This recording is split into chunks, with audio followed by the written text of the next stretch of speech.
The second day of 56th International Biel Chess Festival is over, and the first tournament of the Grandmaster Triathlon, the Rapid Tournament, was played. The 8 invited Grandmasters found out who was the better player in the accelerated time control with 50 minutes plus 5 seconds per move. We saw a lot of interesting action, and perhaps let me show you some of them. So we are going to start with the very first round where the Frenchman Jules Mossard was playing against the #1 German Grandmaster Vincent Keimer. And here in the two knights defense, White played knight g5, accepting Black's challenge to attack the pawn on f7. And after d5, he takes on d5. This leads to a known trick, or the so-called fried liver attack. Knight takes on d5 is a known trap due to knight takes on f7 and queen f3. Black played the more modern knight a5, and this led to a very sharp opening with essentially a battle between two really well-prepared opponents. After bishop b5, c6, takes, bishop d3 is one of the moves, preparing to play knight e4 next. But now, after knight e5, Black is threatening to win the knight on g5, play knight f4, followed by knight f3, bishop d6, castles, rook e8, rook e1, and here the young German showed his superb preparation and played f5, threatening to play e5, e4 next, trapping these white pieces, also thinking about starting a kingside attack. The Frenchman accepted the challenge. He was still within the preparation. Queen f6, knight f3, g5, already led to a very sharp game. Black is threatening g4, knight f4, and unleash hell at the kingside. White responded with c4, knight f4, bishop f1, and after g4 it was Jules Mossard's time to sacrifice a piece, and he played d4, presumably still a part of the preparation. The hostilities didn't end there. The young German accepted the piece sacrifice, g takes on f3, queen takes on f3, and retreated with the piece.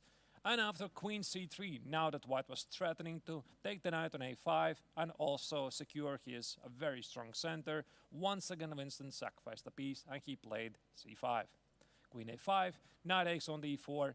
Again, it was the time of the Frenchman to sacrifice. He played bishop e3, and the complications were immense. Of course, for engines, it was easy to say that this is a mistake, but I mean, giving such a nice fork, it definitely feels tempting. The game was a complete chaos, and it was incredibly difficult for both players to navigate in the difficulties, but the game eventually reached a winning position for White after rook d3, b4, king h1, a lot of missed opportunities here, and ultimately the game led to a position where White had the better position, but in the time scramble, the young German prevailed and was victorious. Very exciting game already in round 1. Another game which saw the amazing fighting spirit between the players was Arjun Guy's short masterpiece against, once again, Jules Mossard, played in round number 5. And here, after bishop a3, White had a very clear idea. He wanted to trade the ducks with bishops so that he can get to the pawn on a7 and somehow try to bother the Black king. Now, it didn't take long for the young Indian superstar to play bishop b6, which is a move actually not really supported by the chess engines. However, after bishop f8, rook takes on f8, White's initiative comes at a halt, and it is incredibly easy to play with Black. So probably what the Frenchman should have done here is play king h1, removing this king from the very annoying pin, but after queen takes on c3, everything is still incredibly unclear. He made a mistake. He played rook c1, probably underestimated Black's excellent move, knight h6, opening the file, targeting the pawn on f2, and also preparing to play knight g4. Now you see the pawn on f2 and pawn on e5 are under attack. After rook e2, knight takes on e5. Now it was about a material balance, but you could feel that the Indian player is taking over the game. After h3, rook f6, g5, h5. I mean, engines are finding some better chances here for Black, but he played a really incredible game. Now you see this very strong threat of queen takes on g3 is becoming a possibility because f takes on g3 is simply impossible. And after king g2, h4, black went on to win the game thanks to a very spectacular shot. Bishop takes on f2, followed by queen takes on g3. Very shortly, Jules Massard had to stop the clock. So that was essentially happening pretty much in every round. So these are the most exciting examples. But already in the very first round, it was becoming pretty apparent that one player stands out from everyone, and that was the Chinese grandmaster Yu Yanyi. The one who had won the Chess 960 tournament, he was starting really well also the rapid section. He started with 3 victories in a row, and one of them was against Arjun Geiser. So this game was played early in the round 1, and they played out an Imza position, and usually black in this position plays ideas like knight c6, d6, e5, tries to close the center, and then at some point play knight a5, attacking the pawn on c4. Here, the Chinese grandmaster most likely surprised his young colleague, and he played a rather unorthodox-looking knight e8. Now, knight e8 idea is actually very tricky because it comes with the same idea to bother the pawn on c4, only finding a different route. So he wants to play knight e6, b6, bishop a6, attacking the pawn on c4, and any advancements of white at the king side with something like f4, he could always stop with f5. So for Eric Geiser, this looked like unpleasant news, and he didn't really respond in the best way. He played bishop d3, knight e2, b6, short castle, bishop a6, and tried to organize something at the king side. The Chinese grandmaster stopped it promptly with f5. And now the game took really a typical turn for this variation. Now the knight on g3 is not doing anything. And very shortly, Arjun lost his control. So here black already is better. And Yu Yanyi eventually just played some very good moves here, having simply a better pawn structure, and went on to win the game rather confidently. So he had a very, very great start, 3 points out of 3, and one would have thought that most likely he will be also the winner of the rapid tournament. However, it was not meant to be, and it took the reigning champion of the GMT tournament, Le Quang Liem, to take down the leader. They met in round 5, and here the Vietnamese grandmaster showed some very brilliant positional understanding of the position. So it seems like it's some sort of a King's Indian position where black is thinking about maybe removing the rook from f8, play bishop f8, bishop h6, and f5. Now this is something that Yu Yanyi already had done in the tournament. However, it was Le Quang Liem who showed that he understands this position slightly better. So here he played amazing move knight e1, which once again sort of echoes with what had Yu Yanyi played himself against Arjun Regais this knight e8 in the previous game. So the idea is rather simple. White retreats with the knight so that he can play f4, knight f3, and fight for the center. Now here the Chinese grandmaster played knight h5. He tried to withstand it. And now the problem of f4 is if black doesn't take it, white gets even more considerable space advantage with f4, f5. Now Yu Yanyi took on f4, g takes on f4, and tried to combat as best as he could against white's very powerful breakthrough in the center. e5 was played anyway. Queen f3, another strong move, keeping the knight on h5 in check. Rook e7, knight e3, and rook e8 finally was the mistake. What black should have done, he should have played f5, allowing white at some point to play e6 and establish this incredibly strong pass pawn, but there was simply nothing better. What he did, he played rook e8 and probably just forgot about the threat of knight e4, and now knight takes on d6 looks like it's already deciding the fate of the game in favor for white. Now d takes on e5 probably was a sad necessity. Knight e6, now Le Quang Liem simply took the exchange and went on to convert this game to a logical victory.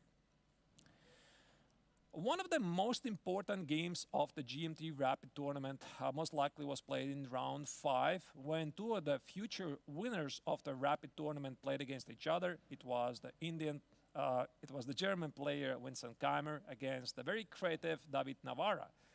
So here, Vincent played a very strong opening. He got a solid advantage, establishing a very nice weakness, a target on c6 that he could pressure. Now, instead of the automatic rook c1, which you would normally expect from white here, attacking the pawn on c6 immediately, Vincent started with rook d1. First, trying to push back the black queen. Let's say after queen c7, Vincent said after the game he was thinking about queen c3, maybe rook c1 or rook d5, later attacking this pawn on c6 or c5. But this is where he probably was slightly surprised. It was the Czech grandmaster who responded with queen a3, immediately sacrificing the pawn for the activity. Now, of course, he accepted the pawn right away. Bishop takes on c6, bishop h3. Black definitely had a compensation. However, it was David who was essentially struggling to understand how exactly, where, and how is this compensation. So Vincent was starting to play some superb chess, slowly but carefully improving the position. David Navarra here was losing the control of the game. The compensation already was gone. And in the end, Vincent managed to trade the queens and win the game confidently in a rook endgame, right? So David did everything he could, right? He tried to organize a passed pawn at the king's side, but white's advanced pawns at the queen side were simply too strong. So Vincent wins the game. And then, before the final round, we had several readers, and what an exciting final round it was, because we saw two amazing games played. So let me show you the first one.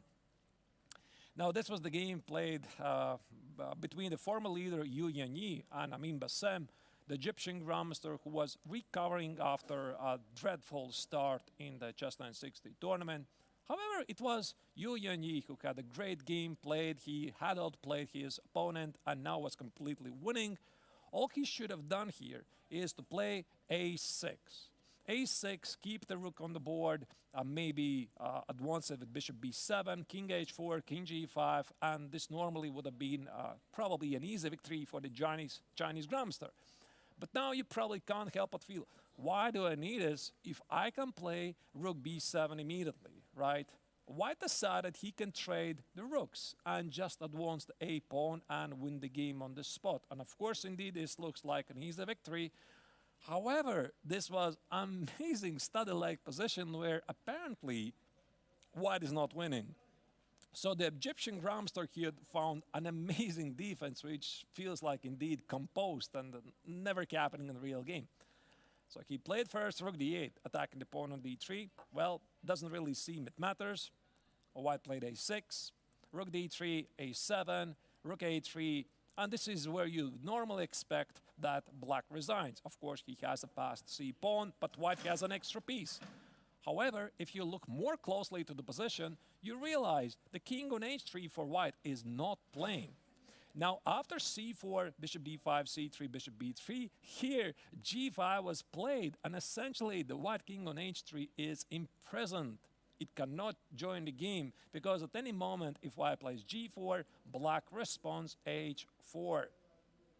So the game continued with e5, king f8, bishop c2, king e7. And you could definitely see the disbelief in Yu Yanyi's eyes because there's just no way to make a progress. If you play either bishop f5, bishop f3, or bishop g6, bishop h5, the c pawn for black simply advances.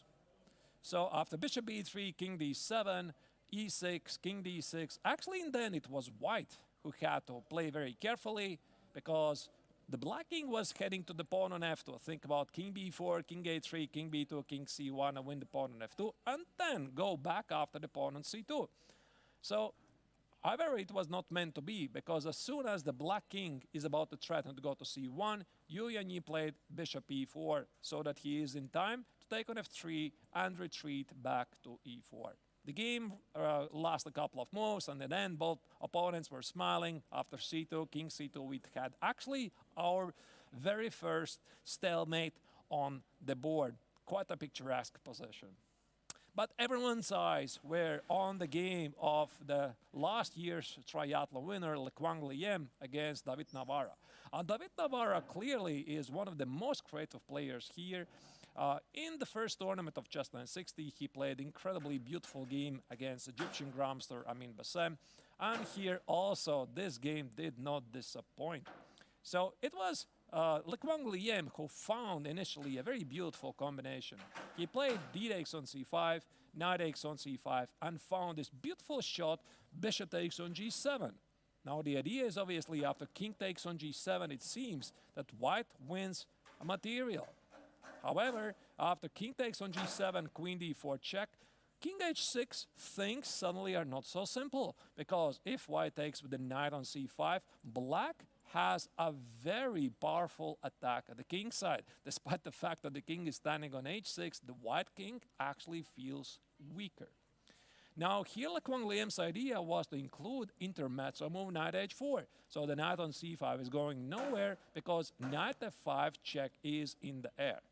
However, David had seen it as well, and he responded with a very powerful move, f5. Now, white has to take the knight on c5. f4 was continued. You see, this cuts off the white queen's defense of the knight on h4, and should the knight go back to f3, after bishop f3, g takes, rook g8, queen h4, black once again is simply checkmating the white king. Now, here Liem found a very nice resource, g3, which David later in the interview would say he simply missed it and didn't really know how to respond. However, he managed to come up with an incredible idea. First, he played bishop e5, which once again, engines don't really like it. Engines think that you would have to take here, play bishop e5 followed by queen g5, which is something that David saw, but he would say that after king h1, he was not sure how he would proceed because it's a mess, and also his king is weak. There's knight f5 check somewhere threatening. So instead, he played bishop e5, which he believed would normally lead to a draw. And how do you make a draw? By sacrificing a queen. So queen takes on h4, another brilliant move by the top check grandmaster. And now David said that he definitely expected white to accept the sacrifice because after g takes on h4, rook g8 check, you cannot play king h1 due to the bishop f3, king h2, and rook g2. Maybe let me show it to you. And this eventually leads to a mate. This is something we know as a windmill. And after rook g8, king h2, e takes on f3. Unfortunately, there's no mate because white responds with f4. So black would give a check on f3, king h1, and now play rook g2. You would probably imagine that Lequang Liem saw some ghosts here because black has rook h2 check, rook g8 check, and it feels there could be a checkmate as this white queen on d3 is rather helpless to help the white king. However, after the precise knight e6, white could always close this g-file with knight g5, and black has nothing better to do than to give a perpetual check. Now, this is what David saw, and he was expected that this is how the game is going to continue, and that's why he was rather shocked when the defending champion played e takes on f4. After queen takes on h3, David simply kept his extra piece because white can never take on e5 because bishop f3 renews the threats of queen g2 and queen h1 mate on the board. After rook e1, rook e8, another brilliant move by David Navarra, who once starts making brilliant moves is making one after another. Once again, white cannot take the bishop on e5, and in the end, after queen f1, black went on to win the game thanks to the extra piece.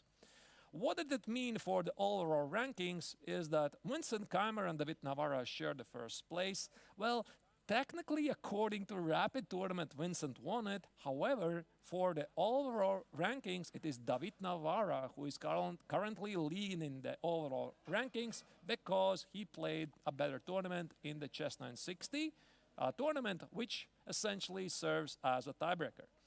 The early leader Yu Yanyi, who started the Rapid Tournament, still had a pretty decent finish. And despite the fact that he was the opponent of this amazing stalemate in the last game against Amin Bassem, he finished in the third place with 9 points. Amin Bassem had a very solid performance with 8 points.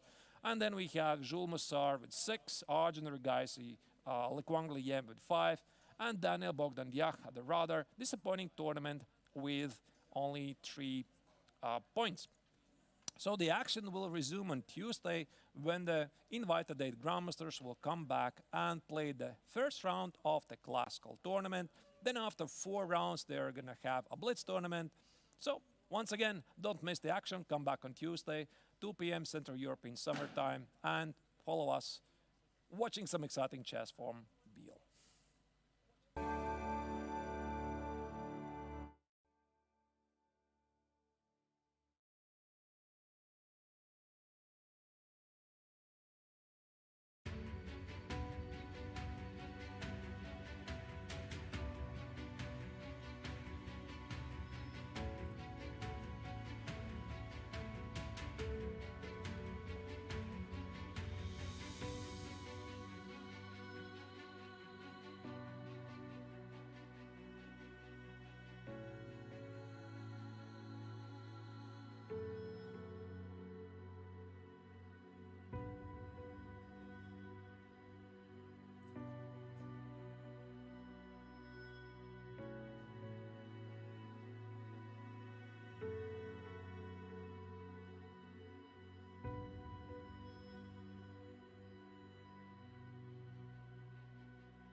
Welcome, everybody, dear viewers and chess fans.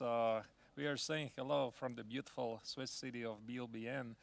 The 56th International Chess Festival is reaching yet another day. Yesterday was a rest day of the GMT tournament, but it doesn't mean that there was no action here in Biel because MTO, HTO, ATO, all of these amazing Sadovin tournaments were being held on, and we are going to talk about it in a moment, but your host today, as usual, will be Angelika Volkova, and I'm Grandmaster Arto Nations. Yeah, absolutely incredible. So everyone can, I think, What? Everyone can enjoy this tournament, not only Grandmaster Triathlon, but also as other events here, the Master Tournament, the Amateur Tournament, and the also HTO Hub Tournament. You're very low. I don't think they can really hear you. Okay.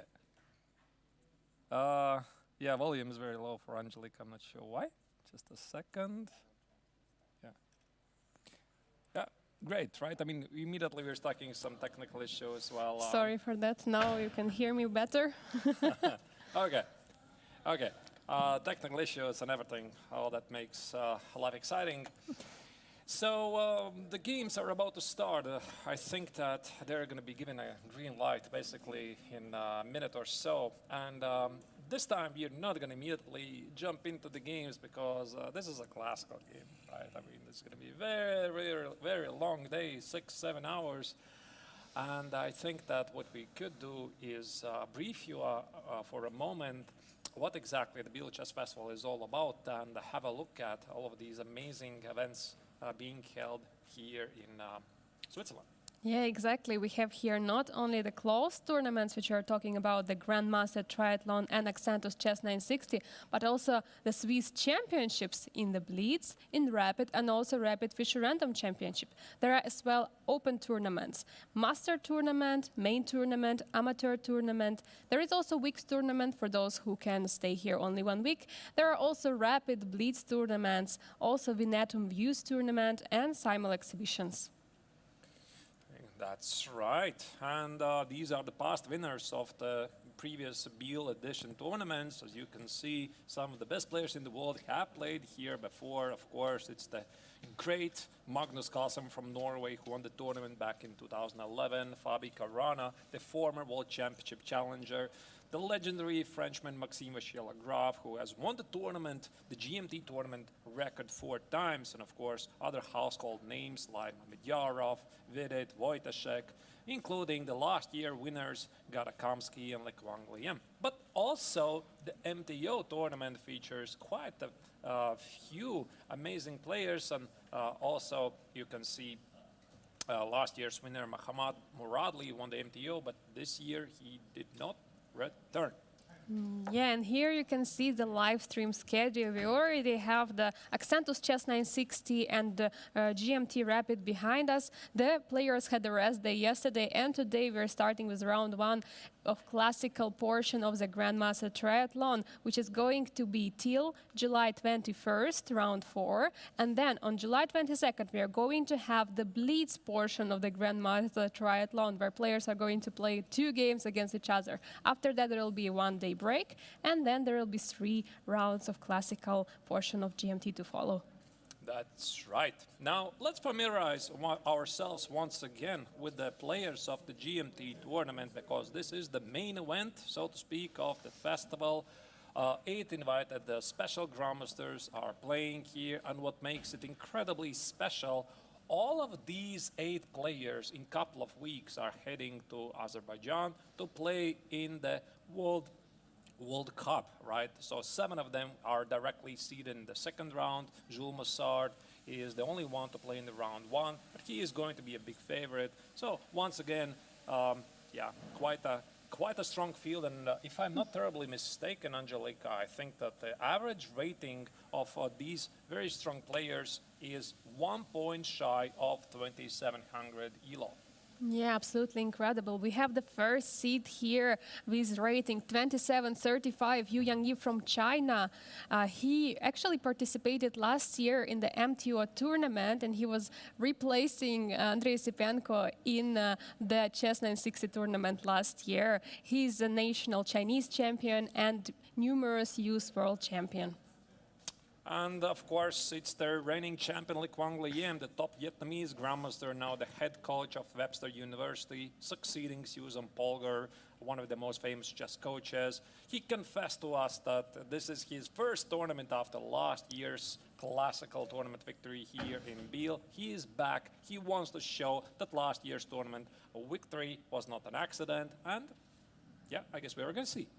And here we have the Indian prodigy to us as the third Indian prodigy. We already had the Nihal Saring representing India 2021 in GMT. We had Gukesh last year, and now we have Arjun Erigaisi. He has just recently won a very strong Open Sharjah Masters, and he's going to show us some action here as well. And then after him, we have Daniel Bogdan Biak, the Romanian youngest top GM. Recently, he broke into 2700 ELO club. First visit for him in the Biel Chess Festival. And here we have the youngest participant of this year, Grandmaster Triathlon, Vincent Keimer, who is actually, nevertheless, is the most experienced here, because he was participating in previous 3 editions of the GMT, and he was 4 last years here in Biel. So he started with MTO tournament 2019, and then 3 times in a row. It is 4th time here in the GMT tournament. So let's see what German youngster shows us this year. Amin Bassem, the only medical doctor basically at the highest level. He's widely regarded as the good doctor, so to speak. The only player from Africa ever to breach 2700 ELO club. He is here back in Biel after absence of 22 years. He was here when he was a kid. Now, first participation in the GMT tournament. He had a pretty rough start in the Chess 960 tournament. The Rapid tournament was better, and now he's in much better spirits to continue the triathlon with the classical section. And we have the gentleman of chess, David Navarra, participating, and currently he's actually the leader of the Grandmaster Triathlon with 10 points. He won the 3rd place in the Chess 960 portion, and he was sharing the 1st place of the Rapid tournament. His current rating is 2689, and he was participating already a couple of times here in Biel. David, by the way, also has played here quite a few memorable games, because in the Chess 960 tournament he played a fantastic combination against Amin Bassem, miniatures, so to speak, and I think it would deserve a special award. Also, yesterday it was David who sacrificed the queen against the reigning champion Le Quang Liem. It was only leading to a draw. His opponent miscalculated, leading David to a shared victory in the rapid tournament together with Vincent Kammer. But I guess about the standings we are going to talk in a moment. And here we have Jules Moussard from France, French champion. He actually started the Biel Chess Festival, the 56th edition, with hosting the Simul exhibition to the Swiss chess players and fans. And yeah, he has quite a slow start in the tournament, but he's trying and gaining more points in chess 960 and rapid. So let's see what he shows us in the classical portion of the GMT. Let's also check and explain to you the tournament triathlon system, because this is not only one tournament, this is a triathlon. It's a unique tournament which doesn't have an analog anywhere in the world. So we are playing 28-game tournament. So these are 3 sets of round robins between 8 invited players. The rapid tournament is already finished. They played it last Sunday. Chess 960 only serves as a tiebreaker in case there will be a tie in the overall rankings. Today is the start of the classical tournament, round 1, and then after 4 rounds we are going to get a blitz tournament. And here you can see the scoring system of the Grandmaster Triathlon. In the classical portion, which is starting right now, players are not going to have so many draws because they will fight for the victory, since it's bringing them 4 points, and draw only brings 1.5 points. In the rapid section, we already had 2 points for a win and 1 point for a draw. In blitz section, we will have 1 point for a win and half a point for a draw. And in Accentus Chess 960, we will have it as a final ranking. It will be a tiebreaker in case the players will have the same amount of points. And now probably one of the most important part, for how long you're going to have to watch this broadcast. It's going to be a very long day. I'm afraid, or actually I'm very happy to announce, because this is a 120-minute time control for the first 40 moves, plus 60 minutes for the next 20 moves, and then 15 more minutes after the rest of the game. So we have a long day. However, there's something very exciting awaiting you, and that is the additional time of 30 seconds starting only from move 61. And what does that mean? It means that we might potentially have very fierce time troubles. Absolutely. And here we have the prize fund. It's totally more than 28,000 of Swiss francs. And first place is going to take home 10,000 Swiss francs. Exciting prize fund to fight for Grandmasters in the Grandmaster Triathlon tournament. That's right. And I think that now we could show what is the current standings of the overall triathlon, right? I mean, it's only one tournament being played. That's the rapid tournament. So that you already remember, it's 2 points each. First places are shared between Vincent Kammer and David Navarra. Technically, Navarra is leading the tournament because he had a better tiebreak or the better result in the Chess 960 tournament. It doesn't really matter yet, right? Because we still have 2 very big tournaments to be played. And again, every classical tournament victory gives 4 points. But this is the ranking right now. And here we have the round 1 of the classical portion. Here are the pairings. We will have Bogdan Daniel Diak with white pieces against Le Quang Liem, Vincent Keimer with white pieces against Jules Moussard, Yu Yangyi, the winner of Chess 960, against Arjun Erigaisi, and we will have David Navarra against Bassem Amin, who is currently leading the tournament. All right, let's jump into the action. Give the cameras a moment to load, because sometimes they are doing it pretty slowly. Players just appeared at the board magically. Right. So what we are going to have here is this board on the left, the big screen. This is where we are going to do our analysis. We are going to show you various possibilities. The board on the right, the live position. This is something which will show what is actually happening on the board, so that you are always on the same page and you know what is happening. Okay, let's start with the very first game, that is Daniel Bogdan Diak against Le Quang Liem. Yeah, absolutely. So, was it the Nimzo Indian? I think it's some sort of Rogozin, right? Rogozin, yeah. Yeah, so knight c3. I mean, I think that it goes without saying that symmetrical openings in chess have been around forever, right? And definitely it does make sense that when you're playing d4, your opponent responds with d5. Either e4, e5, or d4, d5. Why is this? Because you are following the best practices in chess. You want to fight for the center, you want to give luft for your pieces. And this is what the players are doing here. So you see this Queen's Gambit is being offered to Black. Black says no. Now it's technically Queen's Gambit declined because as soon as Black takes on c4, we have a different story. But knight c3 has been around pretty much forever. And I do believe, Angelica, that right now at the highest level, this is the continuation, right? I mean, obviously, you can play the Catalan, you can play something more quiet, like bishop g5, which is maybe not really that good.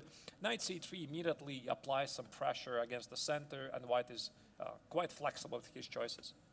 Yeah, absolutely. And here the Lech Wangleem decided to go for a Gozing with bishop b4. There are, of course, many other options to play for Black. They can also accept the pawn. Again, it's like delayed Queen's Gambit accepted, but bishop b4 was played. And there are quite few moves here. I think I was playing myself something like Queen a4 in this position. Right. The check, it's very direct. Normally knight c6, yeah, it's the only move. Yeah, otherwise you lose the knight, you Yes, lose the exactly. bishop. Yeah, and this is quite interesting, Angelica. Funny that you should mention this Queen a4, because after Queen a4, what do you play, e3? Or bishop d2, what do you play? I was not playing it recently, but I think I was playing, yeah, e3. Yeah, e3, let's say Black plays something like short castle. Now the queen even retreats back to c2. And why Black essentially is wasting a tempo? Why White is wasting a tempo here? Because one of the typical ideas, if you go back here for a moment, is to play c5. I mean, try to undermine White's ambition in the center, right? So Black plays bishop b4, he fights for the center, he fights for these critical squares, he wants to play c5 next. And that's why this idea of Queen a4 has been around for quite some time, because even after knight c6, the White queen goes back to c2, then Black simply has some difficulties to influence things in the center, because e6, c5 is not really so easy to carry out without consequences. Yeah, absolutely. And that knight on c6, normally you don't want to put the knight there. It's standing there just in front of the c-pawn, which you would like to push. Okay, so queen b3 was played. Queen b3 Interesting. is not the main Absolutely move, but not. again, theory is changing. There's a lot of interesting sidelines. And maybe this is also part of Bogdan Daniel's prep, because Angelica, we were watching him playing in the Rapid tournament and the chess nine, okay, maybe not chess 960, but the Rapid tournament. And he was always trying to play some rather offbeat, not the main continuations. And I wonder, is this the influence of Richard Rappert, right? So currently the #1 Romanian Grandmaster, as you know, he recently switched from Hungarian Federation to Romanian Federation, and Daniel Bogdan Diak is #2. I'm not sure about Nisipiano really.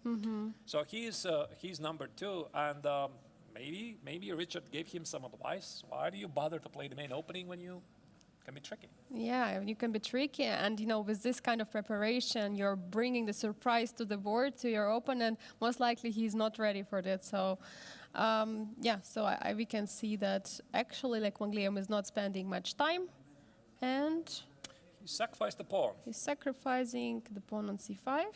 This is once again a pretty common move, because Black temporarily sacrifices the pawn on c5, plays knight c6. He's trying to opt for aggressive development. Bishop g5 makes sense. White pins the knight. On f6, queen a5. Another, by the way, resource.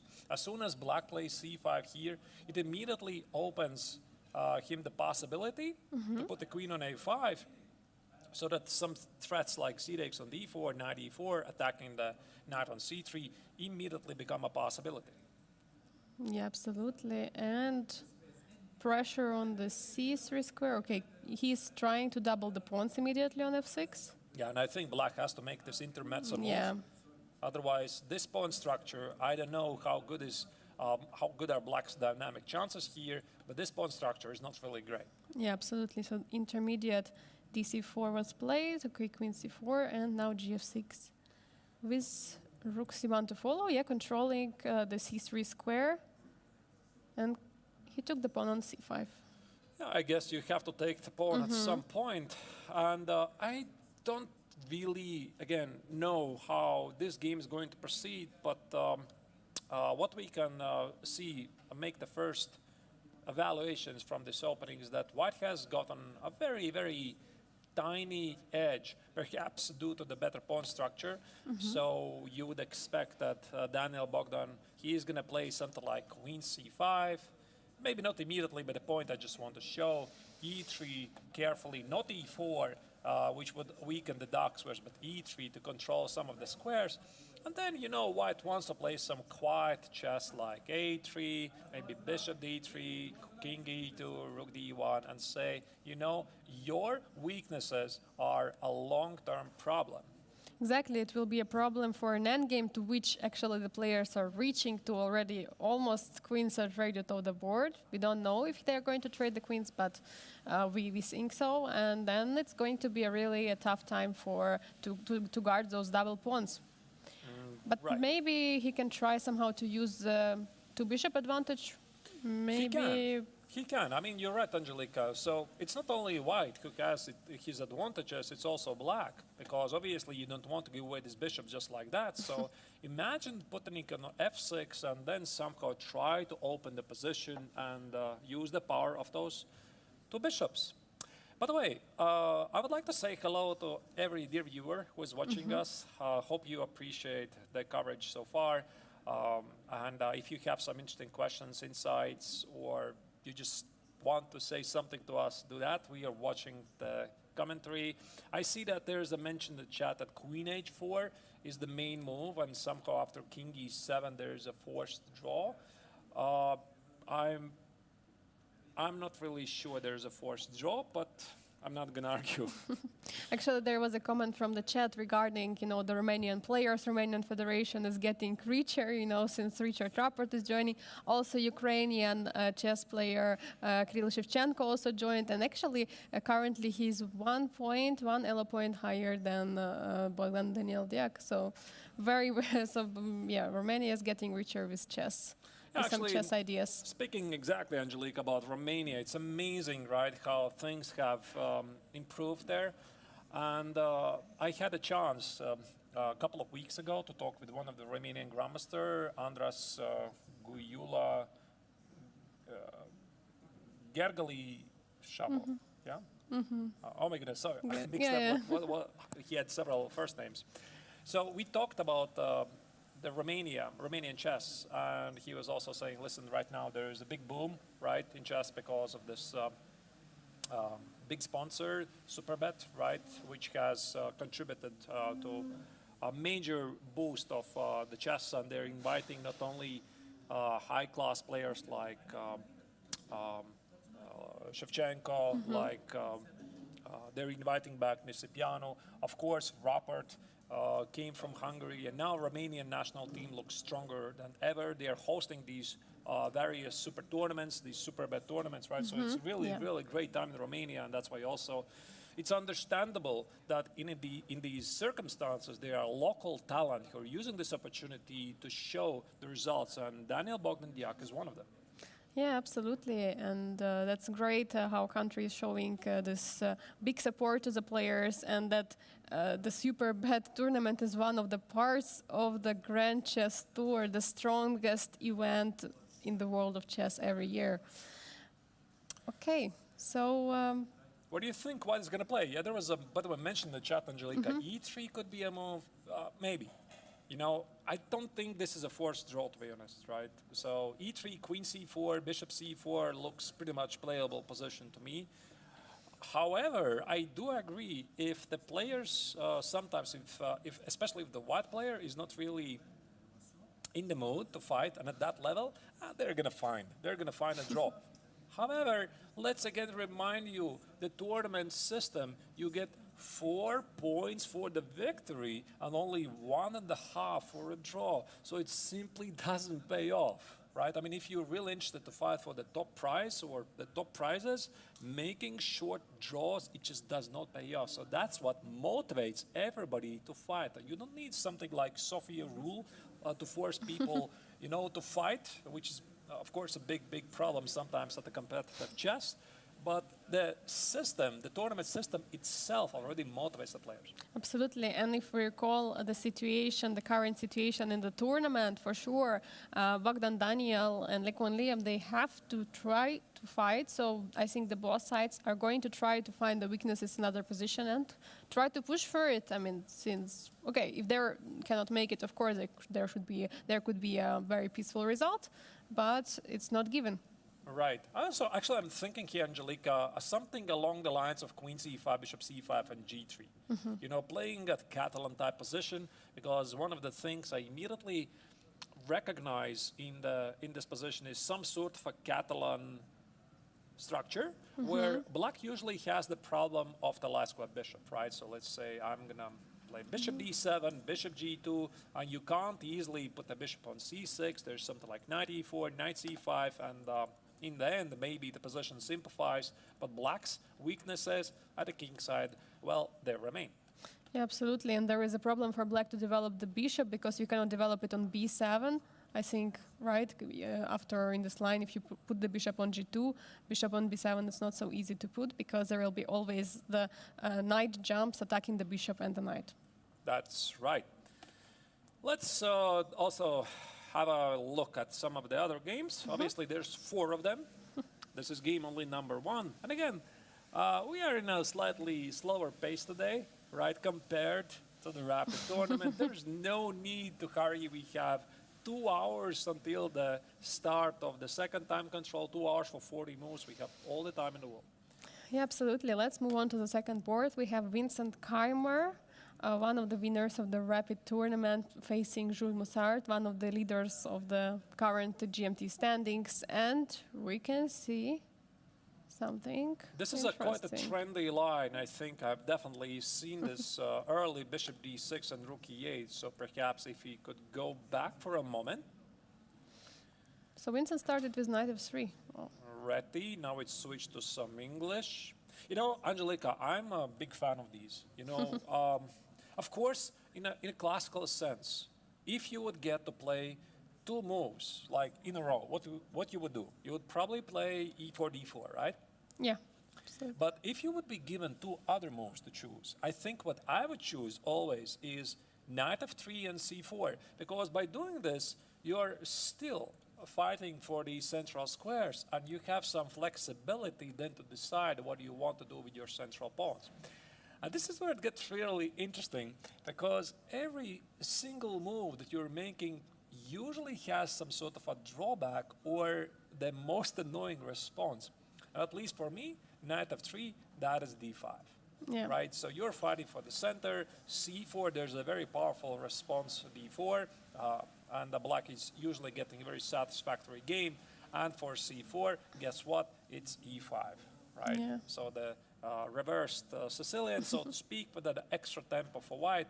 That's why, at least with White, what I would be playing, and I'm seeing that Black doesn't play d5, or after c4 he doesn't play e5, then I'm quite happy to go for these positions. Yeah, absolutely. White is controlling the center right now, but Black will, I think, starting to preparing d5, playing e6 in this position, and White wants go for b3, so for queenside fianchetto. This is an offbeat, so to speak. Yeah, this is... I mean, Vincent is incredibly good in openings, right? So he has amazing coach, Petr Leko, right? And they've had a wonderful cooperation. I don't really know if they're continuing. Probably they are. We could always ask to Vincent when he's going to be here. B3 feels like it's, I want to get out of this prep immediately, because normally you would play something like knight c3 with e4 ideas, big theory, or g3, bishop g2. I call it the neo-Catalan if Black plays d5 and d takes on c4. But b3 is like, come out and play, right? I mean, let's have some fun. So bishop b2 was played, And bishop d6 is, to my knowledge, a very interesting response how to counter these unorthodox continuations, because black wants to play very quickly short castle, rook e8, and push e5. Yeah, absolutely. And for example, after something like e3, knight c3, then there will be a6 stopping the knight jump there to b5. Right. Yeah, it's quite interesting position from both sides. And very, very tricky. And I think it's also very poisonous for black. That's right. And now Vincent is fianchettoing the other bishop on g2. Castles, bishop g2, rook e8. And yeah, I guess he is trying to figure out what to do here. I don't really know if this is still very deep prep. Maybe Vincent is choosing between d4, switching to some sort of a Catalan, where rook e8 is not the main move. Tough to say, because again, white needs to make a choice. For example, I could play d4 and then reach these Catalan type positions. I could play short castle, allowing black to play e5, and then we reach some sort of English opening, right? Some Sicilian reversed. Or I could play maybe, probably not c6 on the e5, because then black opens the rook, opens the bishop, and I guess he's pretty happy. I guess my choice would be one of these two continuations, either d4 or no d4, but then black immediately probably pushes e5. D3 is also possible, but first it's better to castle, of course. And then you decide where to put this deep pawn, because I think d4 move is quite a commitment, and then you're also basically blocking your bishop on b2, so that's why Vincent has to take time to recall all his mind, all his thoughts, all his preparation on this line, and play. And also imagine yourself from the perspective of Vincent. So once again, he's not only thinking about one simple move. So obviously he sees d4, he could play it in a heartbeat. He's thinking about a concept. And now, if he plays d4, and maybe this is a move which should be played immediately, the position is rather strange. Catalan for black, as I see in the chat, I agree, it is rather strange. You still need to calculate what happens after b takes, c5, let's say black tries to demolish your center, and understand if this is good. I think it's good for white, but then again, it's a symmetrical pawn structure. The character of the game is that it's pretty closed. And perhaps what Vincent is thinking here, should I, try to complicate the game a little bit, right? I mean, maybe aim for non-symmetrical structure, because if he plays short castle and black plays e5, there could be some interesting chances to complicate the matters here. Yeah, for sure. And in this d4 line, maybe b6 is interesting from black to play. So here d4, b6, yeah? Probably, yeah. b6, short castle, maybe bishop a6, maybe bishop b7, some Nimzo position, right? Absolutely, it's a possibility. Yeah, so perhaps Vincent at some point is going to play c takes, let's say after a b6, bishop b7, c takes, and now we get some sort of Queen's Indian Nimzo position, right? So again, a lot of possibilities for the game to take one of the turns still, and we don't know what's going to happen still. Yeah, and from chat some suggestion in case of the castle first to take on c4 and then e5, yeah? Yeah. Okay. So yeah, Vincent is thinking about something, right? Maybe, I'm not sure what he's thinking. Is he trying to remember something? Rook e8, if that's a rare move. I know how it happens. Let's say you had this, imagine yourself, Vincent is thinking right now, you had this training camp with Petter 5 years ago, and he showed me this line rook e8, and I had a file, rook e8, and what was the idea there, right? And you try to remember. So if you don't really have a photographic memory like Magnus Carlsen, well, it's difficult, because your brain has to process this huge amount of information, compare, and at the same time you have on the clock 2 hours, and you can definitely spend here something like 10, 15, 20 minutes, figure out what to do even if you don't remember. And Yeah, absolutely. make a Just decision. recollecting the thoughts, the preparation, what you already know, trying to recall in the deep sides of your mind, of your brain. So for sure, players are having this time control. Actually, the time control is going to be the same at the World Cup. So that's why it's also, I think, very important for the players to have this some kind of a preparation that they are coming into this rhythm of this very, very long games. And yeah, we're going to stay here for quite some time with you, enjoying those That's games. right. And as history shows, Biel is, so to speak, the previous step of super tournaments, right? So once again, this is the strongest tournament we have had so far, at least in terms of the average rating. Last year, here we had some young stars like Nodirbek Abdusatorov and Maraj Gukesh. Then after Biel, they want to play in Chennai, the World Chess Olympiad. All of you remember Gukesh's 8 out of 8 dramatic game against Abdusatorov. And right, and also I think that these players here, they're going to play this triathlon, enjoy the amazing system and the hospitality of what the city of Biel offers, and then they're heading to World Cup, and I will not be surprised if one of them is going to make a deep run.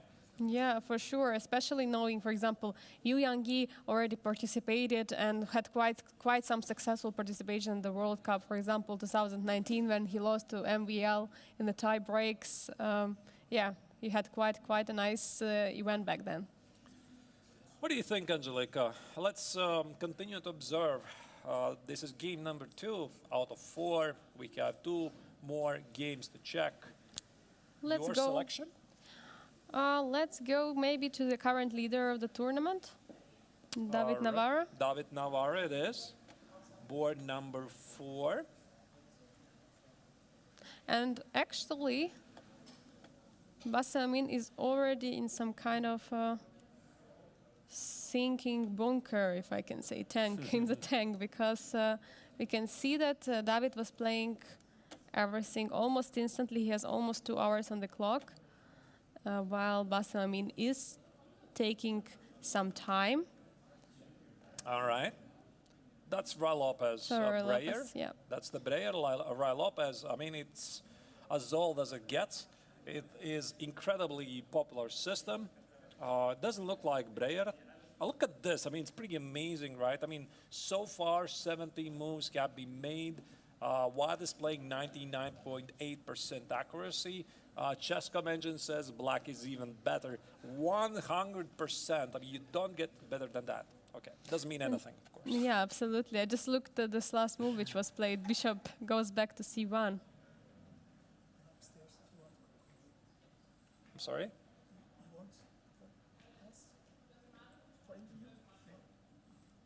Player? Not right now. Right. Okay. All right. So we are definitely going to have an interview with one of the special guests here in Biel in a moment. But let's first review what's happening in the games. So once again, like I already said, this is Ray Lopez. Big history. It's been around forever. C3, short castle, H3, knight B8. So here black has number of choices. There's the Zaitsev variation, rook E8, incredibly popular line with the idea to play bishop F8. Okay, knight B8 looks awkward, but it's quite funny that the knight on C6 is not doing much. And you know, Angelica, I was always amazed in this position. You know, I just don't understand how it works. This position, I mean, if you look at with no emotions. Black is fully developed, right? He has a good claim of the center, and yet after d4, white is having a solid advantage. How come, right? I mean, because these pieces are underdeveloped, but yet black is worse. And why? I mean, slightly worse. The power of the center? The power of the center, and I guess this knight on c6, which doesn't do much. And that's the reason why this knight b8 was discovered at some point. You want to put the knight on d7, the bishop on b7, the knight on d7 is much more flexible to fight for the center. Yeah, absolutely, and that's what Bassam is doing. He is remaneuvering the knight, developing the bishop. Now to go back to the development, and bishop c2 was played. Yeah, protecting. You need a move. Yeah. Otherwise, you can't play knight f1, knight g3. This is a typical retreat move. Also, it stops black c5, d5, c4, attacking the bishop, securing outpost on c5 for the knight. So that's why bishop c2, again, is a very, very popular move. My recommendation to you would be that whenever you are studying any openings, it's best to pay attention why these moves are done, right? Instead of copy-pasting that this is being played by the best players in the world, but paying a bit more attention why this is done, because sometimes to understand these ideas is a bit more important. Yeah, absolutely, and that's why David is bringing that knight all the way to g3, and g6 is played. It's a very logical move. You want to restrict the knight so there are no jumps on f5, and we have a4 immediately trying to clear the situation, trying to explode the pawns on the queen side. And I tell you honestly, I have never seen what David Navarra has done before. Maybe there are games. However, bishop g5 and bishop c1, this beats me really, because I don't understand what's the idea. So obviously you have weakened the king side for black, but is it worth 2 tempi? Yeah, this is some kind of provocation, which of course is in his preparation, because if you look at his clock, he has just spent almost like 5 minutes, we could say, on this game. It means he's still in the preparation. It's his idea. He knows why he needs it. But let's try to figure out why does he need that pawn to be on h6. I mean, maybe some weakening of g6. I know this is the main move, right? I mean, bishop d3 is played, also b3, bishop b2, these are ideas. Bishop d3 applies immediately pressure against the pawn on b5. Bishop g5, h6, and bishop c1. This is probably something advised by engines. So if the Egyptian grandmaster is sitting here for half an hour, I think it pretty much confirms this is a rare move. And I tell you honestly, I've never seen it before. Somebody has definitely probably played it before, but I haven't seen it. Okay, let's try to understand what is this. Maybe some... So that why black cannot go for some f5, but black doesn't want to go for f5, right? I mean, let's check what happens after c5. I mean, this is the main move, right? I mean, you would expect. You play knight b8, knight e7. You would expect that black wants to play c5. I play d5. So you play c4. Whatever is the idea of the David Navarra, this is something we discussed, I think, in the Rapid tournament, Angelica, because the status of the modern theory, it has reached a level when you basically have discovered pretty much, maybe we're overconfident, but we feel that we have discovered all the major discoveries there are in chess when it comes to theory. So what is changing still in the modern chess is that the players are finding some better orders, better order of the moves to reach the same positions. And I only suspect that the bishop g5, bishop c1 maybe is not really a groundbreaking idea, that David, in his home preparation, has found some kind of a better version of a popular line. That's why he thinks that this bishop g5, bishop c1, he is going to get to that position with slightly better chances. But what is his plan? I don't know, really. You know, I would have to then again check every single game David has played before. I would get maybe a very similar position, and then I could maybe finally explain what's the deep idea. But of course, we can always ask David after the game. Absolutely, yeah, and I absolutely agree with Artur, so that's some slight improvement. And if we see, after h6, the question, where does the bishop can go? On e3, it's not possible, right? On actually on e3, it's possible. It is, but then you can take e takes on d4. Yeah. That's the point, right? I mean, after c takes on d4, yes, the pawn is under attack, and after bishop takes on d4, I don't know, maybe you can play something like c5, forcing white to give away the Dachshund bishop, and then I guess you're not very happy, because the Dachshund bishop is still a pretty important piece. So whatever. I mean, he just gave up to tempi, and I think he's expecting black to play c5. That's why I mean Bassem is thinking, should I play into my opponent's preparation or try to surprise him with a logical move that my opponent potentially hasn't seen in the preparation? Because, for example, in this position, if black goes for knight b6, if bishop would have been on d2, then there would be some jump on c4 with a tempo. Maybe that's anticipating this idea. Tough to say. I'm wondering if Amin Bassem is thinking about forcing matters in the center, also d5. Because d5 is another typical move in these positions. And this is such a scary thing, because if your opponent plays a new idea, which you don't know, and he retreats, do you think David doesn't know d6, d5 idea? He definitely knows it. So essentially, you're not playing against a fellow player. You're playing against Stockfish, right? You're playing a high-level engine here who has been used to prepare this line very, very deeply. So do you play into your opponent's preparation? Because imagine yourself, maybe David is just bluffing, you know? He plays bishop g5, bishop c1. He knows, perhaps, that d6, d5 is strictly the only choice how black equalizes, but is he gonna do it? Yeah, it's a big question. And even though David lost to Tempest, he won 40 minutes of time. And that's quite huge. It's quite huge amount That of is time. huge. And of course, he's still in his prep. That's the most important. And again, as Artur saying, the main moves, the best moves right now in this position were already analyzed by him. He already knows what he's going to play against d6, d5, knight b6, c5. He's ready for all of it. And that's a huge, huge problem right now for Bassem to find for which option he's going to go. So I would say he's going to play either c5 or d5.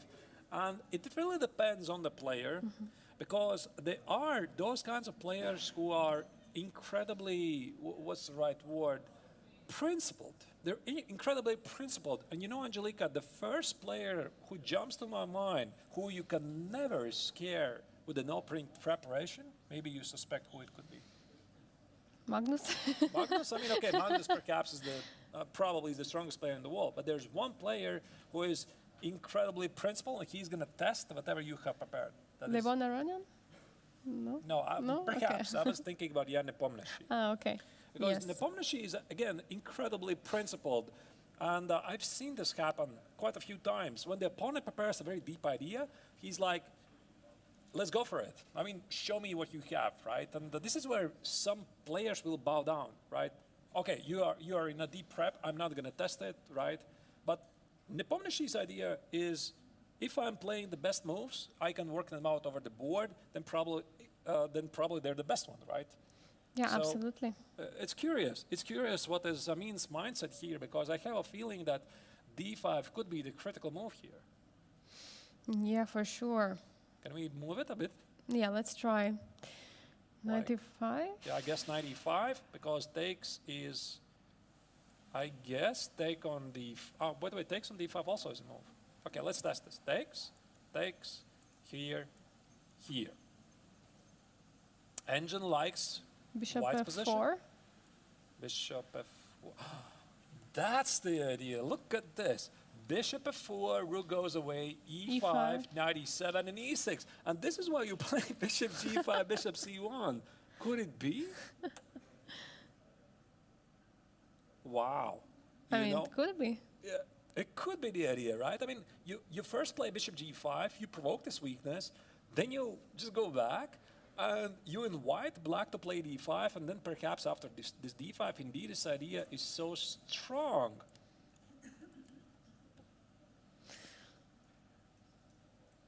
I Oh guess my we're going to God. find out, right? I mean, it's Yeah. quite amazing. And I'm pretty sure that saw that, and that's why he played c5, right? c5 is the safe move because, again, you're playing against a preparation, and even if c5 is not the top choice of the engine, you're not immediately, creating this crisis in the center. And now, most likely, I think that David is going to play d5. So he should blitz it out because this is still part of the prep. There you go, Yeah, d5. d5 is on the board. Yeah, but it was very, very interesting, actual find of this 95 idea. I think so.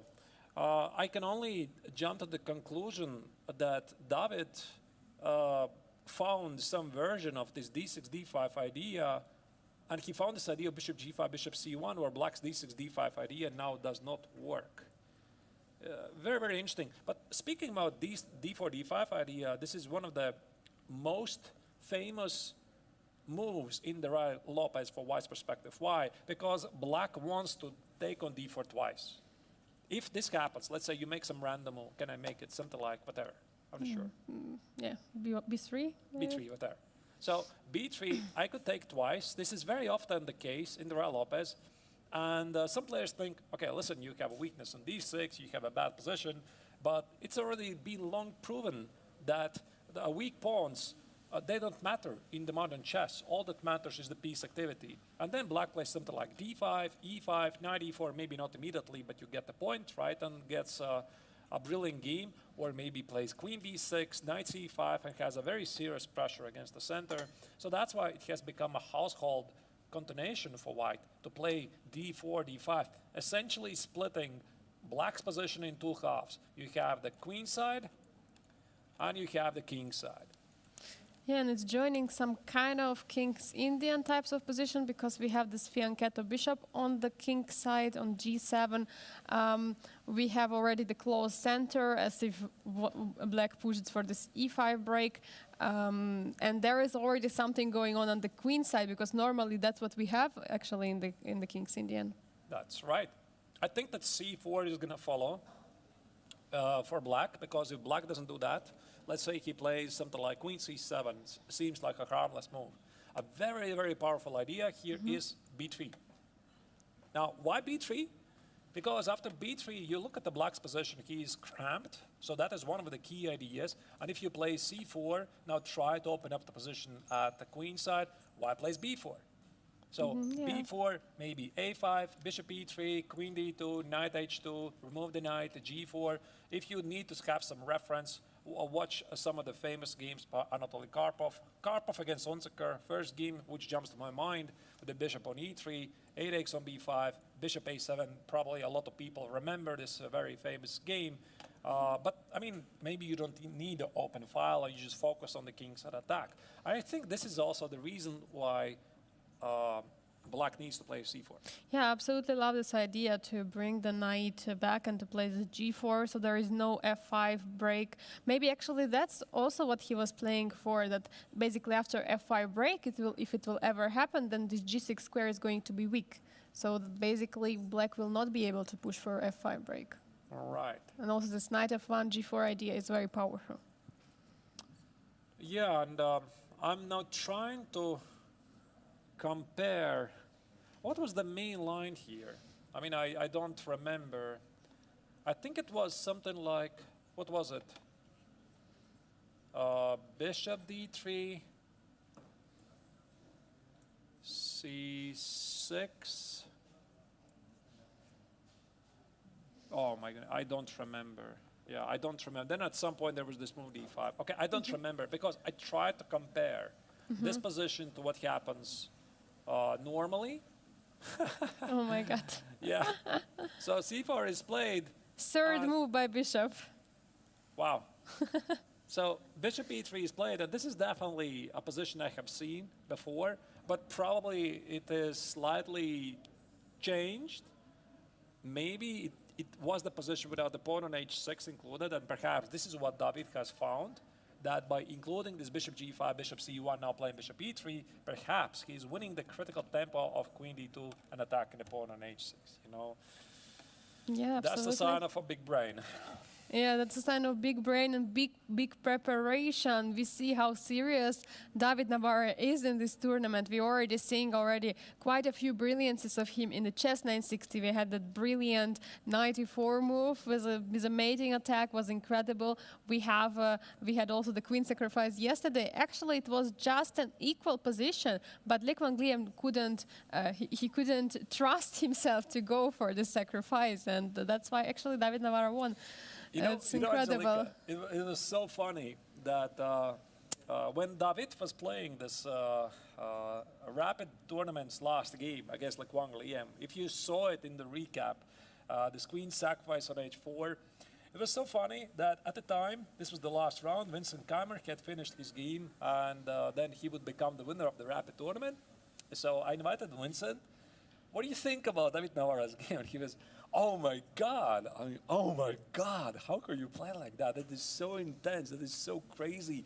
I said, this guy is incredible. Words of Vincent, right?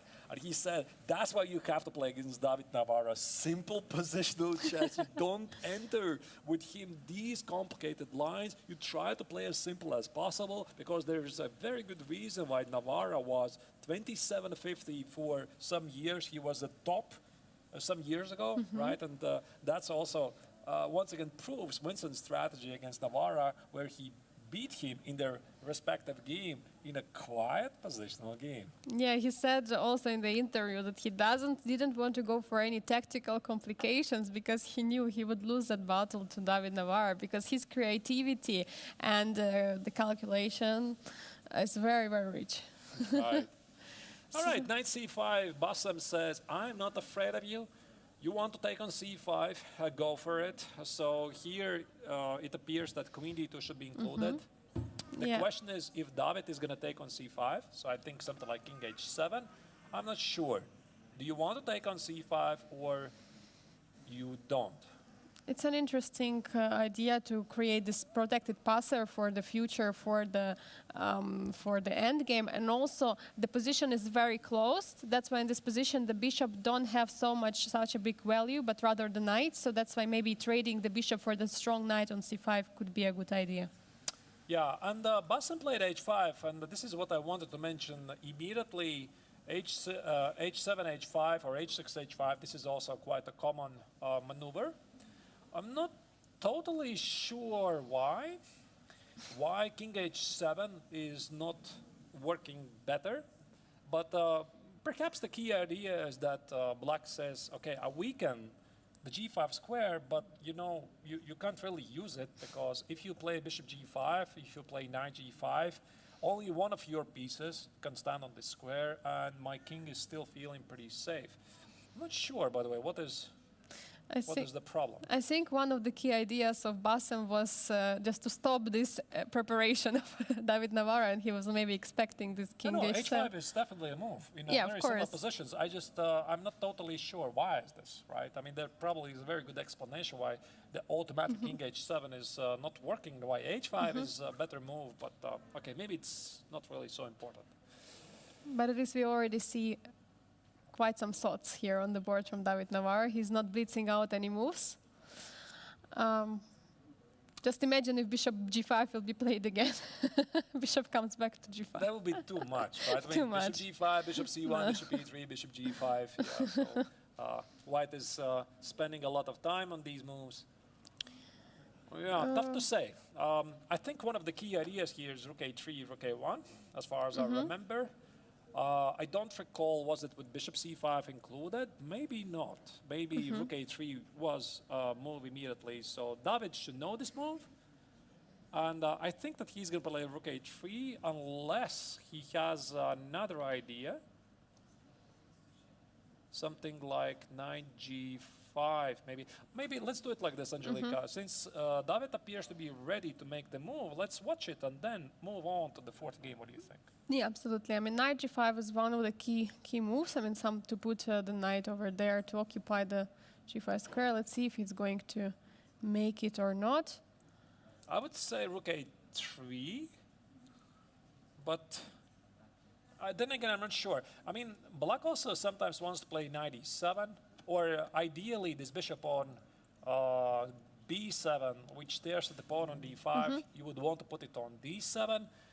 There's another discussion. Maybe we can engage it at some point when we are going to run out of talking points. Yes. I can show you some modern developments in this Breyer where black doesn't even play bishop b7. He plays bishop c8, bishop d7. And also, for example, as we discussed before, taking on c5 could be another idea, just trying to create this protected passer and trade one of the bishops, because in the position, as we can see, the knight on c5 is quite a strong piece.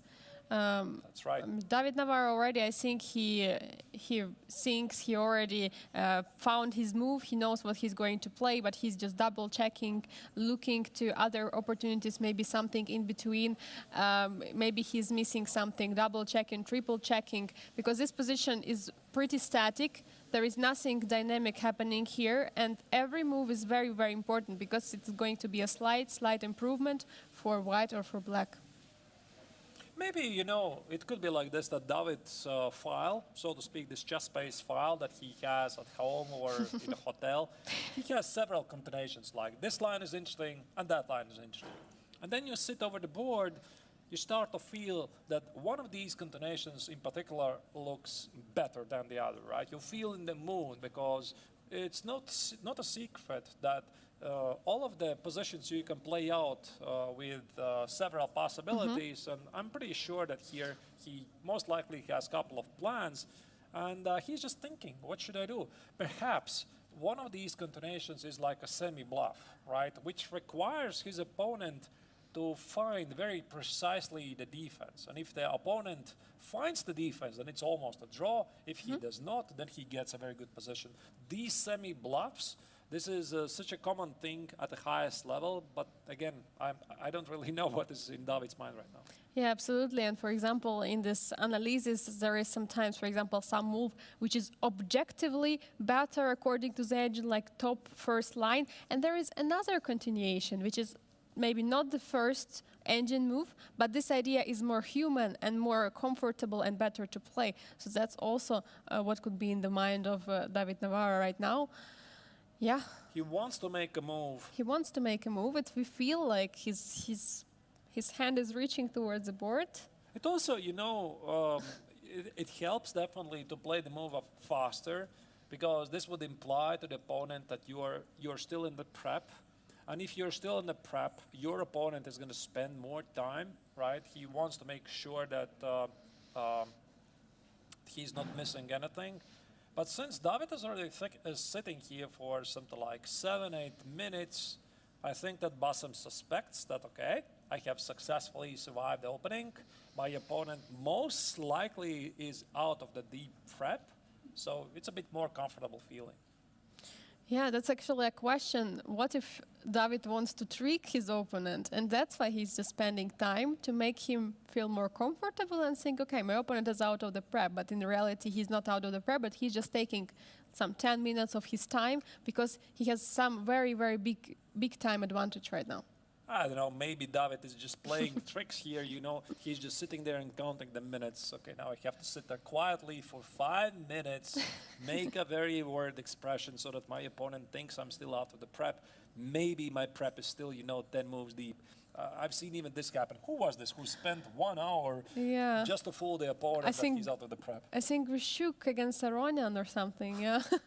1 hour just to, completely... play an amazing play a mind game, mind games performance. Sometimes Hollywood actors, they shade compared to chess players' performance. All right, I don't see David making the next move. He's sitting there. He wants to play. He's not sure. He is thinking. Let's check the fourth game. Let's go, because we haven't looked at it at all, and we have the game number 4. Yu Yanggi with white pieces, who had quite a nice start of the event. He's a winner of Chess 960, the tiebreaker portion of the Biel Chess Festival Grandmaster Triathlon. He was also one of the leaders. He was leading the most of the time the rapid tournament. He was third at the end, but he has already quite a nice start of the event, and he's playing white against Arjun Erigaisi, who doesn't really have that much of a fun here. Yeah, for Arjun, it's been a pretty rough start. He didn't really have, in particularly, a very successful rapid tournament. He played rather mediocre Chess 960.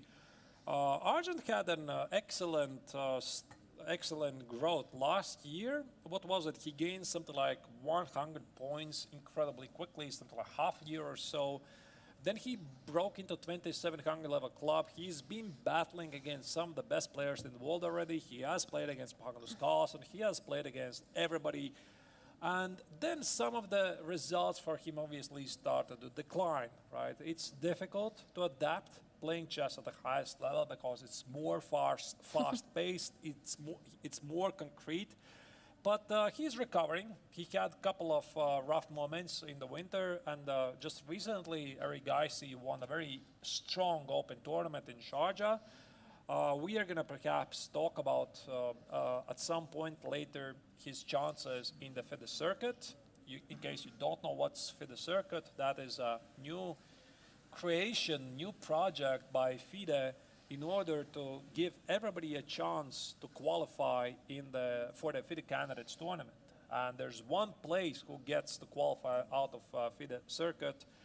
And Arjun at the moment has played in 1 out of 5 qualified tournaments. He has this victory in, no, actually he has played 3, but you can still play in more tournaments at the best 5 count, exactly.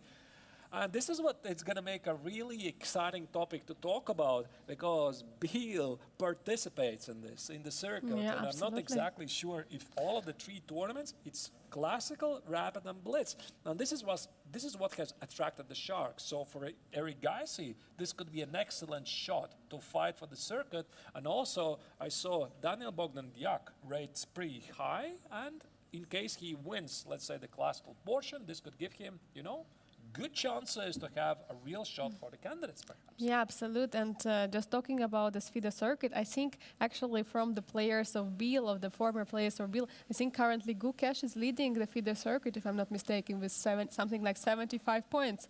So, yeah, Biel players are really, really strong, especially Indians. Especially Indian. You know, I mean, we could talk about Indian chess for a long time. It's quite amazing how things have developed in India, right? Obviously, we have to thank a lot for Vishy Anand, who was here last year in the live studio. I mean, just an amazing personality, true living legend, especially in India. And they've had such a big boost. Not only chess is widespread, they have amazing coaches. They organize these open tournaments for chess professionals.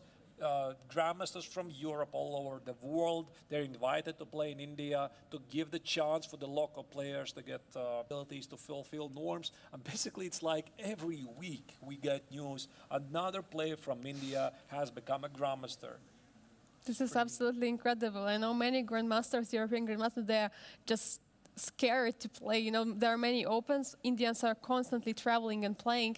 And if someone is like rated like 2100, 2200, he's already a big trouble for a grandmaster because they learn theory. They're like learning it by heart, basically. And it's so hard to actually overtake them in the opening because normally grandmasters have more experience, they have more games, and that's why Indian players can prepare better and actually scoring quite a few scalps in the event. So. That's right.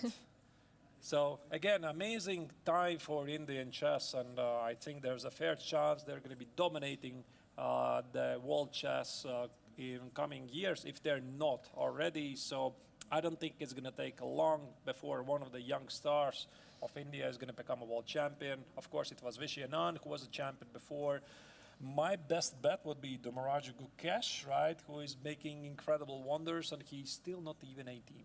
Yeah, absolutely. He had actually this progress since last year, or a little bit earlier than Biel. He started this progress in Biel. He just clinched 2700, and now he's already one of the best players in the world participating in the Grand Chess Tour.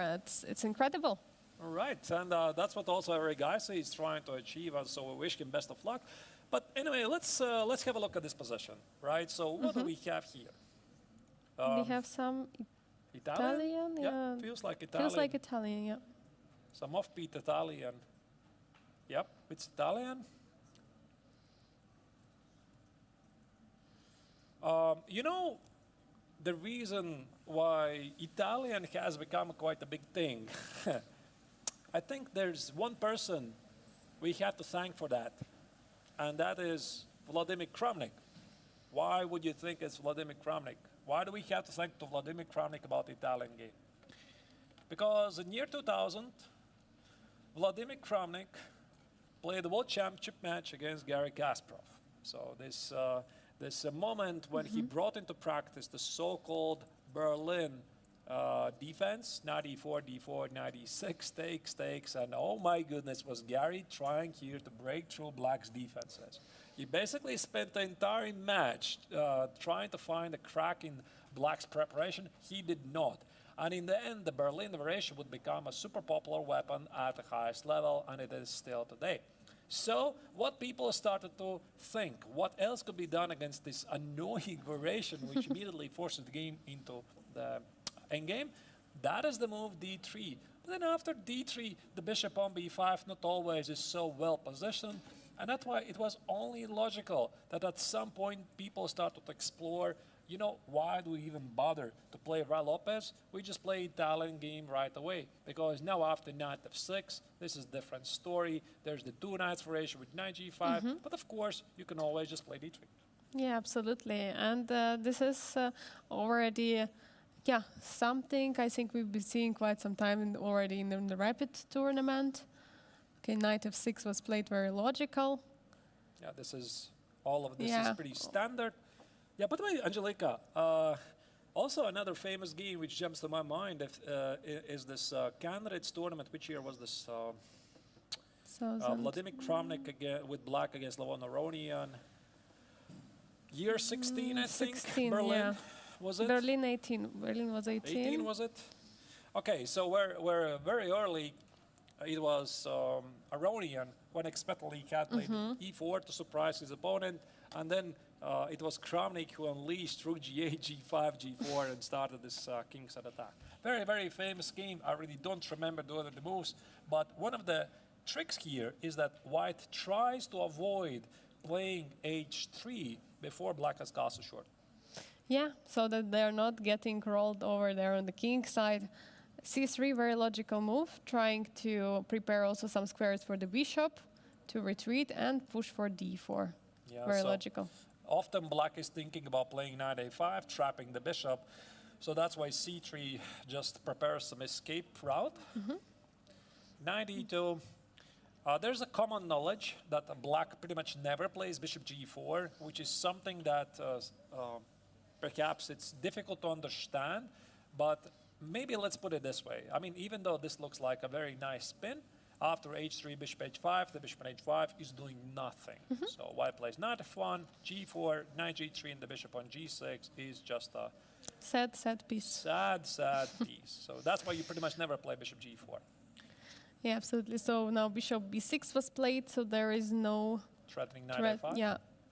No bishop b3. That's another common maneuver. Yeah. And knight c4, maneuvering to e3. Yeah, no, I think he just wants to take on b6, but this is not so common. I think this is far more common, this rook e1, knight f1. But you know you always need to watch out, because after rook e1, you might jump on the knight g4. There's some attack against this pawn. You see Engine is laughing about my ideas. So let's say I play rook e2. You could play king h8, h3, and sometimes this f5 idea works, right? So h takes, f takes, g4. But I guess that is with the knight on c6, because there's no queen h4 trying to Checkmate. immediately, checkmate. Okay, maybe not here, but definitely I recall this idea. And perhaps this was the reason why Yu Yanyi decided, I'm going to kill this bishop right away. I'm going to take it, and I mean, black has nothing to do, but also white doesn't have to take immediately. White can take basically at any move. So knight g6 was played here, maneuvering the knight over there to the king side. And white is not yet taking, playing rook e1. Also, one of the reasons why this maneuver is done, knight e7, knight g6, is that it allows black to play c6, d5. The knight on c6, as you already saw in one of the actually running games, it doesn't do much, so that's why the knight on g6 feels a bit better. It was in this Breyer game, David Navarro against Amin Bassem. Yeah. Also here in Breyer, black plays knight b8, knight e7. Here in Italian, black plays knight e7, knight g6, just to have a better control of the center. Yeah, absolutely. So knight was just protecting the pawn on e5 at the beginning, at the first moves of the game, but after pawn is on d6, knight is already not needed there. And a4 been played. Yeah, I'm not entirely sure If this is an important addition, do you need to include a4 before you want to take on b6?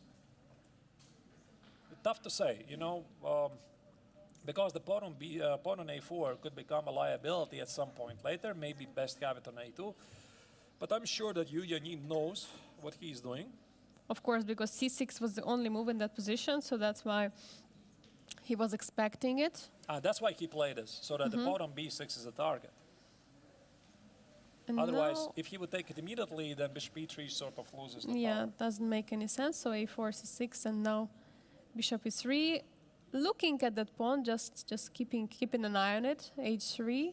So there are no more knight g4 jumps bothering the knight, and we have a d5, the first break in the center, d5. A very common theme of the Italian, Andrea Lopez, there's essentially a race.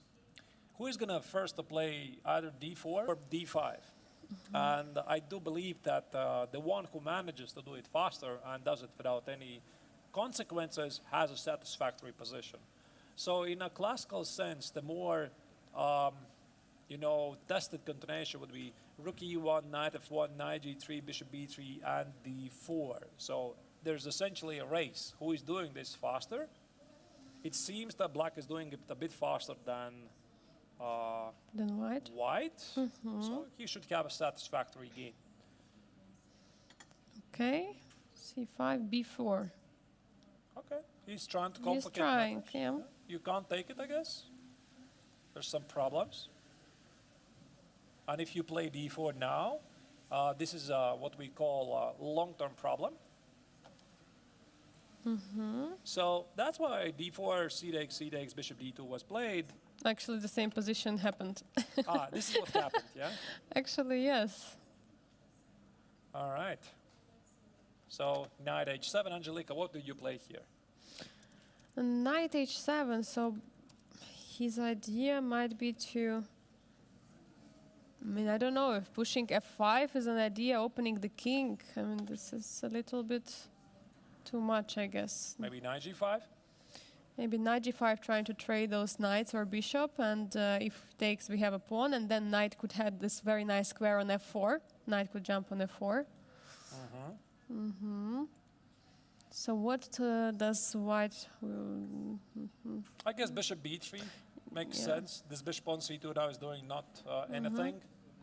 Yeah, bishop comes to b3, getting on his diagonal to look at the king over there, just to keep an eye on that pawn on f7. For sure, possible. What black could do, maybe trying really to put some pressure on the a4 pawn with something like bishop d7, maybe then bringing one of the rooks to c8 to control the c file. Right. All right, yeah, so indeed, all of this makes sense. I'm not really sure if this weakness on b6 matters for the moment, because you can't get there, so bishop b3 it is played, right? So I would expect something like bishop e6. I like white's position slightly more. Let's say bishop e6, rook e6, queen b3, rook c1, maybe play g3 at some moment to try to exclude the knight on g6 from the game. I guess still it's sort of balanced, right? Because there's just no way to exploit it. For sure. There is, for example, space advantage in the center of black, but there is a double pawn on the other side. But there is an a4 pawn which is potentially could be a weak pawn, but there is also always, for example, some like a5 push in the position. So that's why it's all double-edged, and it's pretty balanced, as you are saying. So yeah, something like this might for sure happen. That's right. All right. Bishop b3. What do you think? Once again, maybe let's go back to Vincent's game, because I think last time we saw him was like an hour ago. So sure. we are, trying to give you as much in-depth evaluation of every single position. This one particular looks pretty close. So yeah, let's go to Vincent's game, and I do believe that we are going to have a special guest here with us for an interview in a moment. And before he comes, I think that we are also going to make a short break, but not just yet. Just a second, let me try to find the game. It is game number 2, board number 2. All right.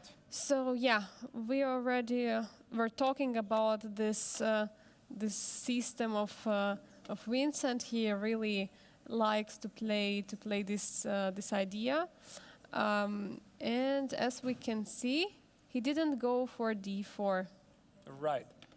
All right, but we have a confirmation our guest has arrived, so let's just make a very, very short break. Something like, let's make it something like 3 minutes, right? 3 minutes of a break so that we can set up place here for our special guest, the president of the festival. Don't go anywhere yet. Stay tuned, and we'll be seeing you in a couple of minutes.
And welcome back to the studio. I am here joined with an honorable guest.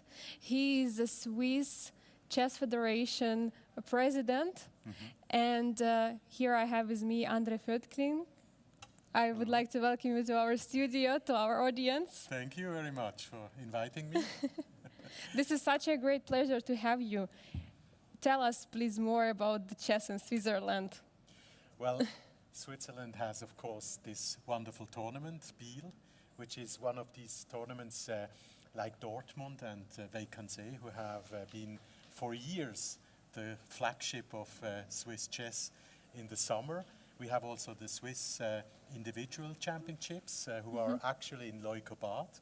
It's on the parallel, also with around 300 players. And Swiss chess is very active during the year because we have individual championships, team championships.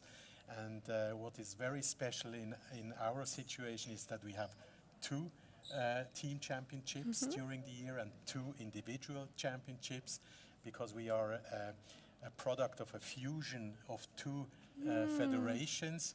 So as you can see in Switzerland, it's chess is hype. Absolutely. And what is actually this Biel Chess Festival? It's already 56th edition. What does it mean for Switzerland? For Switzerland, it means that we have seen all the big names here. We remember them. A lot of Swiss players who are training for themselves have played these games at home. So it is a very important tournament who has given us a lot of emotions in the sense of chess. And we are very proud and happy that this tournament has been for years an important moment in summer. And we hope that it's going on. You know that it's very difficult for a tournament like, let's say, Vacancy at Dortmund and Biel to be a tournament for years, because you have to finance it, you have to maintain your sponsor, find new sponsors. So let's dream if Biel can live for 10, 20 more years. That's our wish. That's our dream, absolutely.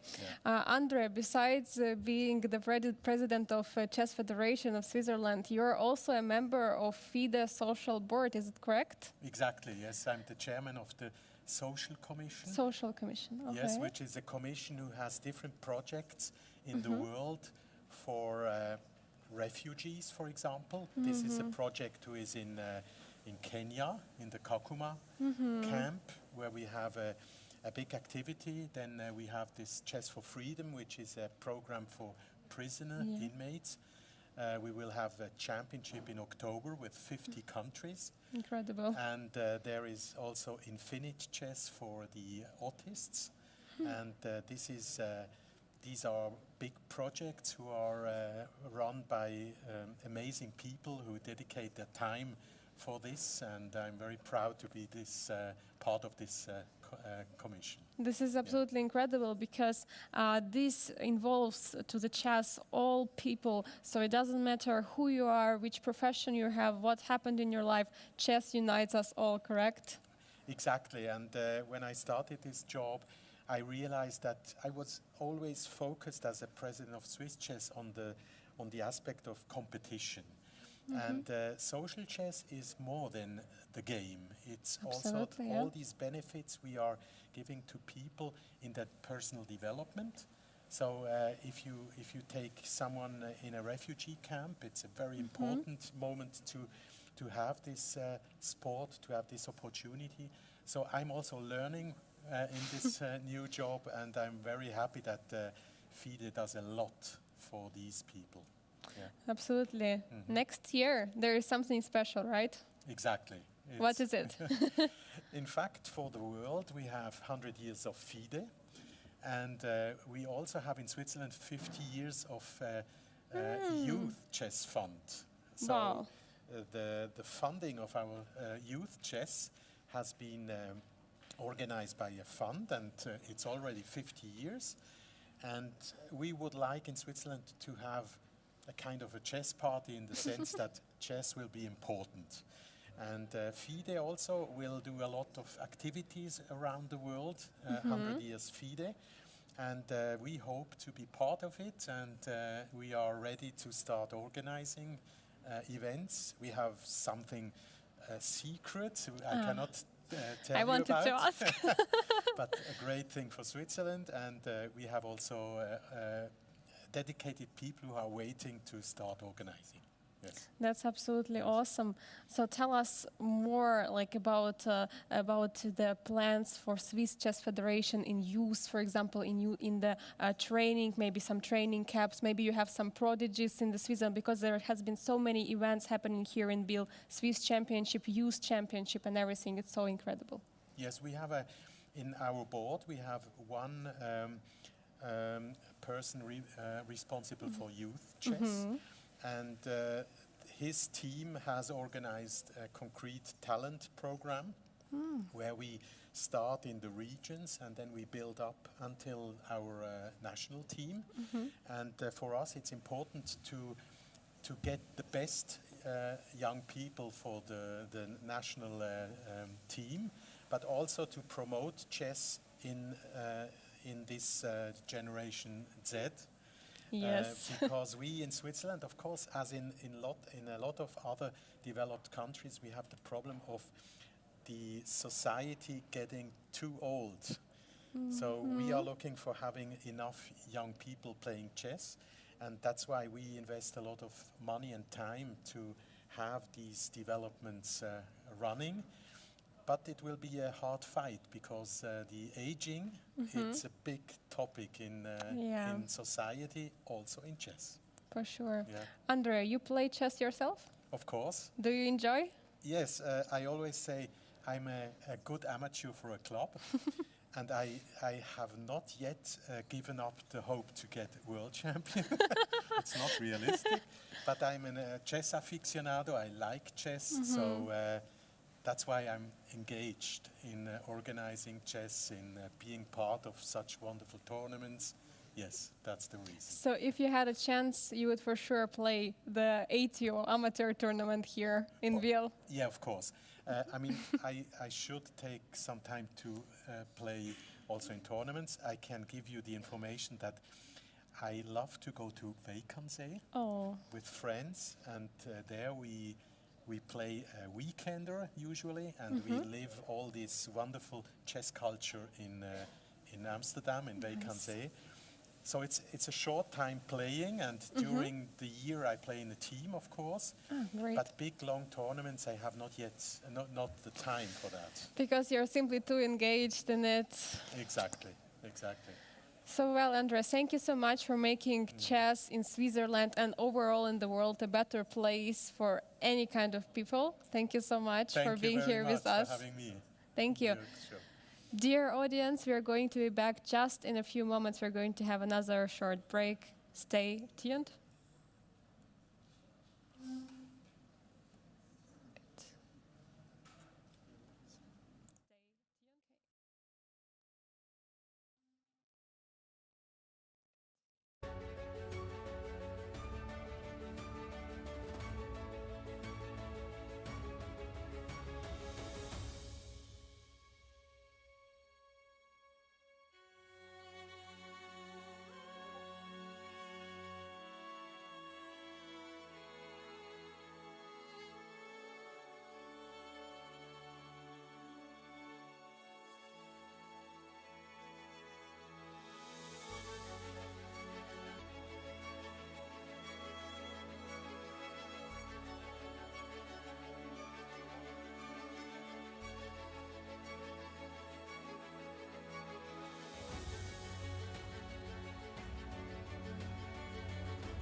Welcome back to Biel 56 International Biel Chess Festival, and I'm here, joined with our special guest, the president of Biel Chess Festival, already for 26 years, Peter Bonendlust. Peter, hello. Hello, How are you doing? I'm very well. The start everything was okay, and all people working very good, and chess people also. Yes. Tell us more about this year chess festival. It's very special this year. There have been some problems before, and you, as a financial wizard of this event, you managed to fix everything, right? Yeah, this year was very not so easy. We have the contraction with the city was in 22 ended, and so we have to make a new one before they say no, and then the parliament said yes, but only in the month of April it was clear that we got the money of the city. And so we are so very proud. Biel Festival, 56 years without interruption. Also Corona, we make our tournament. We are very proud to make this for chess and make for Biel and for Switzerland. This is absolutely incredible. As you said, without interruption, doesn't matter whatever the corona is happening. Biel Chess Festival was here.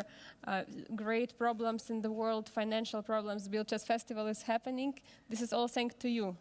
No, that's not only me. I have helpers in the parliament and helpers on the big side, but altogether the team we are strong as a team, not only one person. How are you satisfied with the organization so far this year? This year, to make Paul Kohler, our director, make the big job for the players, for the helpers, for the financial. It's very Paul Kohler. He's the soul of the festival now since 6 years. After Peter Burri, he take this job and he makes this very well. Paul Kohler. Without Paul Kohler, no Biel Chess Festival. Very nice said. So what is actually Biel Chess Festival for Switzerland overall? It's just such a huge chess event. It's one of the hearts of chess, right, Biel? I think chess and Switzerland, this Biel Chess Festival, very important. Big event every year for people of our country, for the region, but also for all the world. The last year we have 74 people from different federation countries were in Biel. I think it's very good. Yeah, it's very good. And how do you enjoy Grandmaster Triathlon this year? So many strong players. We have the rating almost 27, the average rating almost 2,700. Yeah, that's grace of Paul Kohler again. He looked people who like to come to Biel and make the contract with him, and so we are very proud. Also, he was the innovator of the triathlon of Biel. He was copy, I think, otherwise shortly in Poland, make the same tournament as in Biel. I think that this tournament is new. I like to do with tradition, but also innovation, and also important to have security for planning that we are doing for the next year now. Yes, Peter, you are very busy with all the work you do for the festival, but what if you were just a player here? Would you like to play in the Biel Chess Festival? Me? Yes. No, I was never a chess player. I only played in school a little bit, and so my son was looking and to go to the club.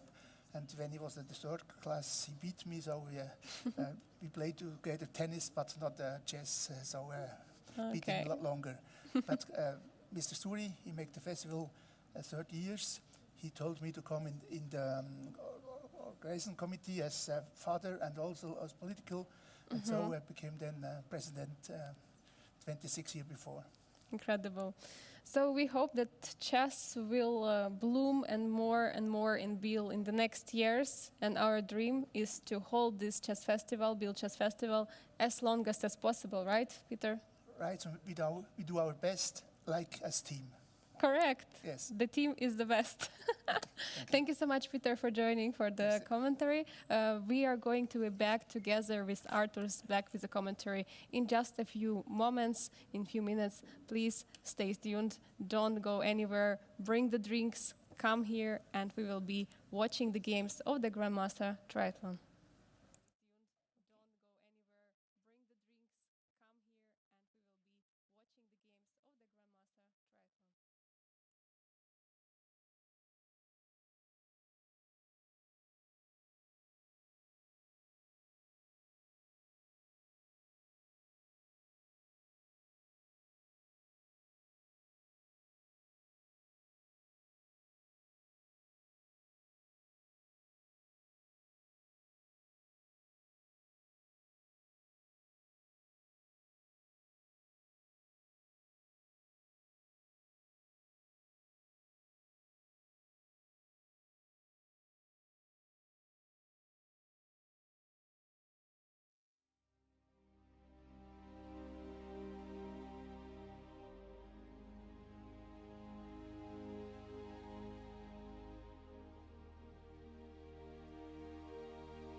And we are back with the Biel Chess Festival. You just saw two very special guests with you here in the studio. Angelica was the interviewer. I'm sure that we are also going to have even more interesting guests to talk about their perspective, experience here in Biel, including perhaps some of the players. We have also prepared for you a couple of interviews with the most beautiful games played yesterday in the ATO and HTO tournaments. I believe we are going to play them a bit later, right? Because during the live stream, we are going to focus a bit on the played games. And before we jump into the games, let's once again check the current standings of the overall GMT tournament. Here we can see Vincent Keimer and David Navarra, who are currently leading the tournament. Actually, officially, David Navarra is leading the tournament because he was third in the chess 960 portion, but it still doesn't matter because the whole tournament is ahead of us. And then we can see Yu Yan Yi with currently 9 points, Bassem Amin with 8 points, Jules Moussard with 6 points, and we have Arjun Erigaisi with Lek Wang Liam with both 5 points. The last seed for now is Bogdan Daniel Diak with 3 points. But everything can change. It doesn't mean this is the end standing. We have the long way ahead of us. So please just stay tuned for the commentary of the next games. That's right. All right. So let's go back to the games and see what's happening there. Because we have left them for the moment, and there's one game we haven't really seen for some time. That is Vincent Keimer playing against Jules Mussard. Remember this odd bishop d6, rook e8. Before Vincent was deciding what to do, we decided not to wait for his choice, and we switched on to the next game. But here something has happened, and perhaps let's revisit what moves have been played. Yeah, absolutely. We had this very interesting opening idea played by Vincent. He was trying to be very, very tricky in a way. And here we left with rook e8 with a rare move. And actually, Vincent went for the knight c3. Interesting. Okay. So knight c3 was played. And then, indeed, actually, the idea of exchange on c4 and pushing off e5 was played by Jules Mussard. Yeah, that's what I was saying, right? So this d4, it really feels that it is very tempting, but for some reason Vincent didn't like it. It did feel that it's some sort of a strange Catalan from Black's perspective. Indeed, here the young German decided to opt for a rather non-symmetrical pawn structure, and now Black took on c4, b takes on c4. This is what we didn't see yet. He played e5 because this is why he played rook e8 in the first place. And now a rather unorthodox move, knight g5. Angelique, what do you think about that? Knight g5 is move fighting for the e4 square. So this is a we can say like typical idea when you have the other knight is standing on c3 or normally on d2, and you would like to reroute it over there to e4. I think that knight on f3 didn't do much because it was just attacking the pawn on e5, which is fully protected. And once he played knight g5, it is clear he's aiming to go for the e4 square. That is going to be basically such an outpost for the knight over there. The question is if Black wants to trade the knights and then to push something like f5. Also, let's not forget that the bishop is being opened right now from g2, basically dominating this h1, a8 diagonal. That's right. So after knight g5, h6 was played, so Jules decided not to have the knight on g5, which is causing him some problems. Knight e4 was played by white. Knight e4, bishop f8. Black keeps the two bishops on the board, otherwise white just gets a very easy game. With knight takes on d6, you have two beautiful bishops here. Bishop f8, short castle. And knight d7, actually, this is rather interesting, Angelica, because normally you would expect that knight goes to c6, right? I mean, fighting for these central squares. And instead, he decided to play knight d7. What do you think? Why? I think that he wants to play c6 to block that bishop from g2. It's a very typical idea to put the pawns like on this diagonal of the bishop, not to let it play over there. So I think that could be an idea behind it. But I don't know, maybe c6 first, to play c6 first and then develop the bishop and then develop the knight. But maybe he also wants to go with knight to c5. Perhaps. Yeah, go knight c9 because, you know, it's quite interesting. Because the first thing which jumps to my mind is, why don't you play f5? It makes sense, right? You get the so-called small center, you push away the knight from e4, and then after, let's say, knight c3, you play knight c6, and this looks pretty normal to me. However, probably the French grandmaster and current French champion, Jules Mussard, he decided that his king is a bit weakened, right? Because as soon as you play f5, it creates some weaknesses at the king side, f7, g6, although white can't immediately exploit it. Maybe it just was the feeling, really, right? You don't want to play like that, and he's trying to play solid. And now, instead of what you would assume, the automatic response to e4, white is fighting for the center like this, Vincent played d3. Maybe he wants to keep this diagonal for the bishop. He doesn't want yet to play d4 because d4 in a way would block the diagonal of the bishop from b2. So maybe that's his idea, to keep the space for the bishop. So bishop on g2 is kind of playing, bishop on b2 is also playing, attacking the e5 pawn. So maybe that's one of his ideas. Right. F4? Would you play? It's very interesting. Yeah, I mean, you have the bishop on b2. Yes, you want to do it. F4, e takes, g takes, king h1, rook j1, bishop f3, And checkmate somehow. somehow a checkmate. I like this idea, right? Because d4 feels we are entering some sort of, usually this position arises in some, not Ruy Lopez, but Petrov positions, like takes, knight f6. White has a chance to organize a passed pawn. But the position is rather dry, rather simple. And this d3 just shows some, I mean, amazing understanding from Vincent, right? So now let's check what happens. Let's say we play, what do we play? I mean, knight c5 is a tempo, actually. You're attacking the pawn on d3. So we attack the pawn here.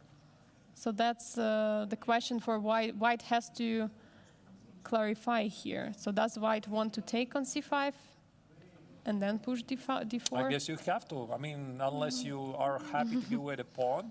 I mean, maybe you could. Maybe you could. I mean, play something like queen h5. I don't really believe it. What? So Okay, trade, what about? trade, and Now you can't play f4. The pawn on e3 is hanging. but it also, I mean, playing d4, I think it's illogical because you opted out for d3 and then to push d4 again. But then again, Could you win a be- tempo, right? I mean, if we compare this position, Yeah. if you compare this position, you play d4, takes, takes, knight f6, takes, takes. Compare this position with d3, knight c5, and play d4, takes, takes. I don't get it. Where's the difference, really? There was the queen on f6. Does it even matter? I played Actually, bishop queen e6. can go to f6, no? Maybe. You know, maybe. Okay, this is some really deep thinking here. I think knight c5. Knight c5 looks good, unless, of course, it is the Frenchman who is looking for something more. And now again, I'm starting to think, can you play f5? Can you be ambitious? Because this knight could be heading to f6, covered with weaknesses surrounding the king. Let's say knight f6, knight c3, knight c3, knight f6. If you play d4, I could play e4. Wait a second, you know, I have chances here. The fact that Jules is playing with black doesn't mean he's playing for a draw, because once again, it's a good idea to remind yourselves that every victory in a classical tournament, it's 4 points. Every draw is only 1.5 points, right? So you want to take risks, you want to take chances, right? So even if you, let's say, even if you misplay one game and then you win the other, it is simply more points than having 2 draws. Yeah, absolutely. And that's what brings players to this action, brings players to play more aggressively sometimes more risky, which could also bring them down, you know? They can also lose because of it, but they are eager to try it. And f5, I agree, it's one of the very, very aggressive and interesting ideas which black can go for. F5 is idea, knight f6, e5 looks very, very logical to stop that bishop on g2, to block it. And the Frenchman is taking his time. He is. But okay, I mean, he still has plenty of time, 57 minutes on the clock compared to Vincent's 1 hour and 11. Once again, the time control is 2 hours for 40 moves. There's no increment for the first 60 moves. Then there's another 1 hour for the next 20 moves. Plenty of time. So I'm really curious, Angelique. What do you think? Are we going to see some time scramble today? I'm really, really curious because, I mean, again, as we said, there is only the increment after 60th move, 61st, start with 61st move. So it's actually absolutely possible, you know, because I know that Bogdan Daniel Diak likes the time trouble. Oh, he is the player who likes the time trouble the most, of course, because in the Chess 960 in the Rapid tournament, it was the Romanian top grandmaster who was constantly in time trouble. Actually, I think he is the player we are going to have to watch out, right? So, because, you know, there's one thing, you are briefed before the tournament. This is the time control. This is what you have to play. The second thing is you don't play so many tournaments with no increment at all. So you're playing in your usual pace, right? Even if you know the time control, you could forget it, right? And then, yeah, when let's say you're below 5 minutes and you have to make something like 20 moves, we could see a lot of action.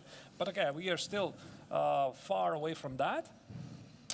Yeah, for sure. The time control is really, really huge. So that's why players can, if they have if they had their preparation working out, if everything is going in their way, they can easily reach the 40th move and then gain more time. But of course, anything can happen. Let's continue to observe the games. So this is one of them. We are going to continue perhaps with the last year's triathlon champion. And since we just started to talk about Daniel Bogdanyak, I think it makes sense we pay him a visit. For sure. Let's see what happened from that. So they traded the queens. I remember the last time we were in the position, the queens were still on the board. And here we see already some king already on d2. But okay, of course, there are no jumps with the bishop from d7, nothing dangerous. So king can still be there on d2, and maybe it wants to go all the way to the queen side. Maybe we check what happened after this queen c5.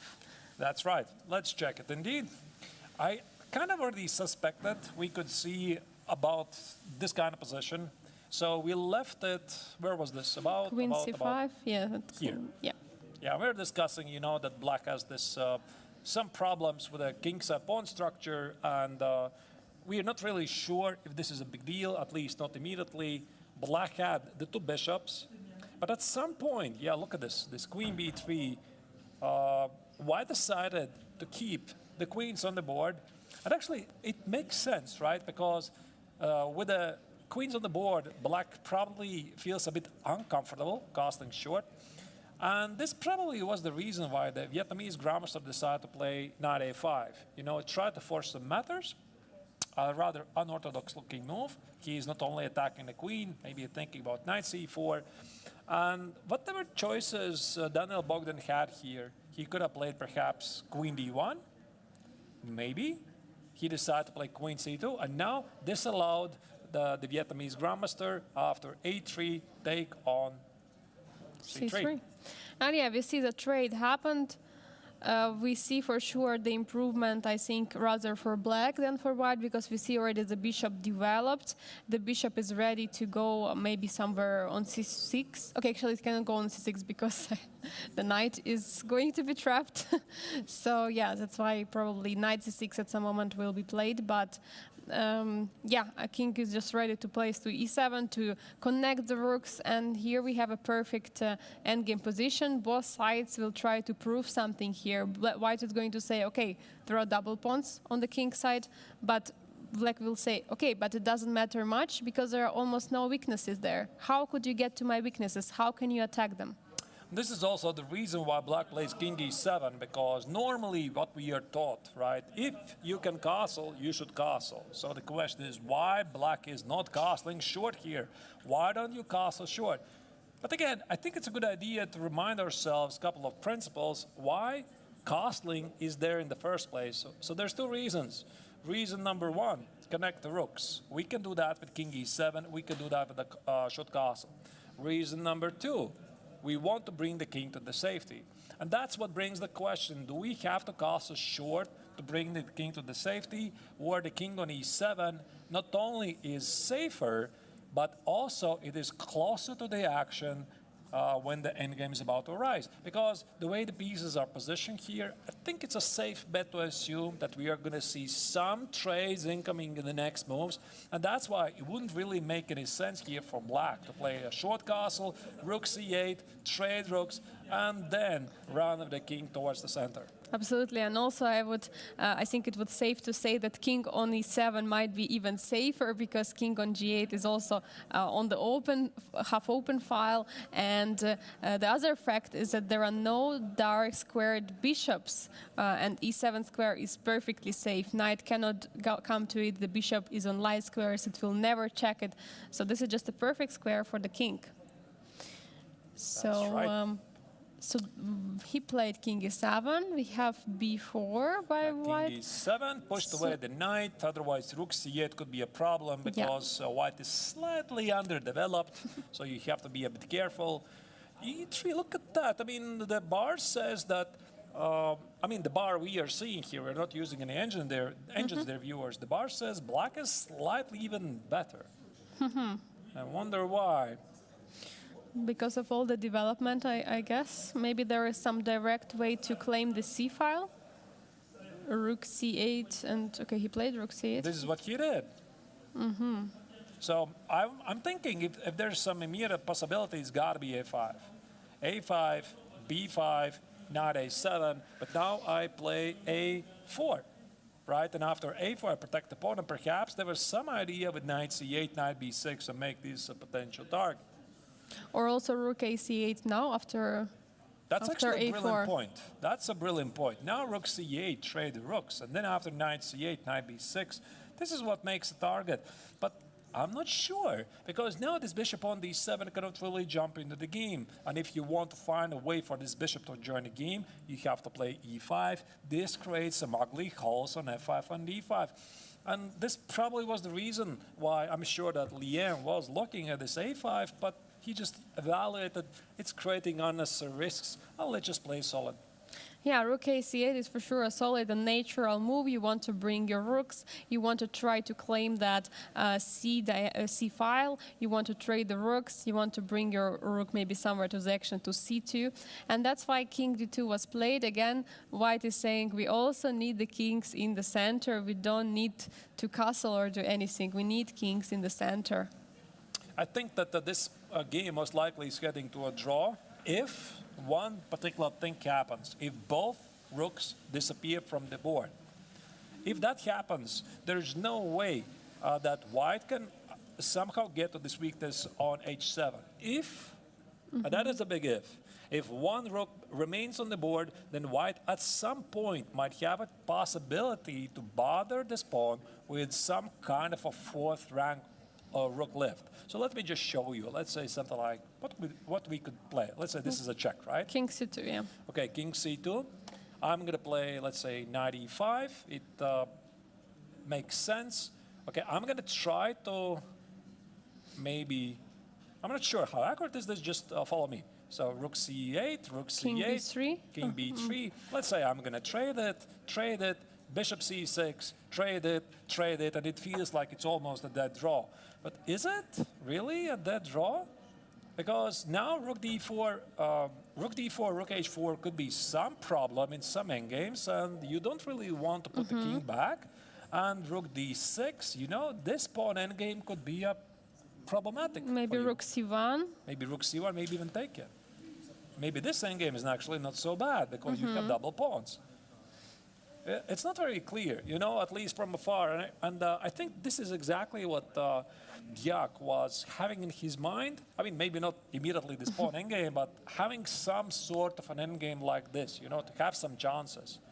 Yeah, and for sure, once you're reaching any kind of endgame, you're starting calculating and thinking about this position. What will happen if my heavy pieces are gone in this position? We have rooks. What will happen if I trade the knights, the bishops? How will it influence the position? And as we can see, the black has weaknesses. So it means the less pieces are on the board. If we are going to trade, for example, all the minor pieces and heavy pieces, it can bring black to some trouble in the pawn endgame. That's right. So he has to be a bit careful. And he can't really blindly trade all the pieces. But yeah, probably still, I do stand to what I said. This is looking quite drawish. But there's good news for all the Romanian fans. Diak is not in time trouble.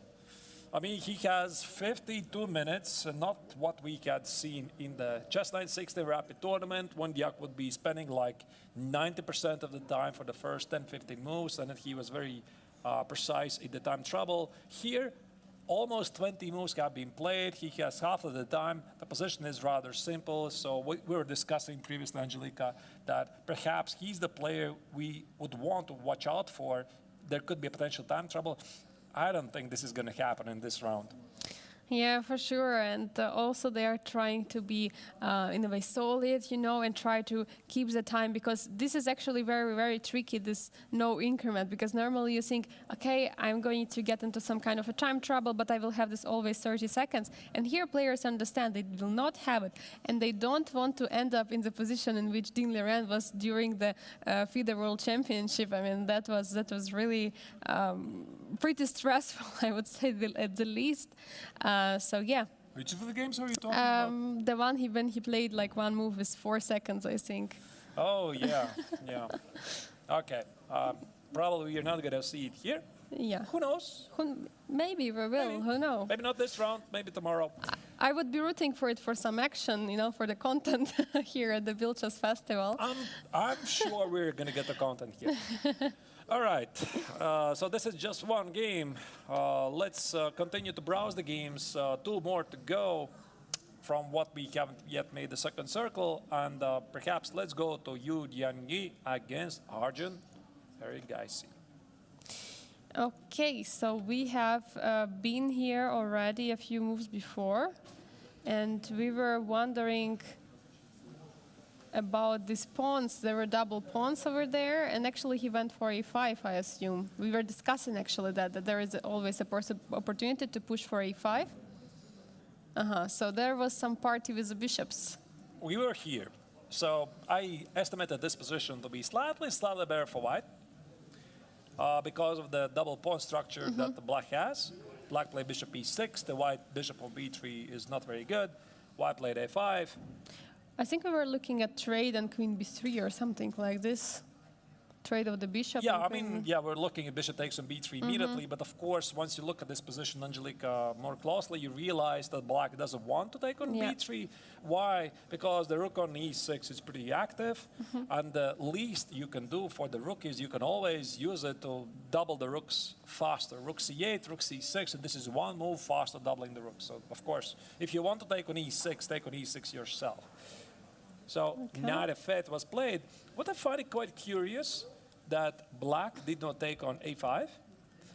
And I can only assume he was sort of concerned with this pawn on a5 and opened b file, because there could be some pressure at the b file. And as soon as black plays b6, let's say he tries to liquidate this into probably some drawish endgame, I think white is going to play a6.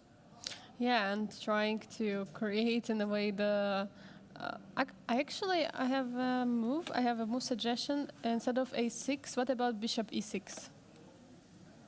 So with which piece are you taking? No, it was... Here? No. In the... Okay, trade happened. A b6, and here bishop takes on e6. And now a6. And now a6.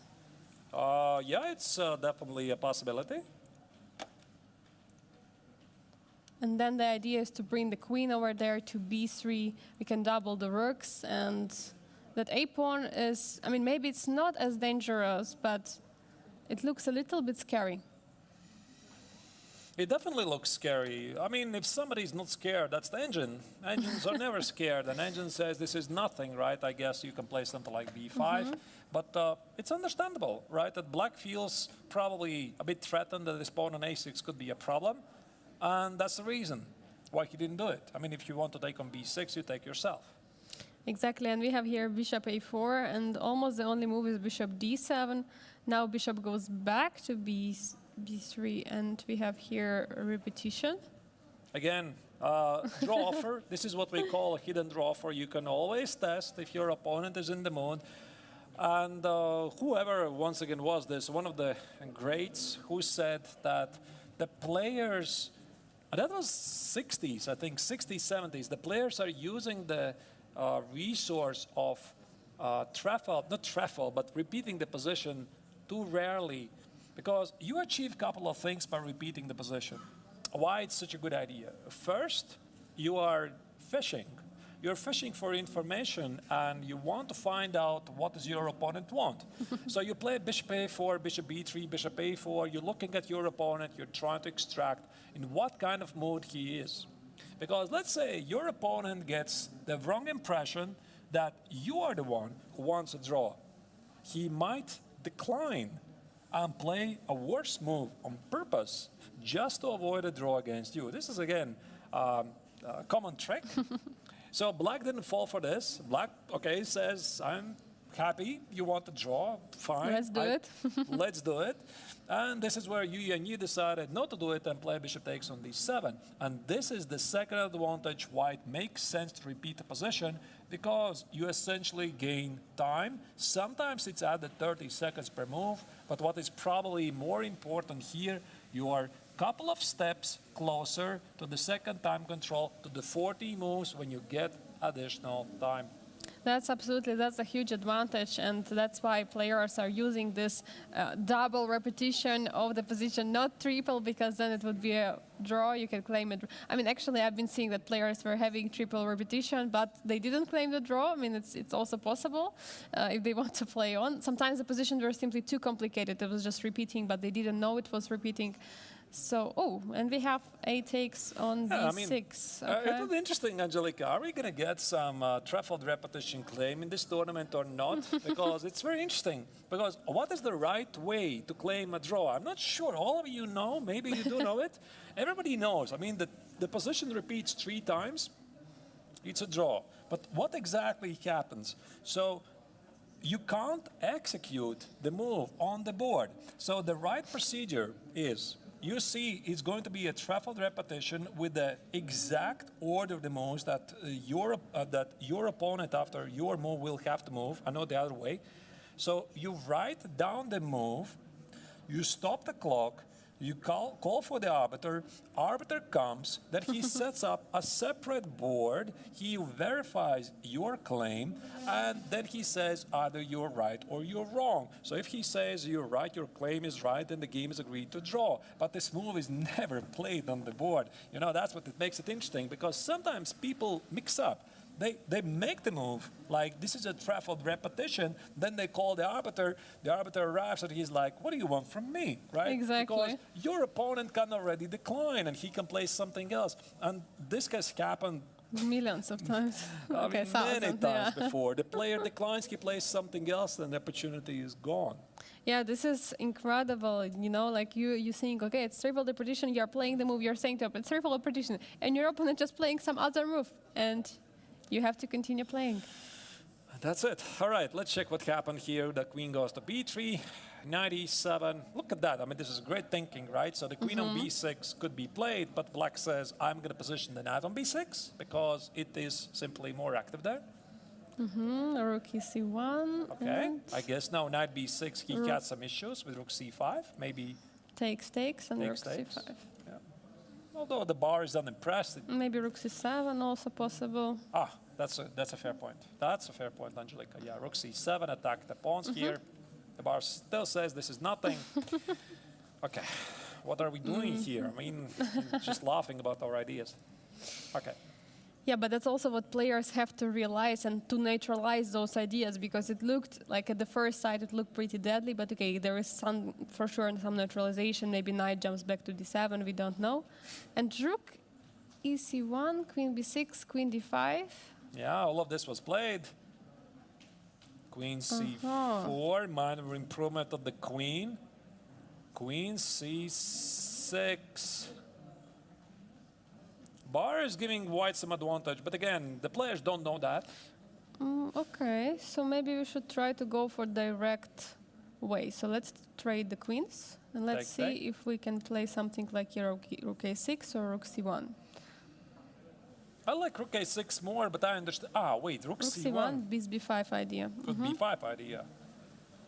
Because if rook c8, b5, knight e7, we have... Wait. A pawn. Oh. Yes. So c5 is the only move. There's knight e5, so you have to play c5. You have to play c5, but now you have a passer. You could play maybe bishop e1 or bishop a5, knight e2, knight c4. Beautiful knight, supports this moving of the pawn. The pawn on e5 is the target. This maybe looks actually g3. pretty nice for white. That looks really nice. You know, this is something. Now, wait. Let's just go back. Let's just take it one step at a time. So, queen c6 was not necessary, yet black did this. Once again, what was it? We take, and rook c1. How to protect the pawn? Or rook e6, it's a little bit too passive. But you might have to do it. I mean, now there's no b5. Actually, rook e6 makes sense. I don't see how white is immediately making progress. Maybe he gets some advantage with something like b5. Takes. I wanted to take on b5, has some pressure. No, but this is not enough. Wait. What was it? Queen c6, b takes on c6, rook c1, rook e6. Maybe bring this knight in the game. Yeah, that's a question. How? How do we bring this knight? If the bishop e1, there's knight f4, counterplay. So I guess you play g3 first. Bishop e1, knight e2, knight b3, or knight c4, knight a5. That's a target. I think at least it's a position where white can slowly improve. So even though there is no direct way, like how can they, win the pawn or something, but there is, as you said, there is a way to improve the knight, there is a way to improve the position, and rook on e6 is a little bit clumsy. It has only 2 squares, e6, d6. That's a fair point. That's a brilliant point, Angelica. And actually, queen x on c6 is on the board, and Yuanyi is. If I was him, I would be sensing this is an opportunity, unexpected opportunity, because here this was not necessary. I mean, black has no obvious weaknesses. Everything appears to be rock solid. Although, I mean, rook a5 was an issue, perhaps. Rook a5, rook b5. There's some pressure here, despite the fact that engines we are seeing the bar. On the analysis screen, it says that white is having a very minor edge. Black has no counterplay. Maybe this is what prompted the Regaisi to trade the queens. I like the Chinese chances. Yeah, me too. And as you said, absolutely out of nowhere. If pawns are staying on b file, those are just mirrored pawns. I mean, basically you have mirrored position in this case. There are pawns on H, G, F, E, D, and B file. But now C6 is becoming a weakness, and B pawn is more promoted. And then, for example, in case of such a mistake as rook c1, rook c8, then b5 is immediately a very strong move. But of course, Arjun will not go for it, of course. But okay, you could try to lead an active defense. So active defense is you sacrifice a pawn. Can I do that? Like this. I'm not Bishop totally h6. Sure. There's bishop h6, and I could. I'm not sure. I was thinking knight e1. Okay, bishop h6. Just to see. Oh, there's something very bad. Okay. What is it? Who knows? Yeah, maybe just rook d3, and knight e4. Okay, although you need to watch out for some checks, and knight g5 tricks, king h6, knight f7. I don't see any mate. Knight e4 Maybe is an issue. knight g5 right now. Just take. Yeah, of course. Yeah, so where was this?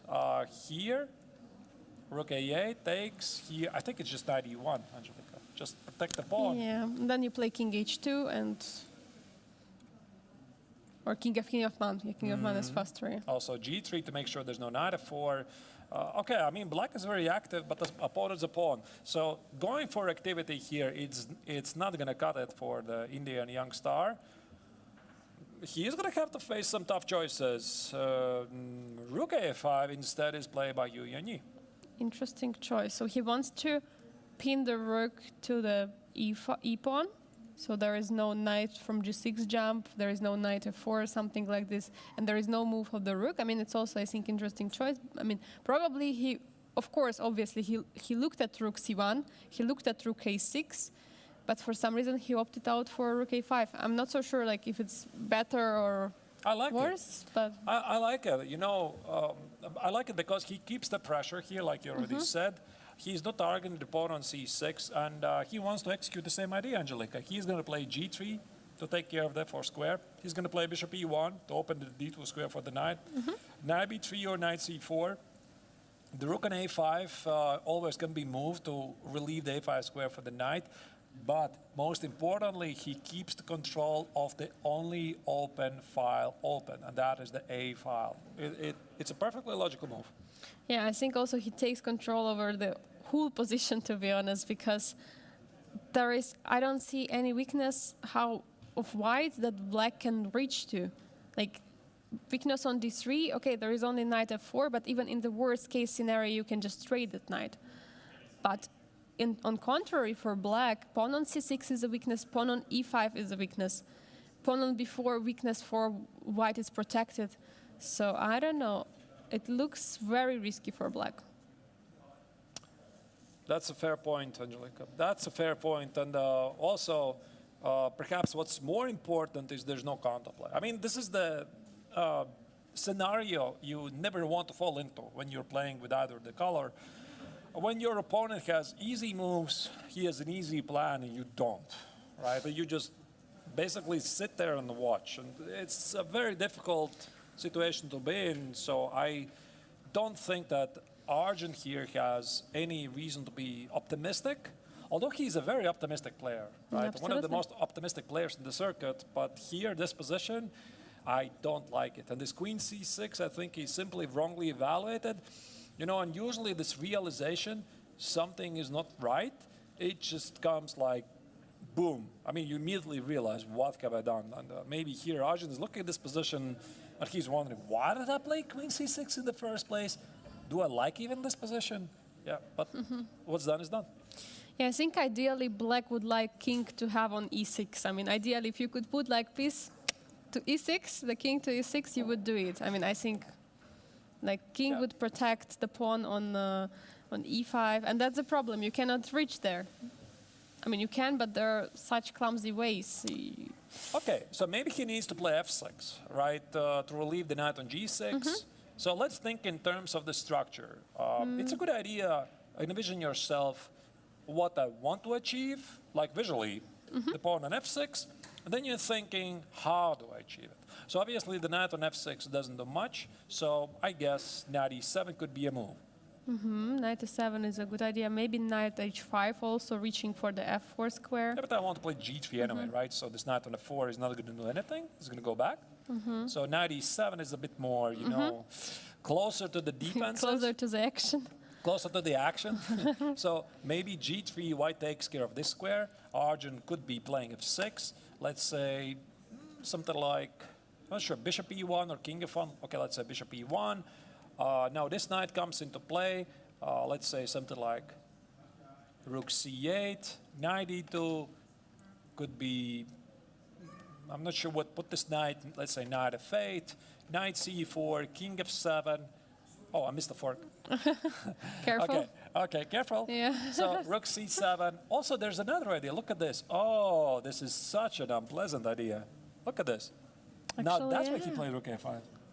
This is incredible, actually, how rich this position is for ideas for white. And I cannot find any offensive idea for black. I mean, there's no offensive idea.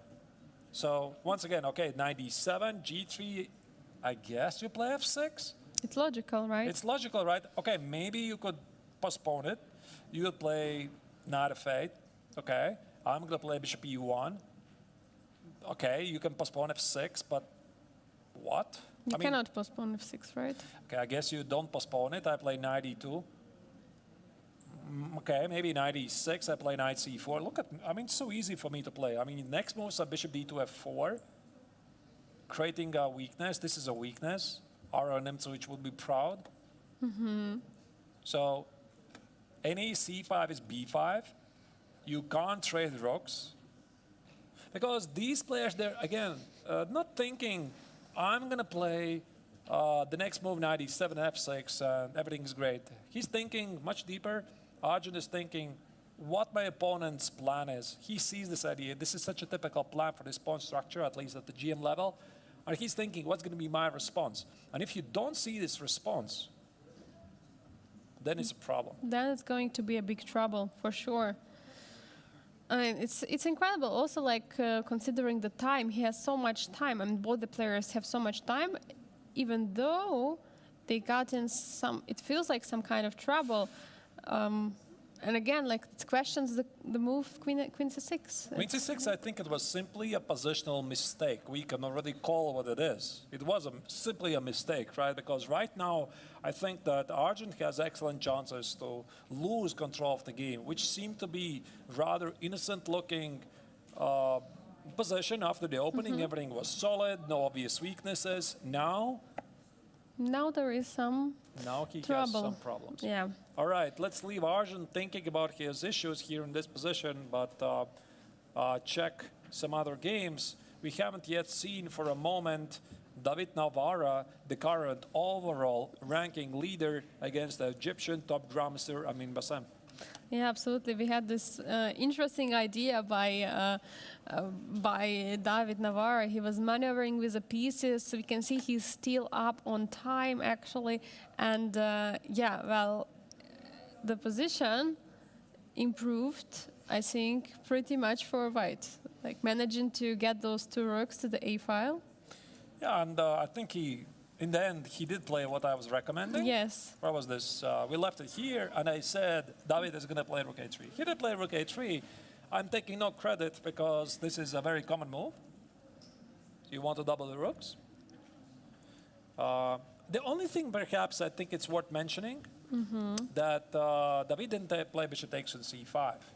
Because after d takes on c5, I see the bar really, really loves it. But it's a bit difficult to evaluate this position properly. Because if black gets a blockade on d6, let's say, I'm not sure how, rook e7, knight e8, knight e6. Look at this beautiful knight. This bishop could potentially go to h6. I have an excellent knight which protects all the most important squares in the center. And if you don't have anything like in the next 5 moves or so, black can even take over the game. Because any breaks, you open the dark square bishop for black. Although this bishop takes on c5 is a common theme in this position, David decided not to do it. Yeah, he is going for rook a3, as mentioned by Arthur. It's a very, very typical idea. You would like to double the rooks, you would like to trade, and you just want to dominate on the A file. That's right. So queen c7 was played. Queen e2, okay. So putting some pressure on the diagonal on the spawns on b5, b5, c4. Right. Okay, now bishop c8, bishop d7 is the common resource for black. Otherwise, you know, this bishop on b7 is staring at the pawn on d5. It's not doing anything, so it makes sense. Navarra takes over the a file, and now he goes back. So he was scared of rook a7, but why to be scared? I don't know. There are some mind games going on there. Bishop g5, bishop c1, bishop b7, bishop c8, bishop b7. Tough to say. I guess he realized that keeping the bishop on b7 is necessary. Maybe there were some issues with bishop d7, rook a7, rook b7, and bishop c5. Maybe this is what he didn't like, because now if you take on a7, I take with the bishop, queen c5 drops the rook, and after d takes on c5, it could have some intermezzo moves of d6, something along the lines of this. Okay, of course, engine says, go away, this is not right. But you know, when you're looking from afar, you see these ideas, you're not entirely sure. That's why he just played bishop b7 and queen b6.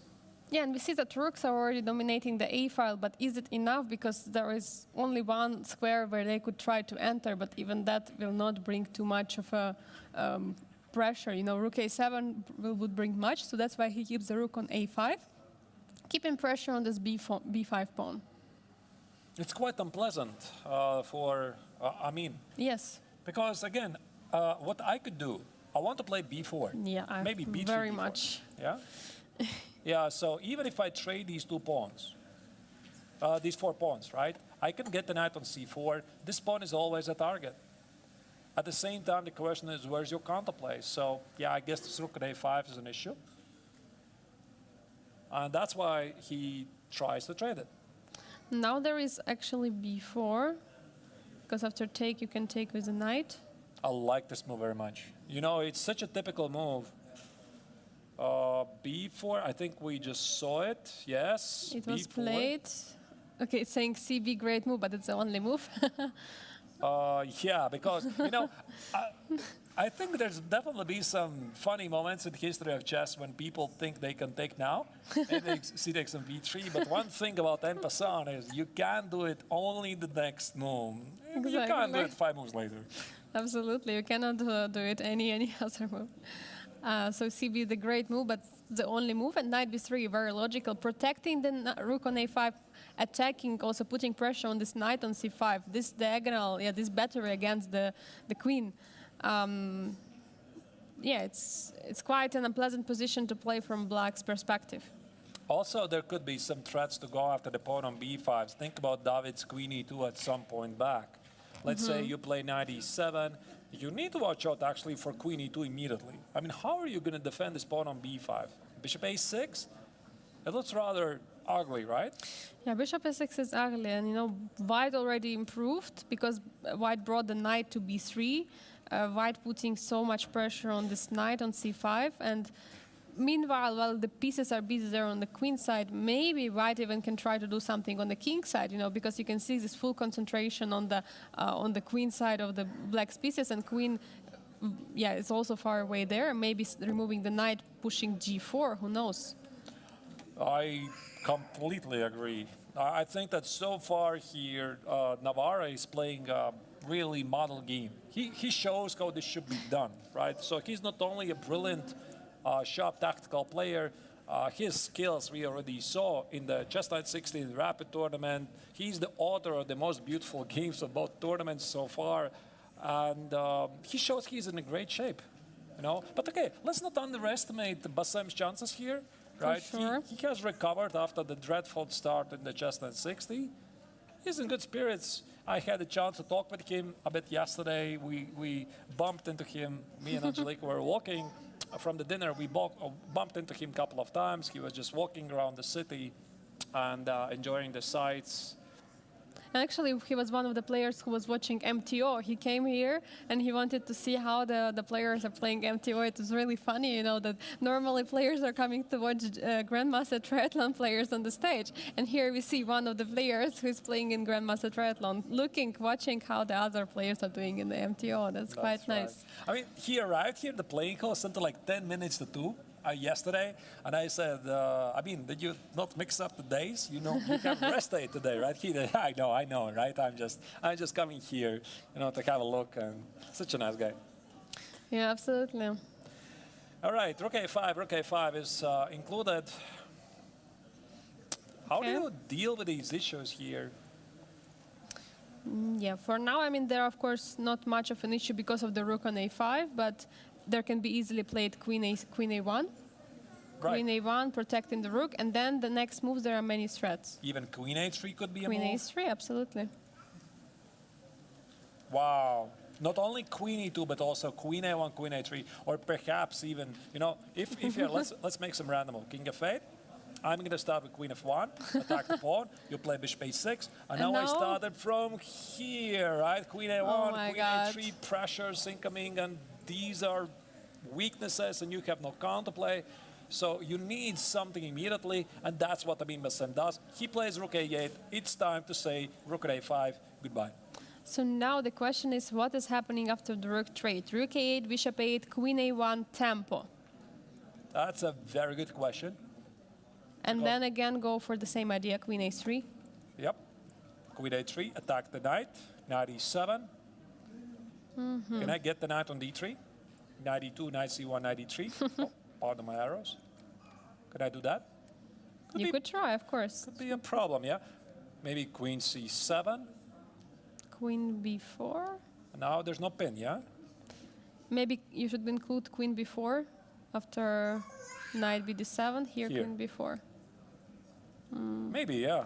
But there is bishop a6, maybe. Yeah, or queen a6. There's also, there could be a threat of c4 at some point. Take on b6, take on c5.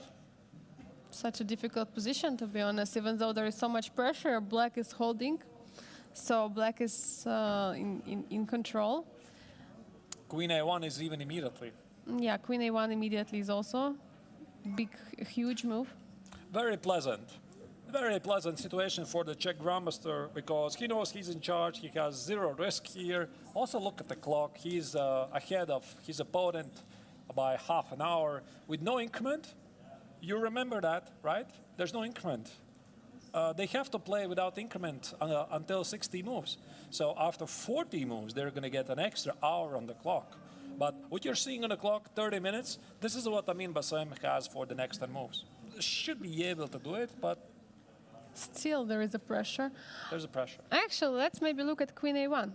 I mean, looks very, very interesting. Queen A1, Rook takes, Queen takes, no? Queen takes, yeah? And if we go for this endgame, I think the pawns will be very, very weak. I mean, Bishop A6, I think, should be played to protect the pawn, because otherwise, if Bishop goes to A8, it's just blocked there forever.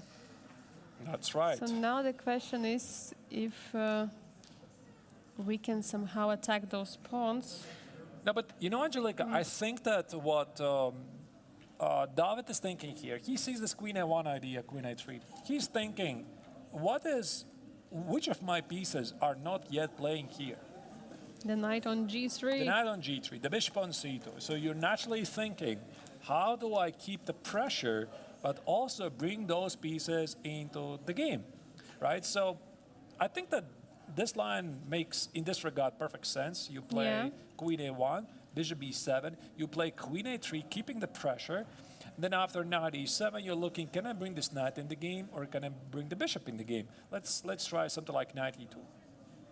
Makes perfect sense to me, right? Absolutely, yeah. So Knight C1, Knight E3. Maybe there's nothing immediately, but let's say Black tries to kill the pressure.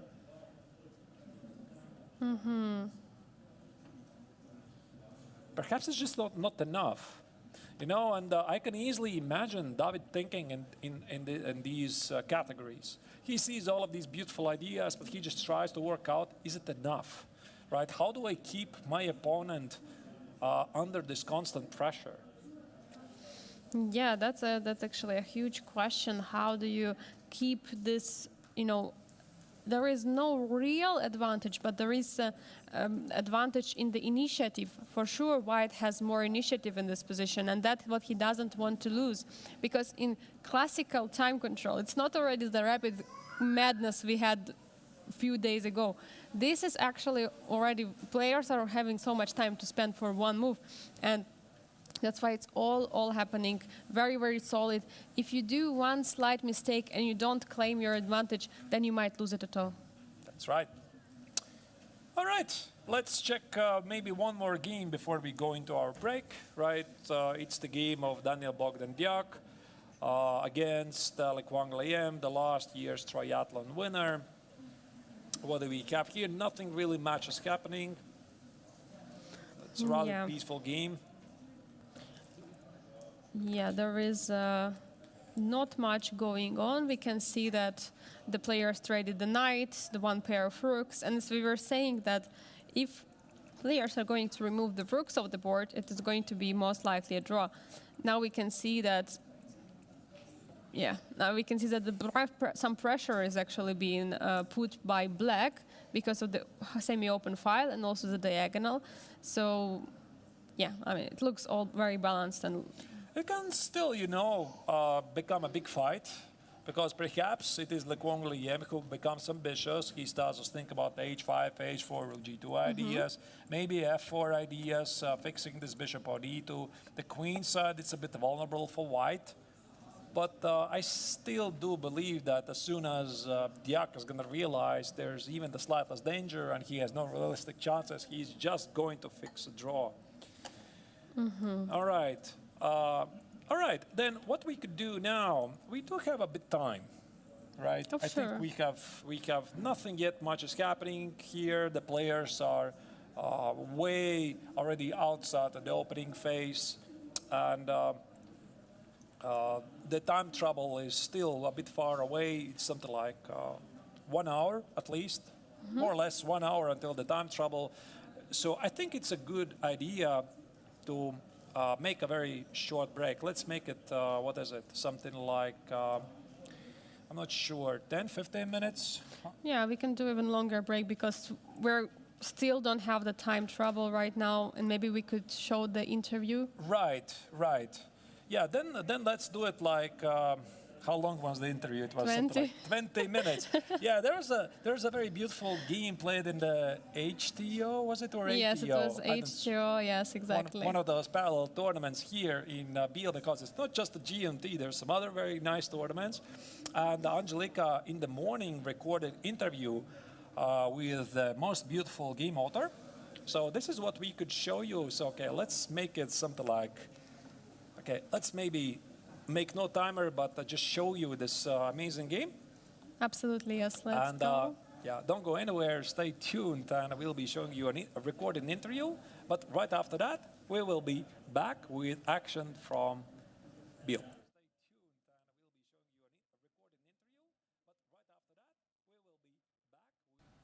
Welcome everyone. I'm here standing with Shivesh Sunil, the player of the HTO Haupt tournament here in Biel, and he has just won the Beauty Award for the most beautiful game in the round 1 of the HTO. Congratulations. Thank you very much. How was the game yesterday? Have you expected during it that you might win the award? So I hope that I win the game, especially it's the first round. So I thought, yeah, it would be great if I win, but it was not easy for me, especially the opening.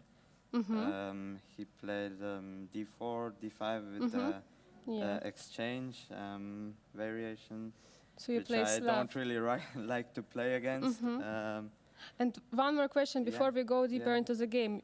Your opponent was higher rated than you. Yeah.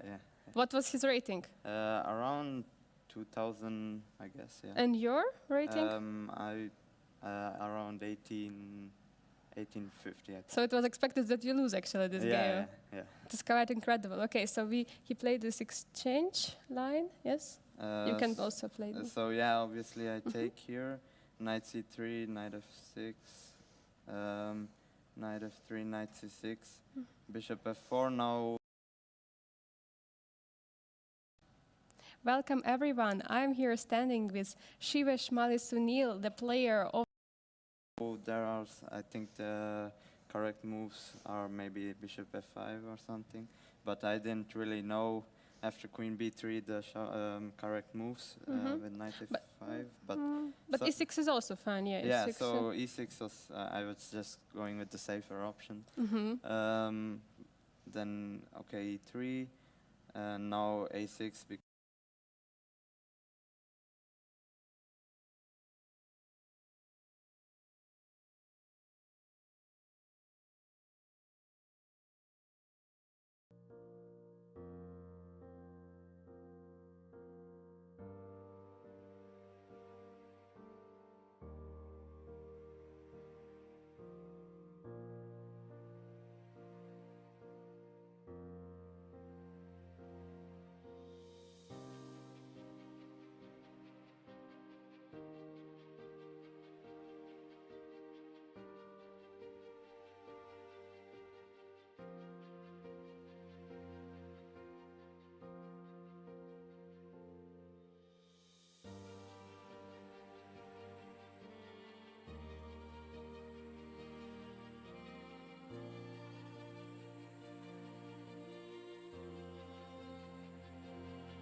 And we are back from Biel, Switzerland, with Angelika Volkova, and I'm Graham Connections. We are your hosts for this year's Chess Festival, just like last year.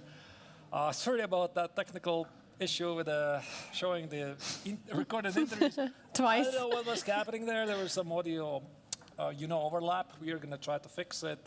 So either way, all of the interviews are going to be uploaded in the Biel's YouTube Chess Festival channel. You can find them there.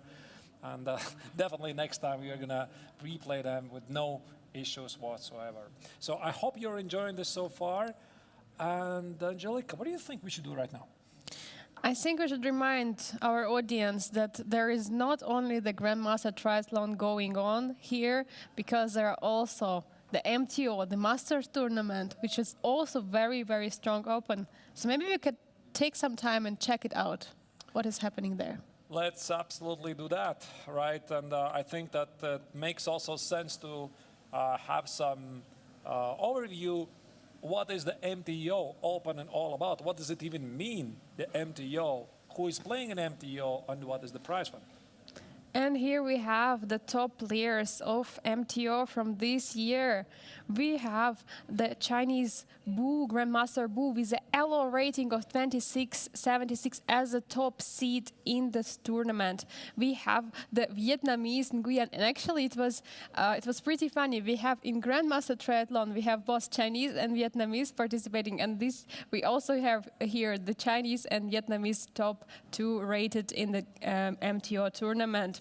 We have also Aryan Chopra from India, who actually won yesterday in the round 1 the most beautiful game, the beauty award of the game. Maybe we'll could take a look at that game later if Aryan would join us. Also Kartikeyan, he was, I believe, in 2021 one of the leaders of the tournament. He was leading almost whole event, and then he became second. We have also Grandmaster Yufa with the ELO rating of 26.03.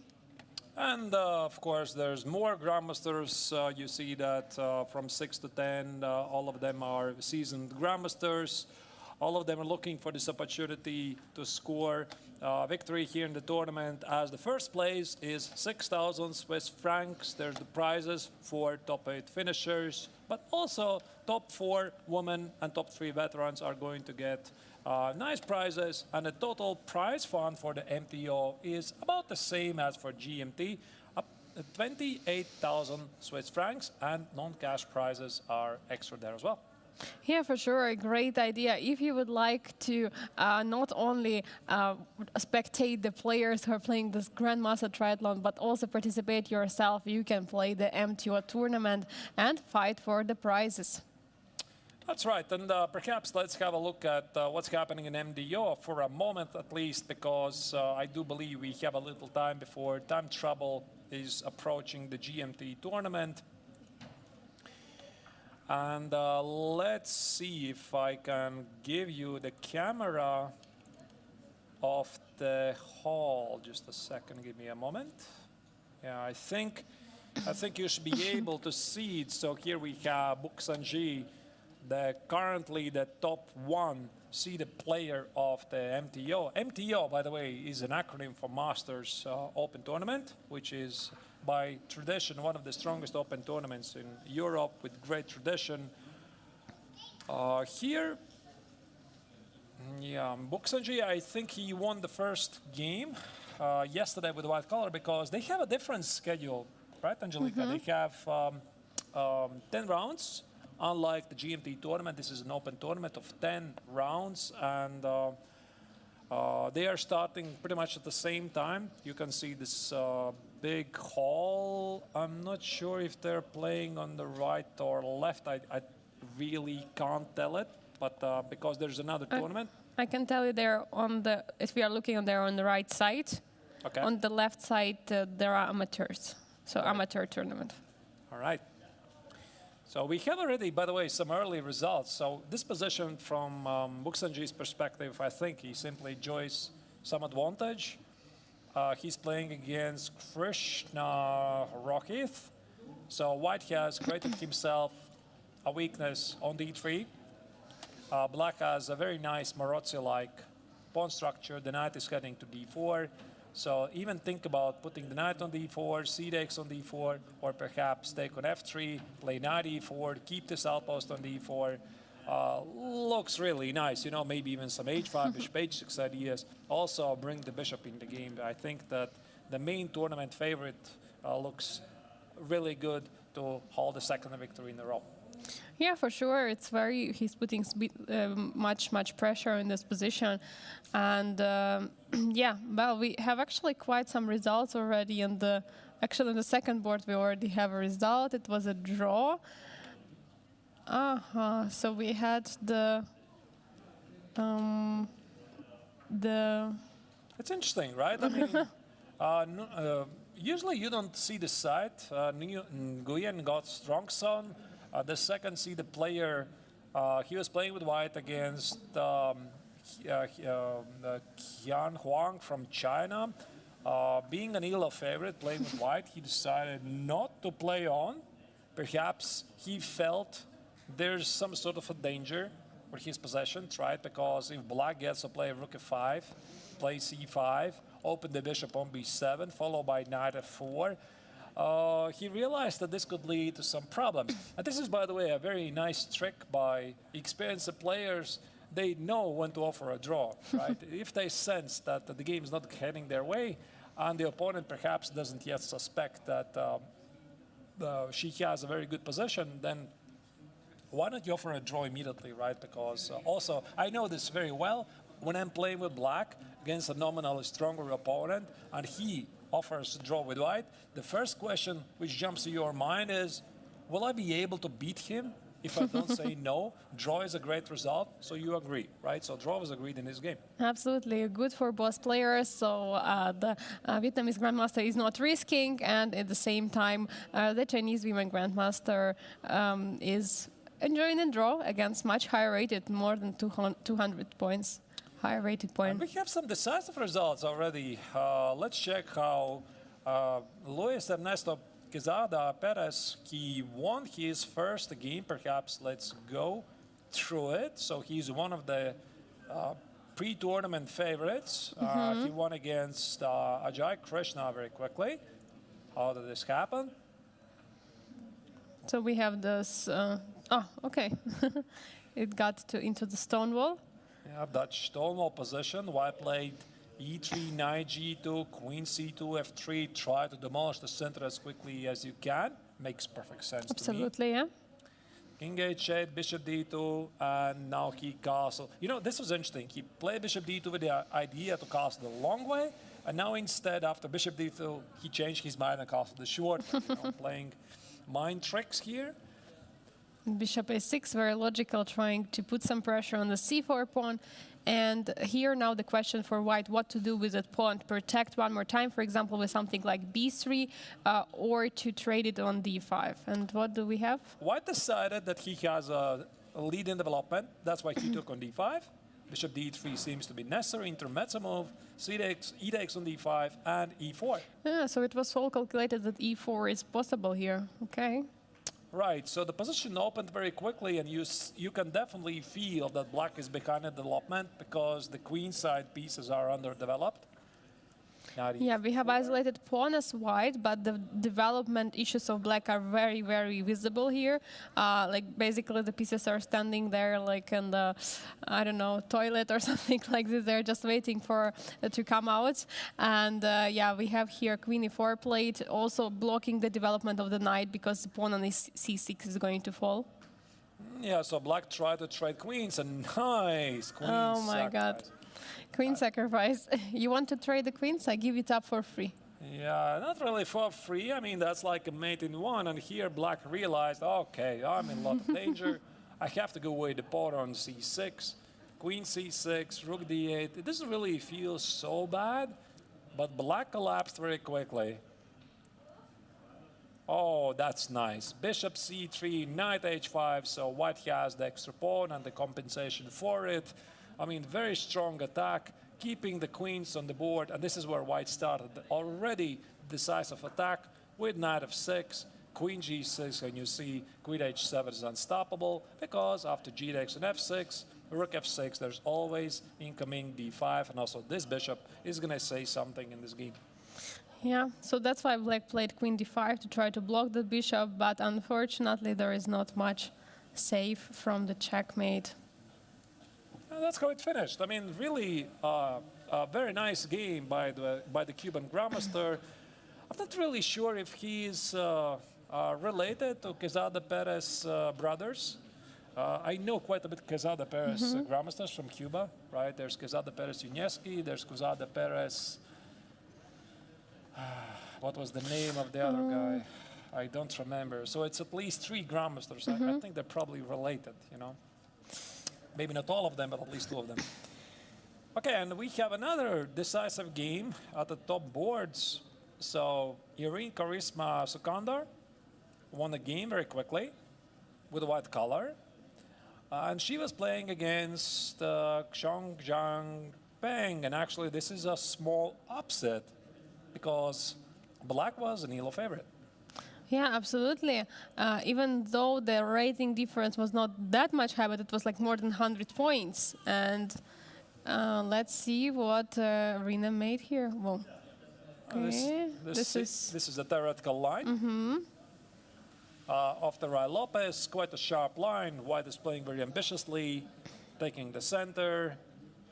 Nice. Bishop c2, you're already thinking about some queen d3 ideas. I mean, maybe the Greek gift. Bishop takes on h7, knight g5. Yeah, you dream for it, right? Yeah. Queen d3, dodging the pin.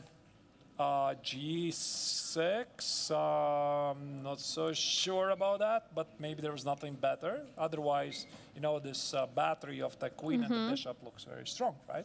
Yeah. Nice. Long castle. And this is basically an invitation to start the attack at the king side. Bishop f6, h3, and black is just collapsing. It's actually very interesting. Where exactly did black misplay this? Maybe the g6, which you mentioned, was a little bit too Here. much. Or knight f5. I think what black should have played is bishop f5 probably. Try to kill the bishop, right? Absolutely, yeah. Yeah, I think he might have underestimated this very strong attack of the queen and the bishop. So, yeah, g6 is something you don't want to do because as soon as white castles the long way, h4, h5, open to h5, this looks very good. Yeah, absolutely. There was a question from the chat, how many female participants are there in the tournament? I mean, I just counted the 6 female titles holder, but there can be more female participants. I mean, for sure, the MTO tournament has also, as we said, 4 female prizes. So that's why that is something special for women to fight for in this event. Normally, every year in master tournaments, there are very strong women coming here to fight for the first place. That's right. So the special prizes invite also for the best women players to compete here. What do you think, Angelica? Are we going back to the GMT? I think it's a good point because we will see. Did we miss something interesting? Yeah, I think we are going to start with the first board and see how it goes. Yeah, absolutely. So let's go to the board. Bogdan Daniel Diak against Le Quang Liam. We have some pressure, actually, which Le Quang Liam putting on the king side. We were talking before about those pawns being weak.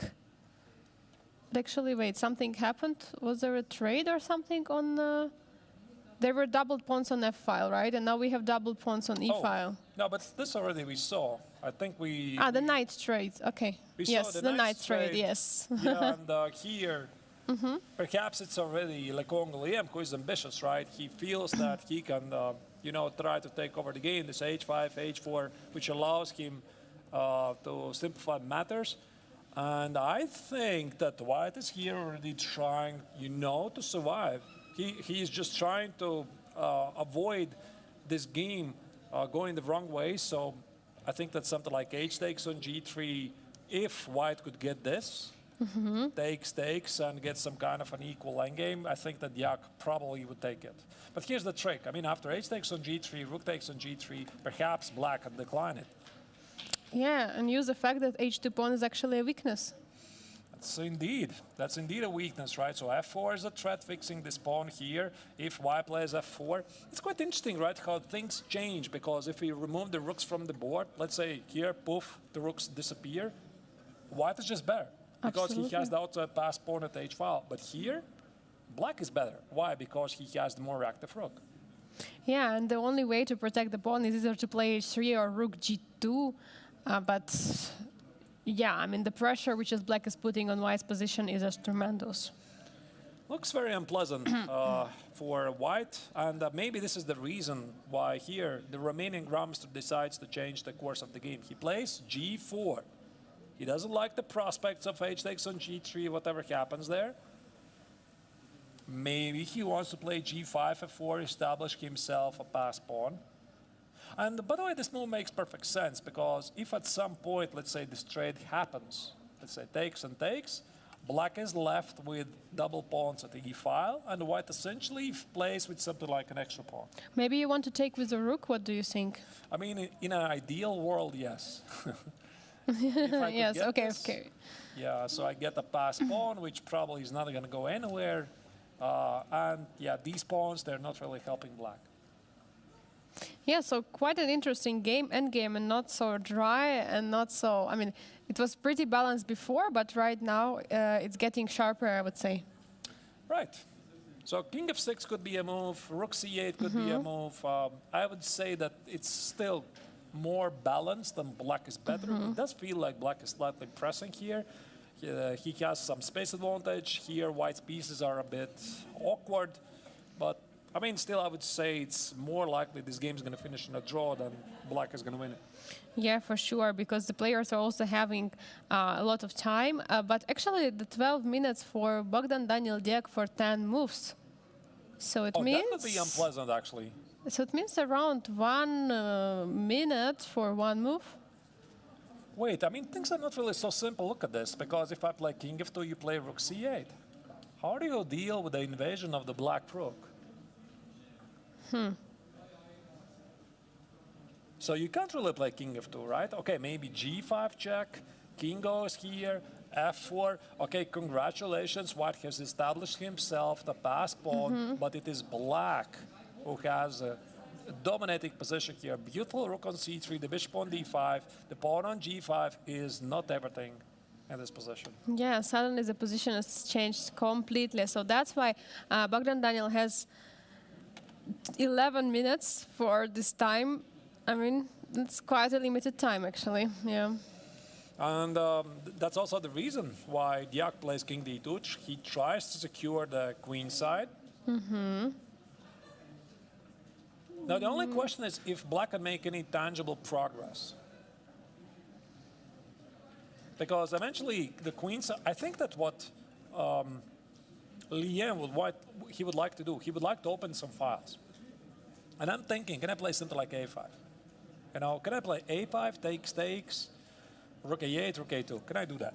Right? It looks logical. And if you play b5, well, you know, this is an extra weakness I could, you know, maybe use at some point later. Highlight this weakness, yeah. Yeah, I mean, rook c8, rook c5, even if this trades the rooks, your bishop is on the color of this pawn. I would definitely consider this. Yeah, for sure. Okay, so while Lek van Gliem's taking his time thinking what he would do here, maybe let's jump to the other game we haven't looked for a long time. I think Vincent Keimer against Jules Moussard. It was quite an interesting position of the middle game, but the things changed. What is this bishop doing on d3? It's an extra pawn for black. That's what I can tell immediately. So white is already trying to hold on. Let's roll back. Okay. So we left it about here. I like this idea, d3, because white was getting ambitious with f4 ideas, maybe rook f4, some king side attack, the bishop on b2 is very aggressive. So knight c5, I think this is the move you were suggesting, Angelica. Knight c5, and about here, yeah, queen b3, queen c7, king h1. I think that Vincent didn't really want to give up the idea to play f4. So otherwise, he would have played e4 very quickly. Yeah. That's why he played king h1, so that, you know, there's no check on e3 after f4. And yet, he never played it. I guess he never realized played it. This is f4 most likely leading nowhere. Maybe e4. Maybe just take it. Maybe just take and then the file is getting open, maybe. These are weaknesses, right? Looks like in some kind of hanging pawns, but not really hanging pawns, but... I mean, you can easily get the worst game here Yeah. with white. And I think that about here, the German player decided, okay, I want to play f4, but, you know, now I'm not going to play it anymore. So rook d1, queen d7, rook d2, time to solidify the position. You're saying I changed my mind. I'm not going for it. Right. I mean, better to Here? be, better to change the mind than being stubborn. Wait a second. But he just returned with a queen. Yeah, so this pawn on d3 is under attack. So even after queen d7, bishop takes is a threat. So I assume... Bishop e4 here. No, bishop e4 is a check, Angelica. Oh, I forgot we moved the king. Yeah, but yet the bar says there's something. Ah, wait, rook d1, e4, there's a mate. There is a mate. That's not possible. Okay, okay. So that's why you Okay. can't do it. So queen d6 was a waiting move. And now after queen b3, which the bar slider doesn't like, now black takes it. Because after rook d1, you can play e4. And Perhaps- now bishop e1 attacking the bishop. Right, so this is what was played. Bishop b4, here, here, here, queen e5. I think that white needs to be a bit careful here. So it is looking quite drawish.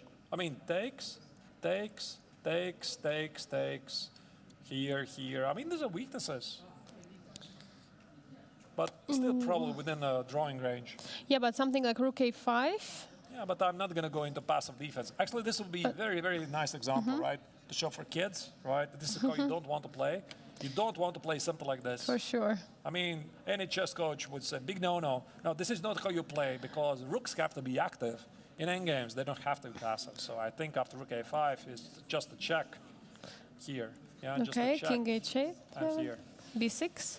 What? b6. b6. And yeah, I mean, we get 2 pawns each, pass pawns, and there's actually a fair chance we could get here. Yeah, because why I like this position because it potentially b5 to get this a and b. Yeah, can you, a being pawns. Okay, you have e and f, but And the king is closer to stop these pawns, and Yes. the white king is further away to stop these pawns. so right? that's why normally this queen side pawns might be more dangerous, but That's what I'm saying. I mean, Vincent has to be here slightly accurate, and I'm pretty sure we are going to see this at the board because the players are going exactly here. So Kamer is no longer ambitious. He realized, I think he realized about if he could go back, where could it be? He realized about, okay, they're playing very quickly. I'll just try to find this moment. About here. About here, I think Vincent realized that f4 doesn't work. And from here, he decided, okay, listen, let's not make things worse than they should be. Let's just make a draw here, right? So I tried, it didn't work. I underestimated my chances, so let's just make a draw. yeah, and this is what is happening, rook a5. So I guess the only way how you can go is a active defense in a way, or just to put more pressure on the, I mean, rook d8, rook d7, attacking 2 pawns, like Arthurs was saying. And just trying to play this position, because indeed, if you're just putting the rook back to d2, to the second rank, and then to the c2, king will just march to c5, and it will be game over. Yeah, and I think that Vincent is right now trying to evaluate this, potential endgame with 2 pass pawns each. So once again, check here, attack both pawns here. I'm absolutely positive that black is going to try to organize 2 pass pawns, maybe even... Maybe b5, yeah? Yeah, but b5 I can go back. You know, I changed my mind. So I just changed my mind. I don't want to enter this. Most likely take first. Yeah, first maybe b6. Oh, wait. Yeah. So... Yeah, maybe... Yeah, but then again, I lose a tempo. Actually, it's an interesting question. b6 or b5? Okay, let's say b6, takes, take, something like this, and now you play b5. And I could play here. No, I guess b4, yeah? Yeah, these pawns are very fast. It looks really tricky. It is tricky. I mean, the rook endgames are tricky. There's actually a very good reason why you should be studying rook endgames, because this is where you can get to save a lot of points or, on the contrary, win a lot of the points. But I'm sure that Vincent knows all of this too well because he played a brilliant rook endgame in the rapid tournament against the co-winner of the rapid section, David Navarra. He's coached by one of the best positional players in the world, at least in the past, Petr Leko. So, I mean, for Vincent, I think he's going to make 10 times out of 10 an active rook move rather than a passive move. Yeah, for sure. And also there is this joke, you know, when I'm playing the rook endgame and when I'm up a pawn, I'm drawing the endgame. When I'm down a pawn, I'm losing the endgame. So Right. yeah, so that is not happening. Study rook endgames. Fair point. Okay, so we have Yu Yang-yi with white pieces again against Arjun Erigaisi. We have been looking how this game was developing, and actually we realized that there is something what maybe Indian Grandmaster missed when he decided to trade the queens. And Yeah. here we have the position where rook, This moment, right? this moment, absolutely. Big positional mistake by the young Indian. Brilliant move, rook a5. Wow. Rook a7. Okay. Asking the question that's knight. Ooh. You saw a way to improve his position even further. And rook.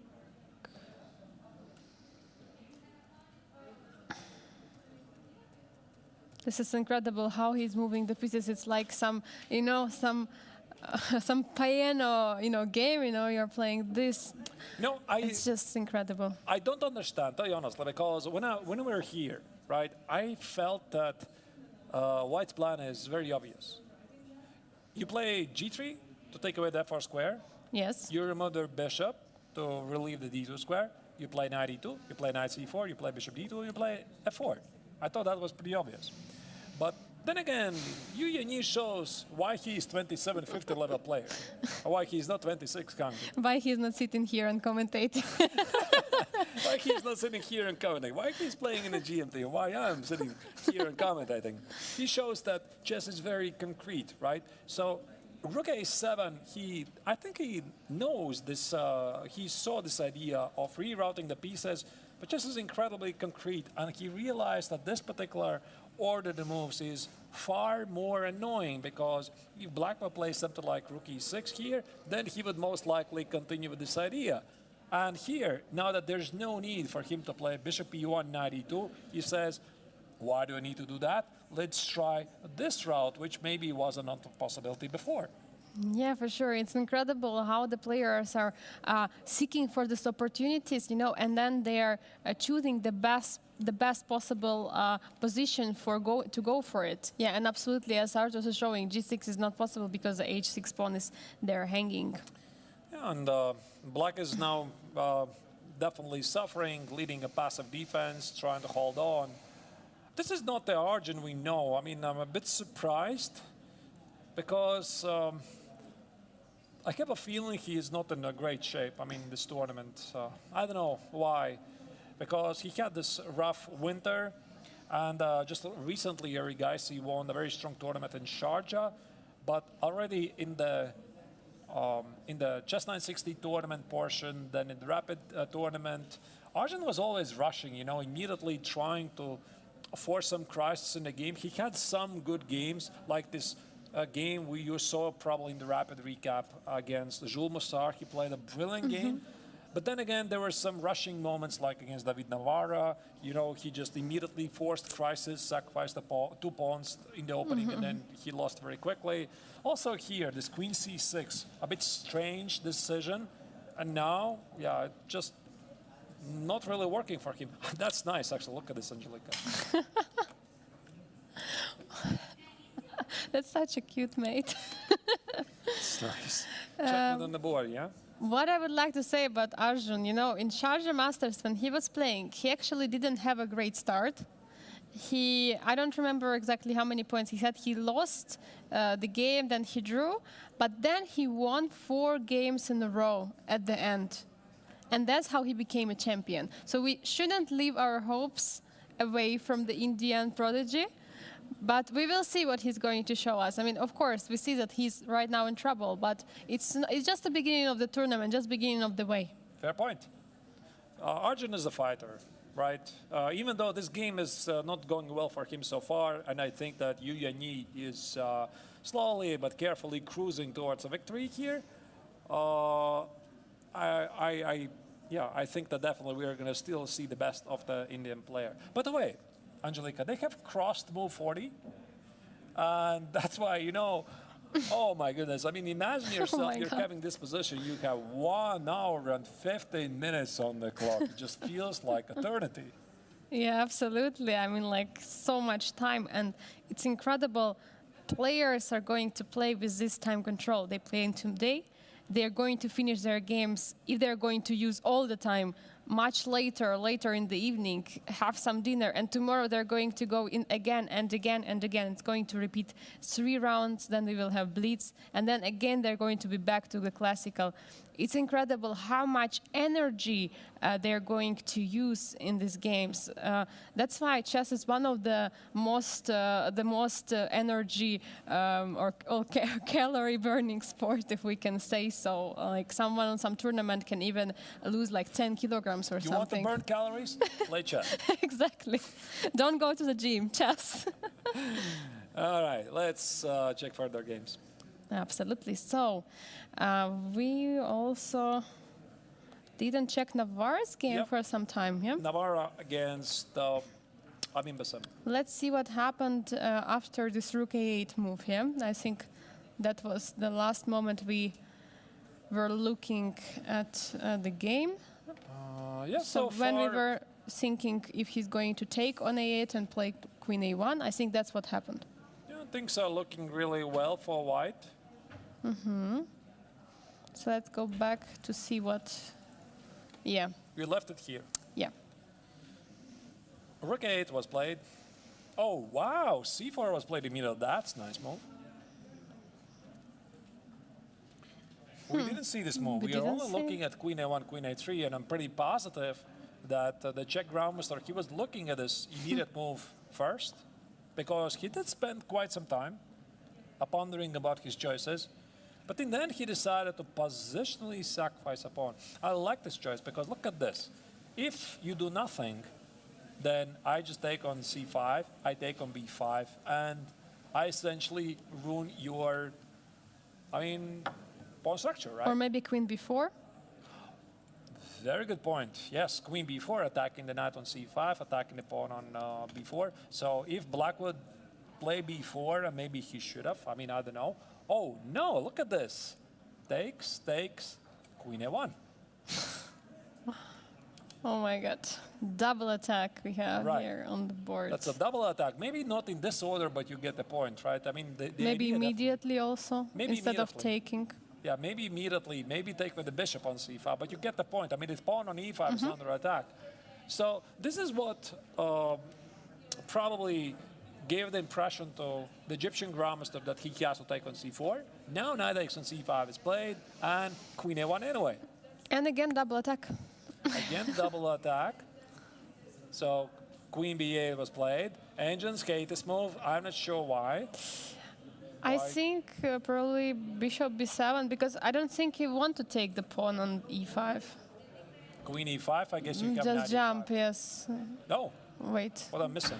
Queen e8 and bishop h6. Okay, that's Yeah, why. but then, okay, on queen e5, maybe there is some... I see the bar. I'm a bit surprised because, my mindset would be from Black's perspective. I can't play knight e5. I can't play knight g4. He has very strong pawn centers. I quit calculation. Because this is how people are thinking, right? Apparently, Engine says here's something. What is it? Maybe c3, but okay. Maybe you're right. Yes, that's right. Actually, that's a brilliant move. c3. Very nice. Because now we're threatening queen b2, and after queen c3, you can Now we knight can e5. take. There's queen c5. Maybe there's Maybe something on stronger. e4. Knight e4. Yeah, maybe on e4. But you can easily miss this from afar, right? Because again, human's mind doesn't work like that. You see a threat, you don't see a satisfactory response, and once again this idea of queen a1, bishop b7, queen a5, c3 could be easily missed from afar. It's a very powerful idea. Or maybe he saw something else that he did not like. Yeah, maybe. Either way, Amin played queen b8, looks a bit passive. Not Passive fun. but secure, protecting everything. But now, yeah, knight's weight up to c4, it's not stoppable, right? Yeah, how do you stop it? Knight e2, knight's getting to c4. Knight b6, Knight b6 is bishop c5, bishop c5. c3, queen c3, bishop f8, and it's just terrible. It's just terrible for the Egyptian grandmaster because, I mean, the pawn on d5 for white is protected. It's a very strong pass pawn. White has easy moves. Knight c4, bishop a4, maybe bishop c6, maybe queen a5 at some point. Again, no counterplay. Yeah, no counterplay and just passive defense. Bishop there on f8 doesn't have any opportunity to join the game. The pawn on d5 is eternal pass pawn. Any type of endgame, it's going to be an issue. Pawn on c5, pawn on e5 are just very, very vulnerable, I think. And also just look at the time, 4 minutes for 3 more moves. For 3 moves. That's a very, very important factor also here. So that's just a bad combination. Have a bad position and be low on the clock. It doesn't help really. So I'm not really sure if even Amin is going to survive this to the second time control, if he's going to have any reasons to enjoy the position. Yeah, that's a big question. I mean, but now what is David thinking here? I mean, knight c4? Knight c4 is like a move. It could be queen b4 counterplay. So for the moment, I think that David is trying to figure out what to do with that. And he plays knight c4. I guess he doesn't mind queen b4. So what can Queen happen? b4. Maybe bishop d2. Actually, bishop d2 looks very interesting. Now, what do you do? Trade. Yeah, you just play this position forever. I mean, white has no risks, Maybe and not black. forever. Maybe he just finishes very quickly. There's no forever. It's just lights out. I mean, these two pass pawns in the center, they decide the fate of the game. These poor souls on c5 and f4, they're not really pawns. Yeah, those are poor creatures. And of course, queen b4 is played. Queen b4 is played. Ah, wait, it just forces matters. Now bishop a4 could steal the deal immediately. Oh, actually, yes. So we have the same, basically. Right. Okay, I mean, the system here shows that queen b4 was a technical mistake, but I think there's no secret that it's very difficult to make good moves in bad positions. We discussed it the other day. Petrosian once joked that once you start to play bad positions, bad moves, they're going to keep coming more and more because your position is just not very good at. It's very difficult to make decent moves. And this is just another example that black just decided, not to prolong the suffering, try to force some counterplay, but this actually, I think, means that he's dropping the pawn on the spot. Yeah, absolutely. And here we have Bassem, I mean, with 3 minutes, with no good position. I can easily imagine him actually resigning, because you're just disgusted, at this moment. You're disgusted because, you see, I mean, he's not even thinking about this. He's like, what the nut I'm doing here, right? Because this is not how I play. This is not. He was surprised in the opening. Then he got uncomfortable position. He burned all this time. He got an ugly position. Now he's dropping a pawn. All of this summarizes, let's just get out of here, right? Let's call it a day. I mean, it's not really working. And you're thinking, is such a skilled player as David Navarra with 1 hour and 20 minutes on the clock missed opportunity here? So maybe let's just take a break. Yeah, for sure. It's 2 minutes. I mean, I would say we wait this 2 minutes, right? Maybe we really see the resignation. Oh, but there's one result, by the way. We have a draw. Yeah, Winston Keimer against Jules Massard has finished in a draw. So Okay. this means that Maybe we are going to have an interview. we could have an interview. Hopefully, one of them in the studio, maybe both of them. Both of them, not really sure, but at least one of them we could have. All right, but before we get some confirmation about it, let's try to figure out what can Amin actually do here. Let's say knight c5, attacking the bishop. What if I just take it? No, this is just bad, is it? Maybe some f5? I don't believe this is holding. 93 perhaps. Bishop goes. E takes. Oh wait, not e takes. Oh, there's always bishop c. Oh no. No, Maybe first. Takes, and bishop c6. Something along the lines of this, right? Now this is just dead lost. I mean, bishop c6, d takes on c6, bishop d6, knight b4. You can't take it. There's c7. Yeah, I could easily imagine this game finishing right here. Artur, so I'm going to leave you for a moment to set up the board for the interview. you. So, Right. So Angelika is gonna prepare a guest for the interview. We have a very nice interactive chess-based board. You're not seeing that. You're gonna see it for the first time here. So in the meantime, while we are waiting for our first guest, we don't know yet when it's going to happen. What you could do is you could already prepare questions. So I don't know who of them is going to arrive here. Maybe Vincent Keimer, maybe Jules Massard, maybe both of them. So knight c5 is played. Knight c5 is played on the board. So, of course, David very quickly takes because this is what he was getting ready for.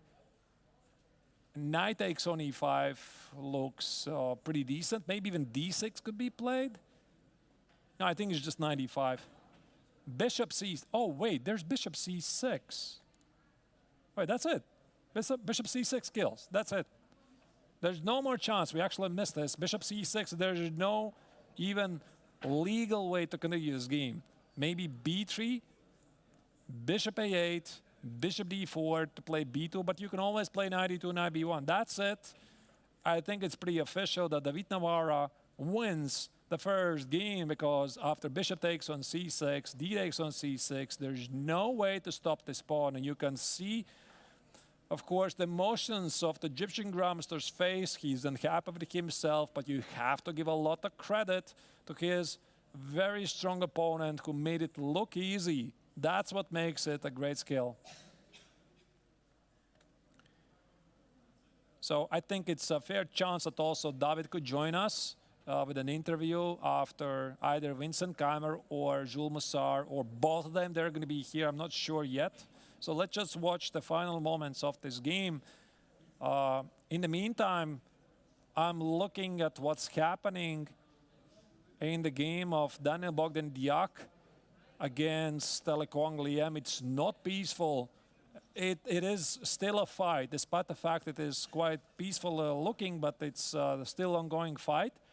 Yu Yanyi is having a large advantage against Arjun Rigaisi, and I think it's a fair chance to say they're going to play in second time control. So let's just watch this game to finish with a logical outcome. All right. I mean, I'm really curious what David is going to say in the interview. I'm interested about this idea of the Czech grandmasters. Let's go back here. This idea of bishop g5, bishop c1, it's slightly mysterious to me. I don't understand why he spent 2 tempi to make this happen. Why weakening h6 is such a great idea, but that's why we are going to have him here. And he's going to explain it to us. So there was no need, I guess, for Bassem to collapse. So this queen b4 is in a tennis language unforced error, and that's the resignation on the board. And we have the first decisive result of the GMT tournament. David Navarra beats Amin Bassem. So I guess this also means that we are going to have our first results in the overall rankings. Just a second, let me check if we have them ready. Not yet. We are going to see that in a moment. Angelica appears to be ready for the interview, but where are the players? Maybe they are either discussing or they have escaped. What? David is definitely coming. Yeah, I see him on the screen. He's leaving, and while here waiting for this, what we are going to do is let's switch to a game which is ongoing, and let's check the Quang Liem against Daniel Bogdan Diak. Here we go. What do we have here? 3 minutes and 50 seconds for the remaining Grandmaster, and this is move number 35. King G6.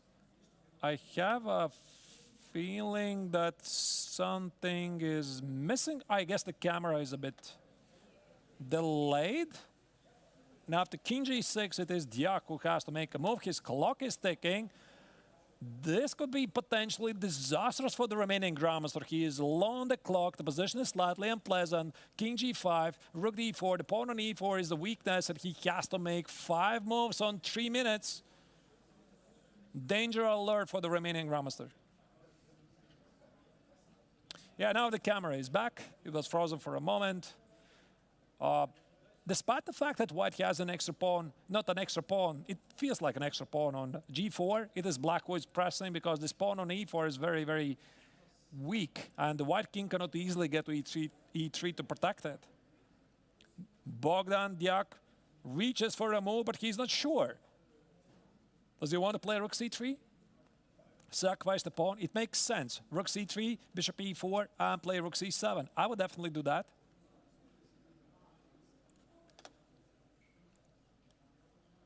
Let me update things. Okay, and he has made a move.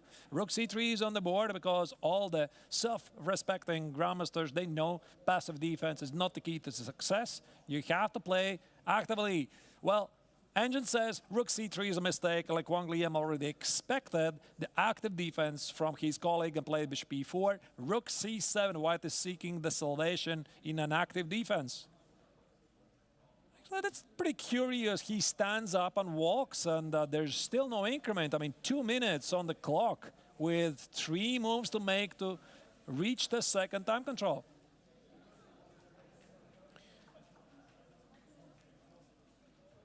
I do see Winston Keimer with Jules Massard. They are here. I'm not entirely sure they're going to join us. Think they are going to join us. They're going to join us for a moment. So let's make a very short break of something like, what is it? How much time do they need? Not really sure. Let's make it 3 minutes. Don't go anywhere. We're going to have 2 players here. Vincent Keimer with Jules Massard in the studio.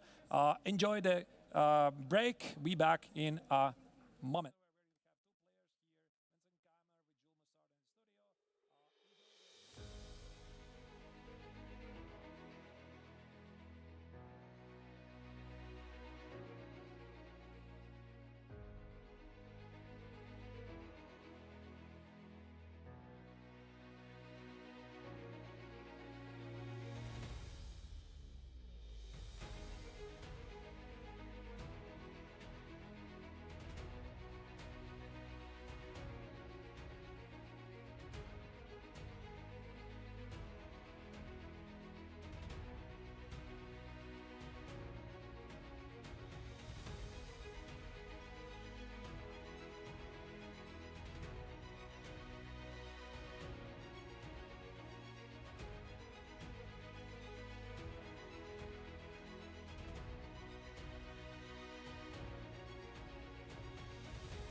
Welcome back to Biel. We are here having the first result of the classical portion of the Grandmaster Triathlon, and I'm joined by Vincent Keimer and Jules Massart. You had a peaceful game today, but it was not so peaceful, right? Yeah, I mean, I felt like after the opening, I was slightly better. I mean, I know that like Rookie 8 is kind of an idea, but I think not exactly in this type of Yeah, position. with E3, Bishop, with E3 and Bishop Yes. on E2, yeah? Yeah, then it's like the one of the main lines that engine gives. But here it's a bit different. And you know, it's here I think it's kind of important to make few precise moves. And from here on I felt like every move that I made didn't really fit the position. So here I kind of lost track and then also never found any very. Because I feel like I should maybe be slightly better or at least have a pleasant position. But yeah, I mean, I thought like to allow E4, maybe castle E4 could be kind of tricky. And therefore I played knight G5 to block this and then also gain this tempo on the bishop. Yeah, so I was thinking D3. Yeah, I think this was probably the good idea. Yeah. I mean, if you, to me, you have two options, knight G5 or D3. Keep some pieces, maybe D3 is more. Yeah, I also thought about maybe even queen B1, yeah, because then B1, also, and then I don't know, maybe I can start B1 looks attacking. weird, maybe. Yeah, it's Okay, But at so least- knight G5 is played. Yes. Yeah. yeah, and here kind of this knight on E4 was weirdly placed. Okay, I think castle I should, and then here I need. And here instead of knight D7, wasn't there some F5 idea? Yeah, I was thinking every move to play F5. I was never really satisfied with the position. I like F5, you go knight Yeah, C3, go of back. course. Yeah. So here I don't know, maybe some C6 or. But I don't. I didn't want to play F5 so quickly. You know? It feels a bit weakening. But Yeah, so I'm Playable, not sure. of Maybe I have even some D3, F4 in the right Yeah. moment. yeah, it's not clear what I'm Maybe. doing exactly. Where do I put my knight? Probably on F6. But I thought I will play knight D7 first. Maybe better in this position somewhere. Yeah. Maybe here. So Here, here it's here interesting because I can go E4. Yes. But Right before away, or you D3? want knight But F6? D3 knight E5. DE Take. on C4, You can. No, take on D1 I think. Rook D1, Knight C4, Bishop A1. I felt like I was better. Yeah, at but that. here I go C6. Yeah, instead of E4, here, you mean? here. No. Like here, I was thinking D4 because here. Okay, so you have to take. Wait, I think I take on D1. Yeah. Yeah, I take on D1. So you take with this rook, huh? Yeah. Here, and here I was thinking C6.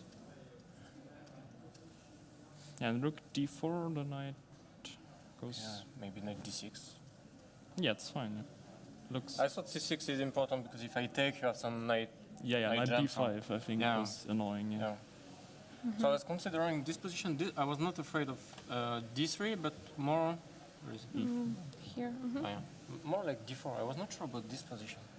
Yeah, this was as always like a huge question to me. Yeah, But because now it's not the same. If I take and go here, I think this is just. Now you're in I time to just, take and yeah, go or knight. Queen D5 here also have yeah, something to will take go and wrong. knight somewhere. Yeah, should knight be- C4, knight should be C7. good. But here, I mean, it's very hard to judge. Yeah, like this bishop will be a bit stupid now, and I'm not Yeah. sure. Like I have F3 ideas. Of course, I would love to get something like A4, A5, and Queen Exactly, E3, yeah. Bishop A3, and then everything would be Yeah. great. But it's So not sure whether I I was have not enough sure time. about this one. I think white should be a bit better. But yeah, I mean, this is at least dangerous for black. Yeah, Yeah. I think what you did in the That's game why I was didn't kind of play very D5. solid and Yeah, very safe.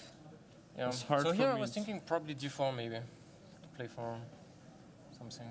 yeah, and take. I didn't like. so here, knight B6. here again I can play F5 and E4, but it's the same. So I take. Wanted to take and go knight B6. Yeah, now this pawn on C4 is kind So of. here I don't know if you go rook C1 or knight D2. Yeah, I think knight D2 I will have to play anyway. Yeah, so you go probably, knight D2. But And then you will play queen B3, A4, A5, and yeah, maybe it's you can a even bit- annoy me with Bishop B4. Yeah, try to. I was thinking bishop B4, but then you go simply rook C1. Yeah, Bishop Bishop B4? E6. I don't know. I couldn't really believe that I would ever be better here. Yeah, probably. So Yeah. Okay, so it was. Yeah, looks yeah, I was already not so happy to play D3, but I didn't Yeah. really see much else. And of course, I think after F5 I would go knight D2, and then suddenly I would feel kind of comfortable again because like this F5 doesn't really disturb me. There's no real attack, and then I'm much more flexible and I can play for something. But after knight C5 here, yeah, I really didn't see what to do. I mean, of course, I can push d4 and d5, but this is more to draw than to play. And what if you go, because it is queen b3 really useful, maybe you can go king h1 immediately, no? On bishop But f5. no, bishop f5. No, you have to go queen b3. Yeah, I think here just I should play h3 and rook d1 and rook d2, king h2 if necessary, and well, claim that it basically is equal, but maybe I can make more useful moves. And yeah. Did you play king h1 because you wanted to try Yes, thinking about but f4? I was kind of course, I would like this idea, Yeah. but I think rook d8 here I was a bit concerned. I was not so sure. Yep. I mean, now like this exchange I don't want to take for sure. Yeah. So bishop b5, rook e5, fe, rook d3, but rook d1 I could play. And now two options. I mean, bishop e3, fe, bishop g4. I felt maybe I can sacrifice the exchange with d4, and it could be dangerous, but I was also Yeah. not very sure. But also ef simply, because now e4 there's bishop g4, and here, I mean the center looks nice, but it can get blocked. Let's say like d4 bishop d6, then I will have an issue on e4. After e4 there's bishop d4. After queen c3 there's f6, and Yeah. you know this pawns can also You become cannot weak. take Yeah. on f6. It doesn't And then work. king h7. Queen h7. Oh, King yeah. h7 I thought. Sorry? King h7 also. Yeah? Oh, yeah. I said Yeah. queen h7. but Well, okay. that's both does the job. Yeah. Yeah. Okay. And Yeah, and here like it was just So- not And nothing. then, okay, I'm suddenly I mean, suddenly I playing was for yeah. an edge. And Yeah, I here cannot go queen you, d6 now. you played it on purpose, so you wanted this position. So you played queen b3. No, king h1 I didn't. I still had played this with the idea to go with f4, and then I Yes. realized I didn't. So I mean, king h1 obviously wasn't a good move. Yeah. I mean, for all these positions, whenever he wants to take on d3, this is like the worst square for the king. So of course, and if I would have the same position with, let's say, h3, king h2, and queen on b3, it would be much better for me than this version I got here. Because this queen on c3 is also only then useful if I have some f4 ideas, which here anyway don't work. So this is kind of, you know, h3 king h2 would really be a good idea. Also to block this, but also for the king to be safer, and then black doesn't have that many ideas. But here I'm kind of, it feels shaky. Yeah. So you played rook d2, right? Yeah. Yeah. Yeah, and now queen d6, queen g6, also nice motive. Not so much for me, but yeah. And you played it on purpose to get this position, yeah? So queen b3. You played this on Yeah, purpose. this I already didn't see much. I mean, I had, for some reason, I hallucinated that I can play e4, Ah, okay. but simply bishop f1, rook d6, bishop g2 is a check, so I lose. And then queen b7. Yeah, rook d2. Rook d2 is I mean, something will go wrong. You didn't want to bring first the rook to d1? or- Here? Yeah. With Bishop bishop b4. b4. Yeah. Ah, No, bishop A3 before. A3 Yes, is the yes, of option, course. yeah. A3, A3, yes. A3 was probably And the... here I was thinking b5.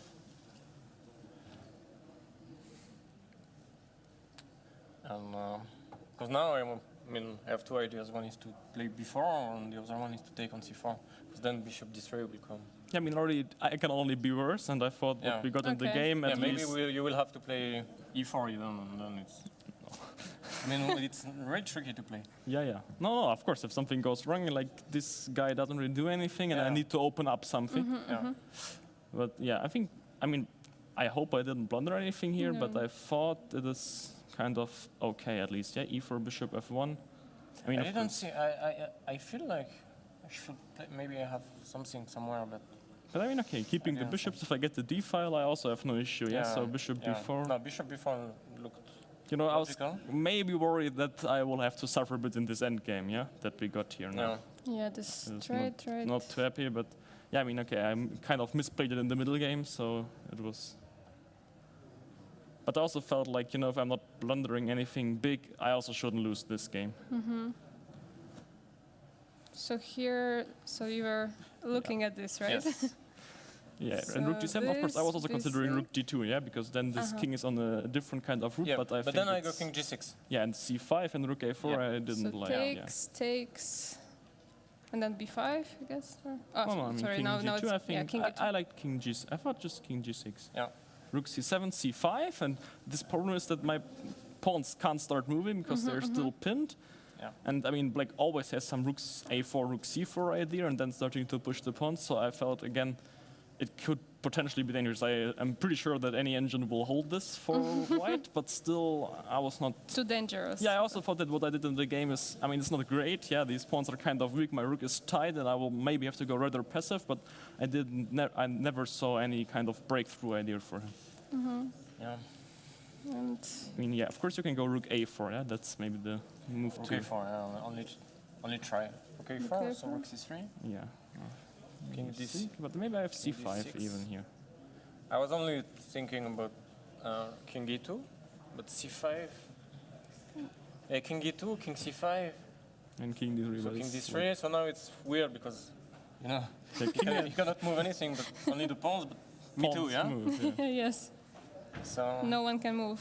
yeah. And if f5, Okay, I can still go f3 and f3, e4. Yeah. yeah, f3, e4. I'm not in time to do anything, yeah. I mean, of course, you can like provoke me to play e4, then go king d6 back, and. But I'm pretty sure I would have yeah. played c5 here. Yeah, like I like this Yeah. one. Yeah, king d5 and now rook b3 because now I will finally Yeah, win maybe some this is pawns. much easier for you.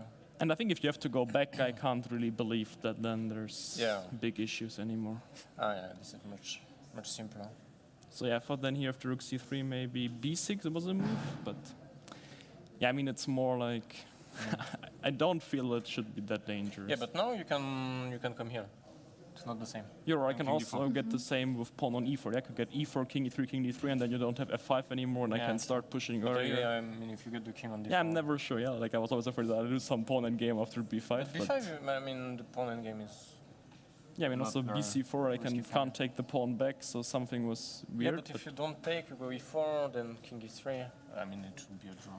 yeah, that's what I was saying. It's not Yeah. that that's didn't why I want went to play here. like yeah. 3 more hours and make a draw anyway, so just repeat them. Yeah, I mean that was good. I think, I was going into this endgame not thinking. I mean, I knew it was kind of slightly worse for me, but it should be holdable rather easily. Yeah. Yeah. Okay, Vincent, some questions to you from the audience about your openings. How could you explain your move orders? Did you try to be tricky in a way against Jules, or Of course, yeah. I mean that's what you're trying to do in the opening. Yeah, we also had the rest day. I mean, it always is interesting, yeah, to try and trick with the murders. And I think also like what I got from the opening was interesting and maybe even better. So it was more like that I didn't find the right idea in the middle game. And question to Jules, did you feel like you had winning chances in this rook endgame, and would it have been rather a game for 2 or 3 results if you would continue playing this I mean, 3 game? results, probably not. I hope not. I think so too, yeah. I hope not. I mean, I felt like maybe I had like 2 or 3% to win this game, but I don't want to play 5 or more hours to make a draw anyway. And yeah, of course, if I make a draw, I feel like I don't have too many chances. And there's a question about the time control. How do you enjoy it playing without incremental move 60? Yeah, it's weird because at some point I went for a smoke and I always think about how many moves I have to, how many minutes I have to play each move. And I was making my calculations and then I forgot that I don't have this 30 seconds. So I smoked very fast and came back to the ball. And yeah, I like it.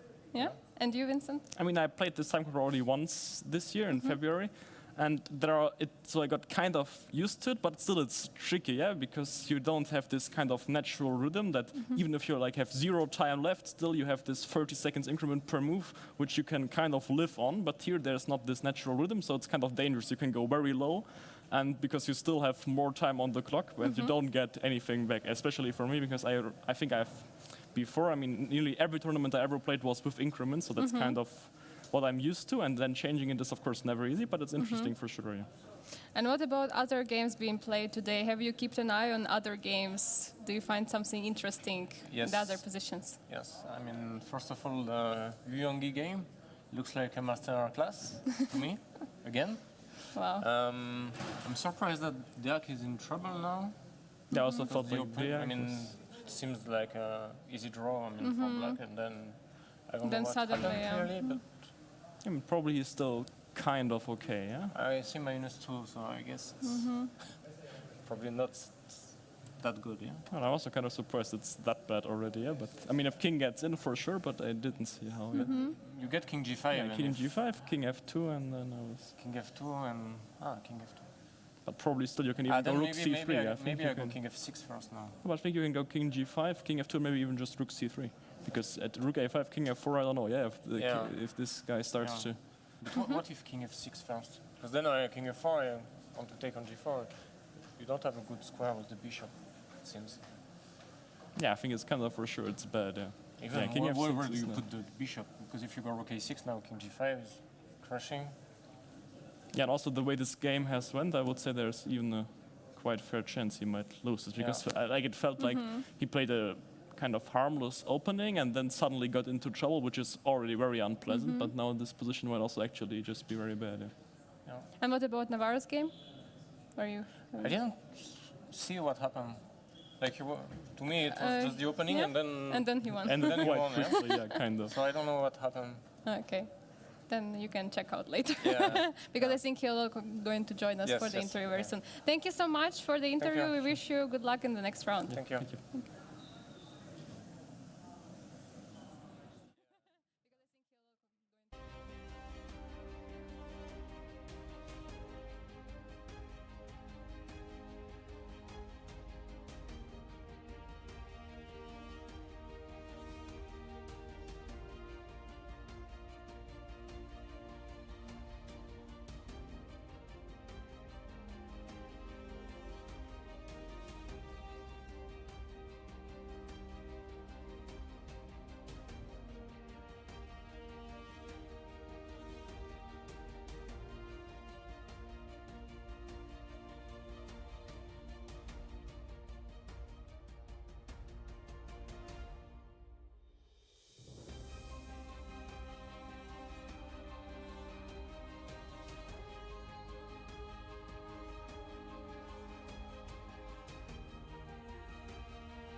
We're back. That was Vincent Kammer with Jules Mussard in an interview about their maybe not the most exciting draw, but it was a well-fought game. sharing the point between them, each other. Okay, technically not really a point because, as you already know, the scoring system is that it is 1.5 points for the draw. And that means that let's show the results here for the moment. So these are currently the results according to the classical tournament rules. It is 1.5 points for both players, Vincent Kamara and Jules Mussard. And for Navarra, this is 4 points. And that also means that Navarra eventually jumps in the lead of the overall rankings. And it's going to stay like that at least until the next round because, because again, each victory is given 4 points. Yeah, and no one can catch him right now because only Vincent could win the game and also stay in the leadership, but it was not possible. So, yeah, basically, as you said, not they shared 1 point, but they shared 3 points. Right. But we have still 2 more games, and I have a word that David Navarra probably is going to join us at some point, I think pretty soon, because he was analyzing the game with Amin Bassem. So I hope we are going to have him here. So then once again, you're going to make a very short tactical break to prepare everything for the interview. And then, of course, you always will have chances to ask the question to the very experienced Czech grandmaster. Angelica, what do you think? I think that now it's the time to observe what is happening in the remaining 2 games, because Diak, at the moment, appears to be slowly outplayed. Yeah, remember we got to this end game with first thought that nothing bad could happen to white. But then suddenly, after the trade of the knights and 1 pair of rooks, It was about here, right? it was about here. It was a peaceful endgame, and it was Diak who was implying, if somebody is trying to play, it's me, right? I'm trying to play something here because I have the better pawn structure. And yet, it was the Vietnamese grandmaster who started to take over the game. Yeah, and that pawn on h file, which seemingly was weak one, managed to push all the way to h4 and actually create some problems there with a g pawn. Yeah. E4. Now Oh this my is God. an ugly move you normally don't want to make, but I assume that it was Daniel Bogdan who felt that he is in some sort of a zugzwang. But I mean, still, that's a move you can never take back. Yeah, that's a move you cannot redupe the pawn back, and the pawn is standing on the same color as the bishop. It means that it easily can be attacked. Of course, can be also protected by the bishop, but it's never a good sign to have the in the endgame the pawn on the same side of your bishop, and that's why he has to give it up because there is simply no way to protect it. Right, okay, I mean, system is firing out here some mistakes here and there, looks pretty normal to me. As you already saw, the 2 grandmasters here in the studio, they were actually also looking at a game of Diak against Le Quang Liem, and they were trying to figure out if here they have any real chances. But here, David Navarro, wait for a moment. David is going to join us for a moment, in a moment for an interview, so we are going to make, once again, a very short tactical break and be back with the tournament leader. Don't go anywhere. You have your chances to ask the question to the Czech grandmaster.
Welcome everyone back to 56th Biel Chess Festival. I'm here right now with David Navarra, currently the sole leader of Grandmaster Triathlon with 14 points, because after gaining 10 points in rapid, he has just won the first game of classical portion against Egyptian Grandmaster Bassem Amin. Congratulations, David. Thank you, Angelica. How was the game today? Did it went everything like expected from the opening? Because we were seeing that you were playing very fast. I was happy to get a slightly better position from the opening, and I prepared this because Bassem mostly plays Breyer, so he is predictable. And I also used to play Breyer with black pieces at some period, and I won one of the first games, but then I lost several games in a row, and I sort of stopped because it suits me much better with white pieces. Okay, you can. Yes, okay, I will. So we played some standard moves.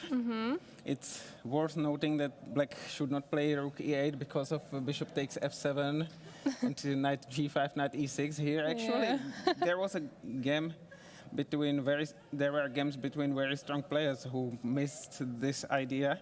But you were not expecting no, this. no, not really. Bassem plays this maybe, I don't know if all his life, but regularly, and he knows very well. Of course, white has many other options like a4, and it seems to me that everywhere white has an easier play, but not more. But I would normally be happy with some less forcing lines. But Bassem knows these positions very well, so I decided to go for something more concrete. And white can play b3 here, or bishop g5, or a4. And bishop g5 immediately is also possible, and it might also lead to some very similar positions, for example, here. If white goes bishop c1, and there's also such a move, bishop d2, but the problem is that black can play knight b6, and then knight c4. Yes, knight c4 comes with tempo. Sorry, b takes a4, and knight c4. And it's probably equal. White has maybe slightly easier play here, but not much. So also... So you started with a4 yes. first. Also, another thing why one should start with a4 even if one wants to play bishop d2 here is that a4 shows black's cards, whether black wants to play c5 or bishop g7. And so it gives me some additional information for the future. I don't say I will play this next time, but I don't say I will not play this next time either. We will see. I have no idea. You will trick. Okay, so basically after a4, I know what black had prepared here, whether it was c5 or bishop g7. And after c5, we can see something very similar to the game, with the only difference that black's bishop is on f8 yet. Mostly it's not so important. Sometimes it might be better to have the bishop on g7, sometimes on f8. So bishop g7. So yeah, here was this moment of your bishop g5. Yes. Bishop. So the question, how did you come up with this idea? I prepared with a computer which for some second or two, or maybe on my slow computer even longer, considered this white's best style. But okay, as for bishop g5, my second suggested this move to me. So bishop d3 is another move. And there is such a line with a pawn sacrifice, and Bassem had played this already several times, drawing all the three games which I found. There is something like this, and white is slightly better, but it's not enough if black defends well, and he had defended well against Wesley So. So I decided to try something else. So basically, till this moment, when you moved the bishop back, it was still all preparation? Yes, it was my preparation. Actually, h6 is not such a useful move, and even bishop g7 is not always such a useful move, because now I'm threatening d5 with the bishop on f8. Sorry, after d5 there is c6, but now it's not there because the d6 pawn is not protected. Sadly, I forgot what I prepared against rook b8, but I assume it must have been something like d5. I So- have a question. What did you prepare against d5? Yes, d5 is the critical move. It equalizes, and I was prepared for it. So my calculation was that if I play something else against Biel, I will get slightly more comfortable position, which I would normally be happy with. But Bassem knows those positions quite well. So And here, knight e5? yes. Sorry, I will. No. Basically here. He either finds all the good moves, and then I will probably make some draw, and but I will be much ahead on time, and he might make some mistake, or he will make some inaccuracy, and then I will be much ahead on time and with a slightly better position anyway. So I decided it was worth trying. Basically here, if I take with the knight, I think there is probably knight takes and knight takes e4, if I remember correctly. Not sure, but there was some mass liquidation with equality, so white can try this, and bishop c4 now, and now black has to play g5, and play goes on. But there is some play. Of course, play goes on, and your Yes. opponent lost enormous amount of Yes. time, so it's a win. It's objectively equal, but Yeah, black still needs to prove that. Okay, so c5 might be slightly inaccurate, but a good practical decision given that d5 is what I was mostly preparing against. So here we transposed to some normal line. I don't know if I prepared for queen c7 or knight c5. In standard lines, the bishop stands on f8, and there is a plenty of theory. The question if you're considering at some moment taking on c5 or... Yes, I considered it, and I don't know whether it is better now or here, but, with queen d2 or without it, but I concluded that with the bishop on g7, it might be easier for black to regroup somehow, to bring his knight on d6, which normally doesn't work with the bishop on f8, but could perhaps work here. So I decided not to go for that. And rook a3 is a standard move. I am ready to play on the queen side, but I am not showing my cards because I can play on the king side as well if there are good chances for it. If black, for example, transfers the knight on b6, there can often be some sacrifices and like this. Queen c7, I considered switching my attention to the king side here, but after bishop h6, black probably takes and plays queen e7, and it seems to transpose to some standard lines. Black is in time to parry the threat here with queen f8. Knight sacrifices on f5 mostly don't work, and we can play something like this. White will push f4 later on, and it leads to complex play, but probably if black reacts adequately to f4, he's doing well. Actually, now it doesn't even work because of knight takes d5. yeah. So queen e2. I also considered ideas like this and knight f5, but black can probably take on a4, and then bishop c8 becomes possible in some lines. And also black is sort of threatening b takes a4 now. B takes a4 is After queen e2? No, after Next threat, after other moves than queen e2. Now I am attacking the pawn, Yeah, so now that's you're one of the reasons behind my move. If black plays knight d7 here, I can maybe try knight g5 with some sacrifices, and if black goes back, then I probably should go back as well, because there could be bishop h6. But So one more instead- move repetition. Maybe, but I can try something like rook f1 and some wild attack, maybe knight g5 immediately, maybe something like this first, and now maybe I take and play knight h4 with some sacrifices on h5 or f5. You mean, wait, you take bishop? Yes, I would like to play also knight g5, knight takes h5 and f4, but there might be h4, which might slow down white's attack. So these ideas are very dangerous for black. White also takes some risks, but black can get mated, whereas white can just lose the pawns and perhaps also the game. But it looked promising. So rook b8 is probably a good move. waited for bishop c8 before taking on b5. Now there are already some threats like b4, b takes a4. So I took. So you have to take, yeah? And now I didn't know where to go with my queen. I can also go to f1. Basically, I want to play knight d2 sooner or later, but here I disliked h4 and perhaps knight h5. So I wanted to vacate the e2 square for my knight. From e2, it can go to the queen side, and it also protects f4.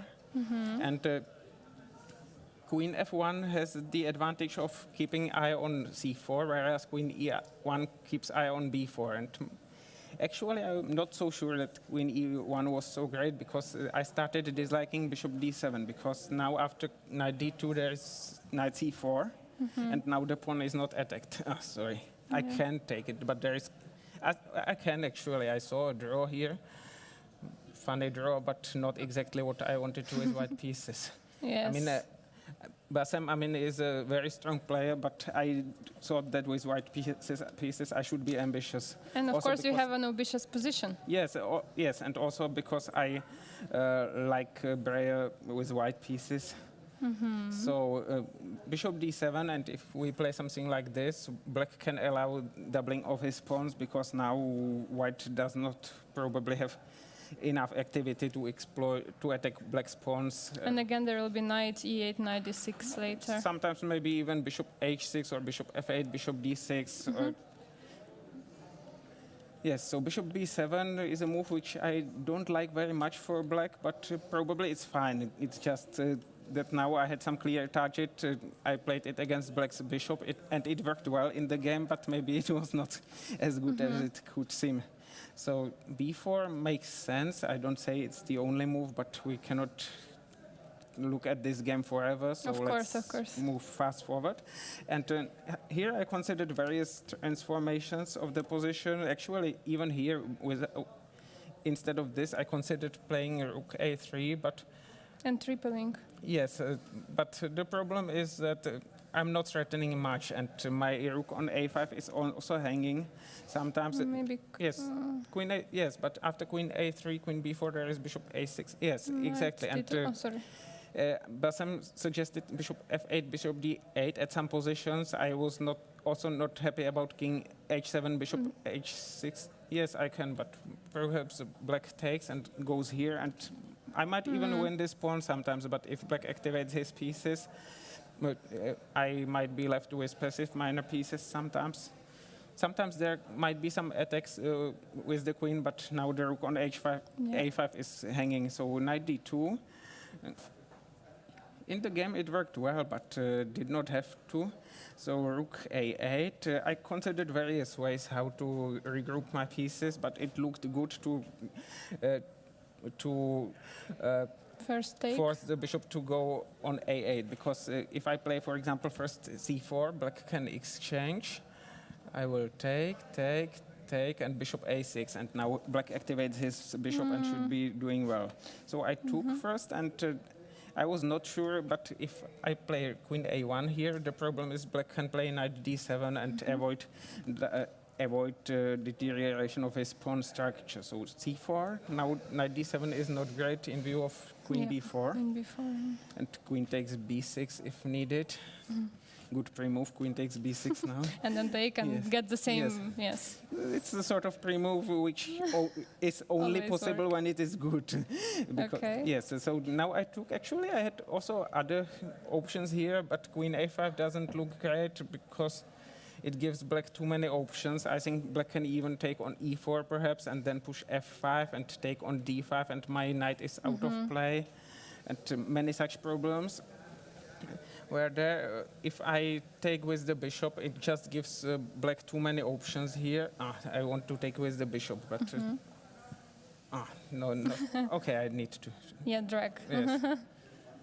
Yes, and queen a5. It's also interesting, also possible, but black can sometimes even play queen b8, and this pawn is no longer dangerous, and black only has one problem with this passive bishop. And I also considered this and believed that black could play it as directly as this, but in the post-mortem I found the d6, which can be unpleasant because of this threat. I don't know if it is really so unpleasant for black, but could be. there could be some problems. So knight takes d5, queen a1, and when I started considering this position, it seemed to me that black should be doing well here, but then I realized that the f7 pawn can be weak in many lines. But yes, Bassem suggested c3 after the game, and it seems to be good for black. Probably it's around equal, I don't know why.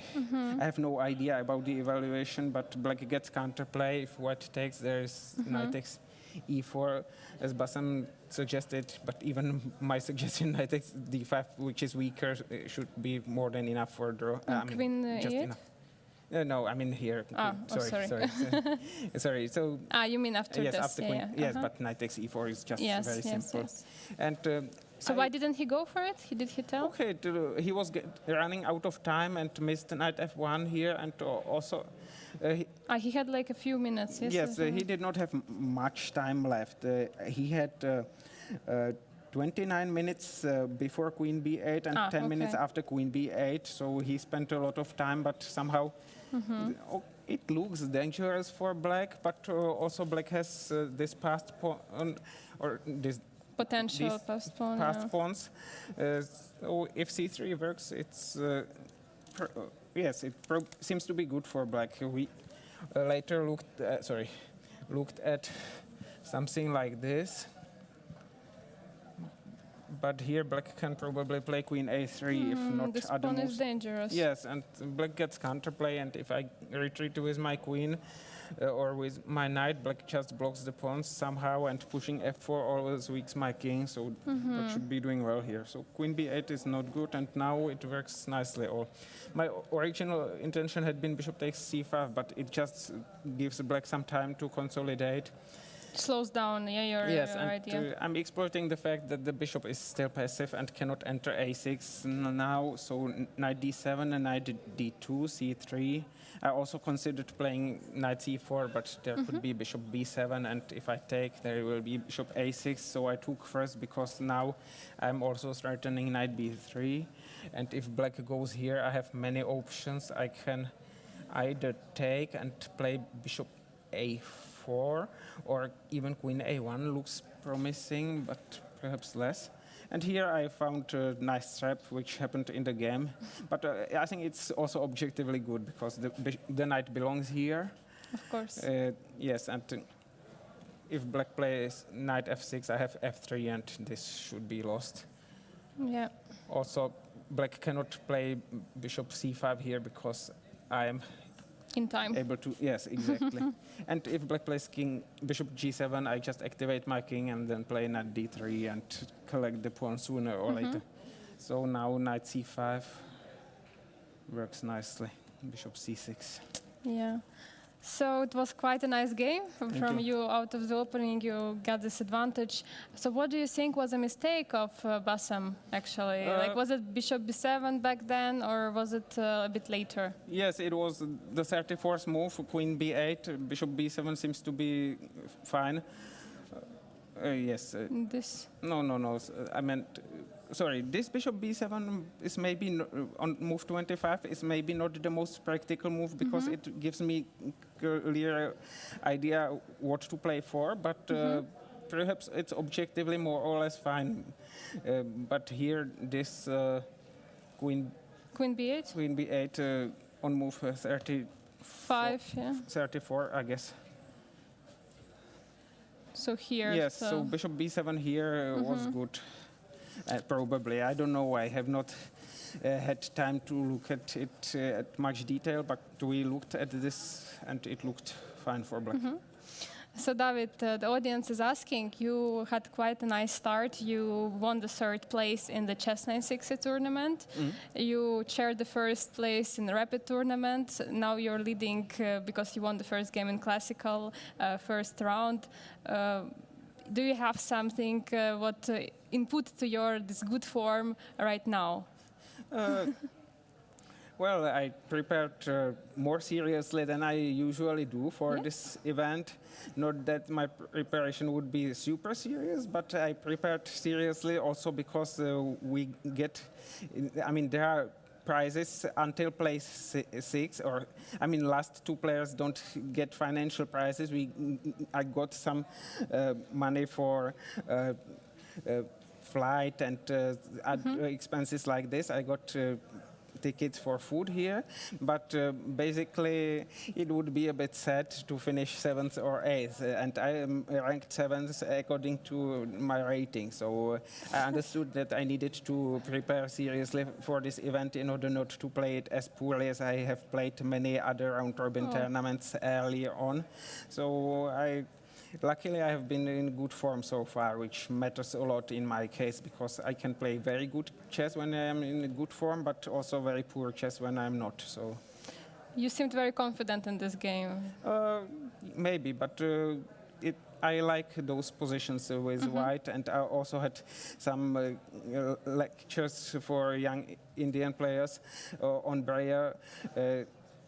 And mostly on the strategical motives in this. So you're giving structure. lectures to the... I am not, but during the pandemic I okay. was for Surya Ganguly's chess school. Pro-chess training, Yes, yeah. yes, exactly. Okay, and there is another question from the audience. If you can say who is your second, who is helping Okay, you? it's sort of secret, Okay. but okay, I can probably tell. I don't have a full-time second, but when I realized that I was going to play several strong tournaments in a row, I agreed with Slovak Grandmaster Igor Stoll that he would help me with preparation. He's not there, but internet works in my room, so or internet usually works in my room with just 2 very short disconnections. So he is helping me with preparation. Thank you so much for telling the secret, or not I the mean, secret. in this case, it's not such a big secret because Yes. with some trainers, it's like that they show you Yes. your openings and you play their secret analysis. It's like secret analysis or like this. Whereas Grandmaster Igor Stoll just knows a lot and also can tell me a lot about many openings because he also has access to quite some interesting databases and like this. Really nice. David, one more last question. How do you feel so far here in Biel, in this playing hall, in this city of Biel, in this basically capital of chess of Switzerland? Yes, I feel good, and I'm glad that I have been playing well so far. Also, the rapid tournaments both were quite tiring, so now it's less tiring, but more tricky in a way that you don't know whether you will play 2 hours or 7. Thank you so much for your time, for showing the insights from your game. We wish you in the next rounds more luck. Thank you. Thank you for your attention.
That was the Czech grandmaster and also widely known gentleman of chess, David Navarra, who explained his amazing insights of this great victory in the Rai Lopez against Amin Bassem.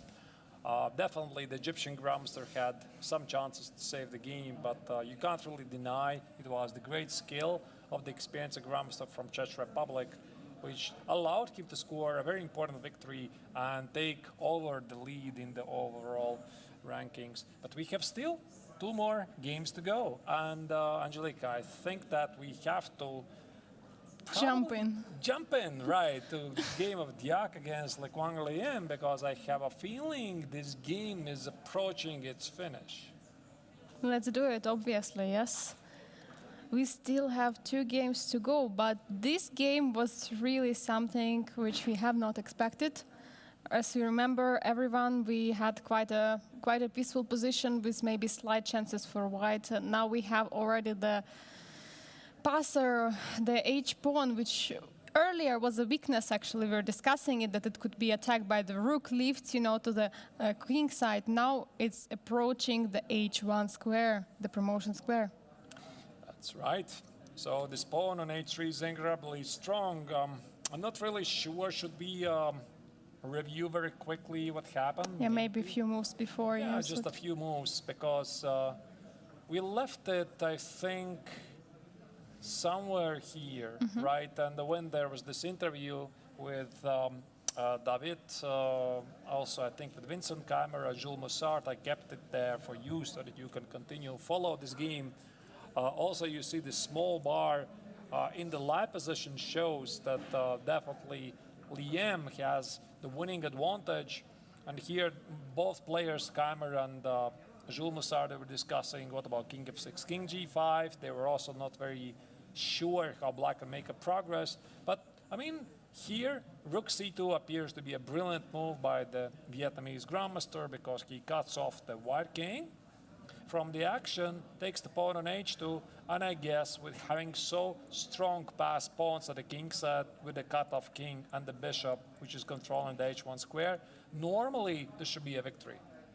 Normally, yes. The only maybe some way what white could play is to try to trade this G pawn for E pawn, like pushing something like G5, and then try to trade the pawns. But I think it's not quite possible. Right. So we had a couple of moves here. Black declined the bishop trade because that probably would dramatically increase the remaining grandmaster's chances to save the game. Now, H3, E5, E4, these are big threats. White's pawn on A3 doesn't matter much. So here, white played G5, trying to trade some pawns. And actually, it's quite interesting. The Vietnamese grandmaster agreed. Rook takes on E5, King F4, double attack on the rook D5, bishop on F3. And here, my expectation would be something like King E3. Can this be played?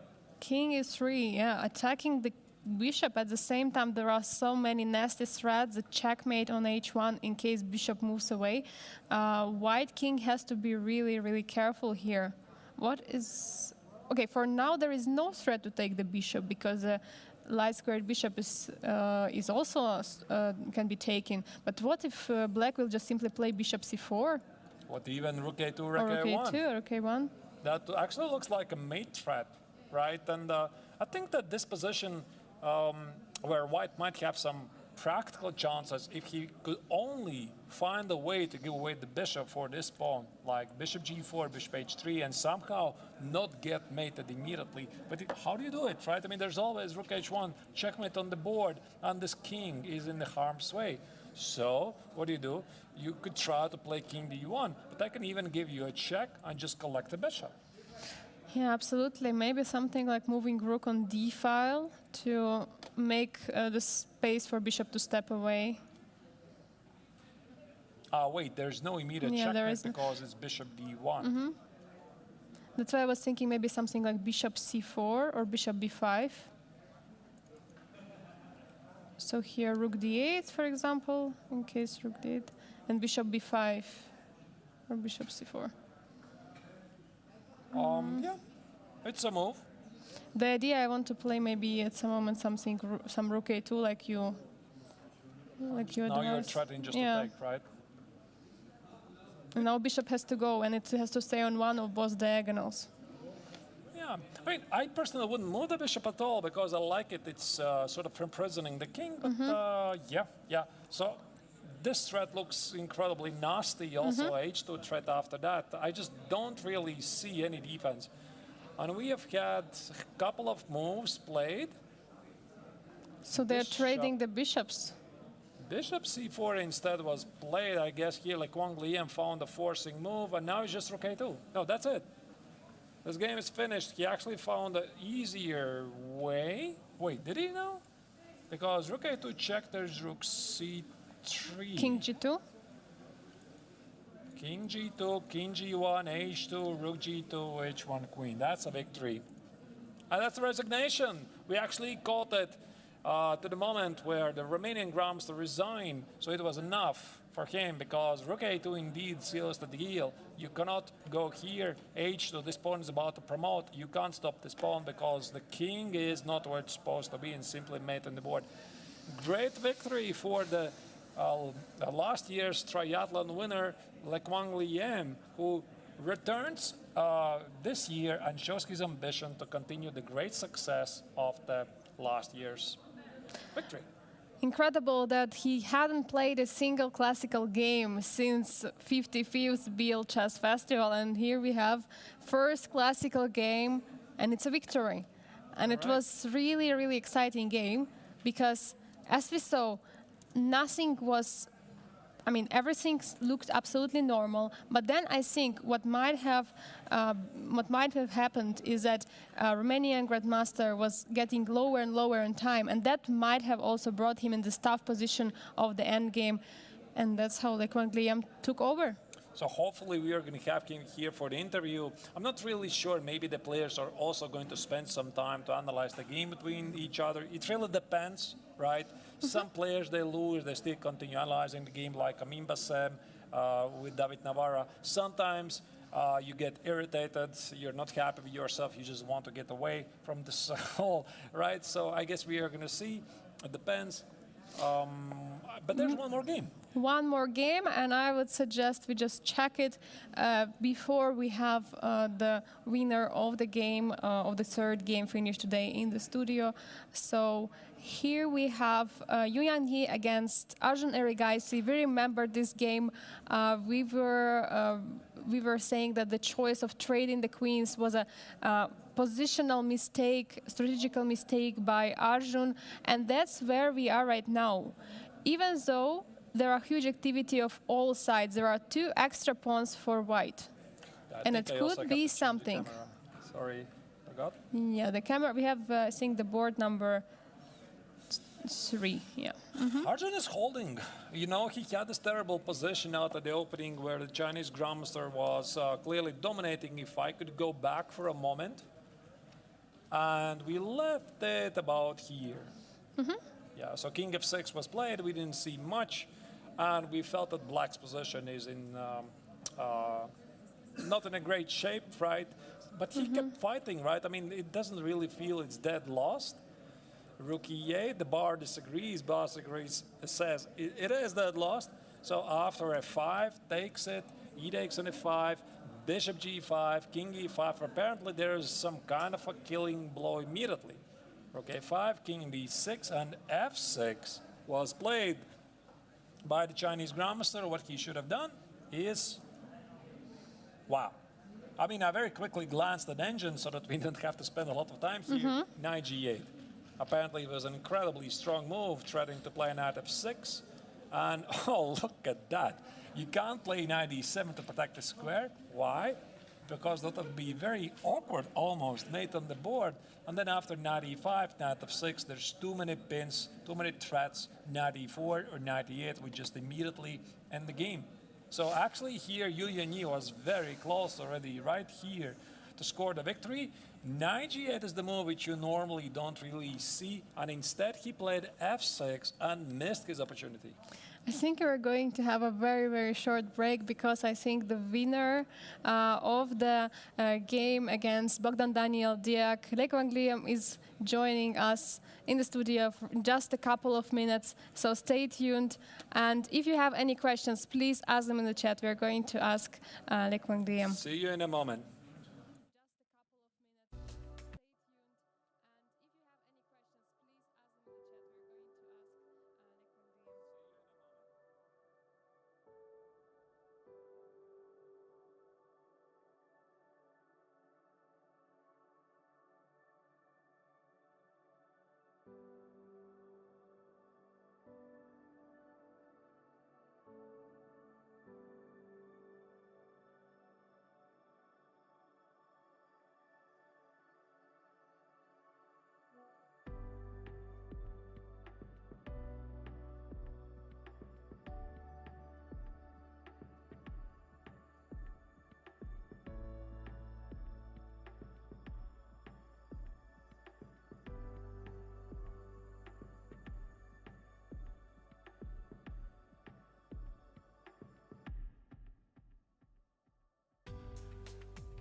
And welcome back. We are here in Biel, and I'm joined by Lek Vangliam, actually the current reigning champion, so to say, because he's a last year winner of Grandmaster Triathlon, and he has just won against Bogdan Daniel Diak in a very interesting game. It was not really expected, this result, but it happened. Congratulations. Thank you.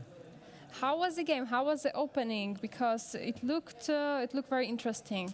Yeah, the opening was quite normal. Yeah. I wasn't aware of this move, Queen B3. Were you surprised A here? little bit. I thought the two main moves were Queen to F4 or Queen to H4. So those are the two main moves that I recall. Here. Yeah. So those are the two main moves. Queen B3 surprised me a little bit, but I thought it shouldn't be anything special for white. And I thought the way I play was good. It was very comfortable for black. Actually, he had to be careful in a little bit. I'm going to show some lines. For example, here after rook AC8, I think king d2 was only the only move to equalize for white, because there are some tricks here. For example, if bishop d3, I have this knight takes b4. If bishop to d3, then, oh, I couldn't do it. What do you want, bishop? Bishop to d3. Yes. Yeah. Like this. Then I have this knight takes b4. And this is a very nice tactic.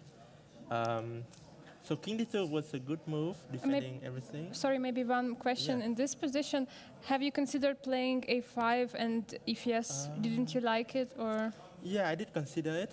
I thought b5. Where do you want to go? a7? yeah, I guess a7. a7, Yeah. a4.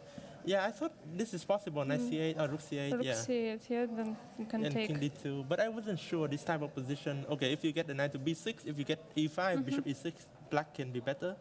But I Maybe wasn't sure if I trade, have but enough no. time for that. Yeah, bishop e3. And okay, maybe bishop c2. Or king b3, e5. Yeah, so maybe bishop c2. I mean, I'm sure this is probably a little bit better for black, but I wasn't sure how much it is. now it looks to me quite promising as well. So the way I played the game, I thought after what did I do? King D2, King D2, yeah. Rook HD8. I underestimated this move, Bishop E2, because I calculated something very interesting here. I thought Bishop D3, E5, threatening E4. So he has to play King C2. This is already only move. And then F5. And then I thought, okay, this is the critical line, B5, E4, BC, Bishop C6.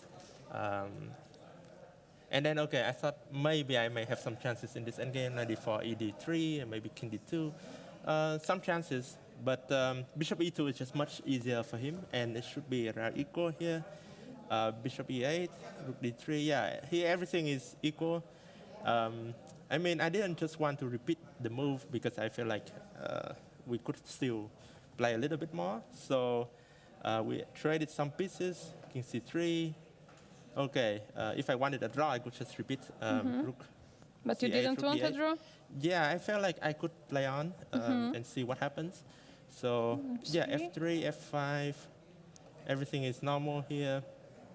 But at some point, he gave me chances because here, okay, there was something tricky here too. So h4, okay, h4. So first of all, I thought he could play g4 right away. Maybe it doesn't change much in the game. Later on, he played g4 anyway. So for a very long time, the game was around equal. And then maybe he lost his patience and he played some strange move. All these are okay. Keep going. Yeah. Yeah. Maybe this is the first real mistake from him. E4, yeah? Yes, because if he just sit and wait, for example, if he play, I don't know, rook c1, for example, I don't see what I'm gonna do here. He could just make some waiting move, and I didn't have any clear plan because whenever I go rook c8, he has king d2. So I wasn't sure how to. And if you play Make bishop anything a4 and then rook Yeah, c8? but still, I mean, bishop a4, he can play.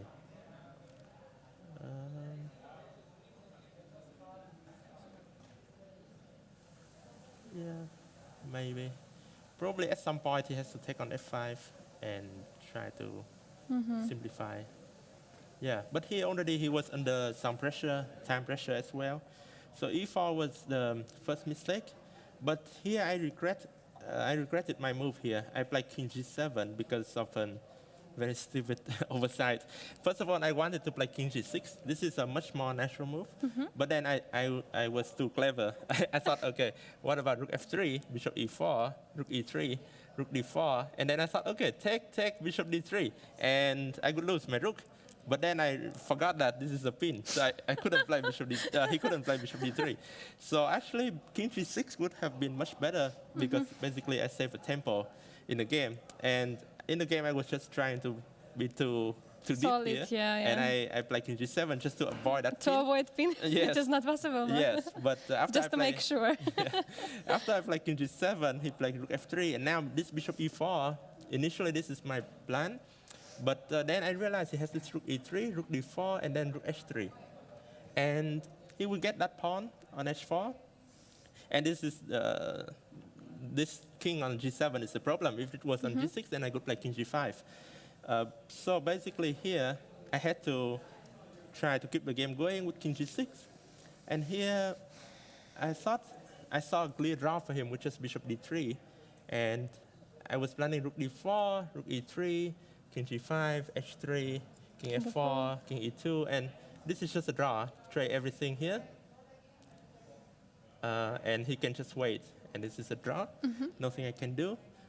But fortunately for me, he played this rook c3, rook c7, and at this point, I felt like he already got tilted or something because he made his move very quickly, and he wasn't trying to find the best move because there are some subtleties in the position and should have taken more time.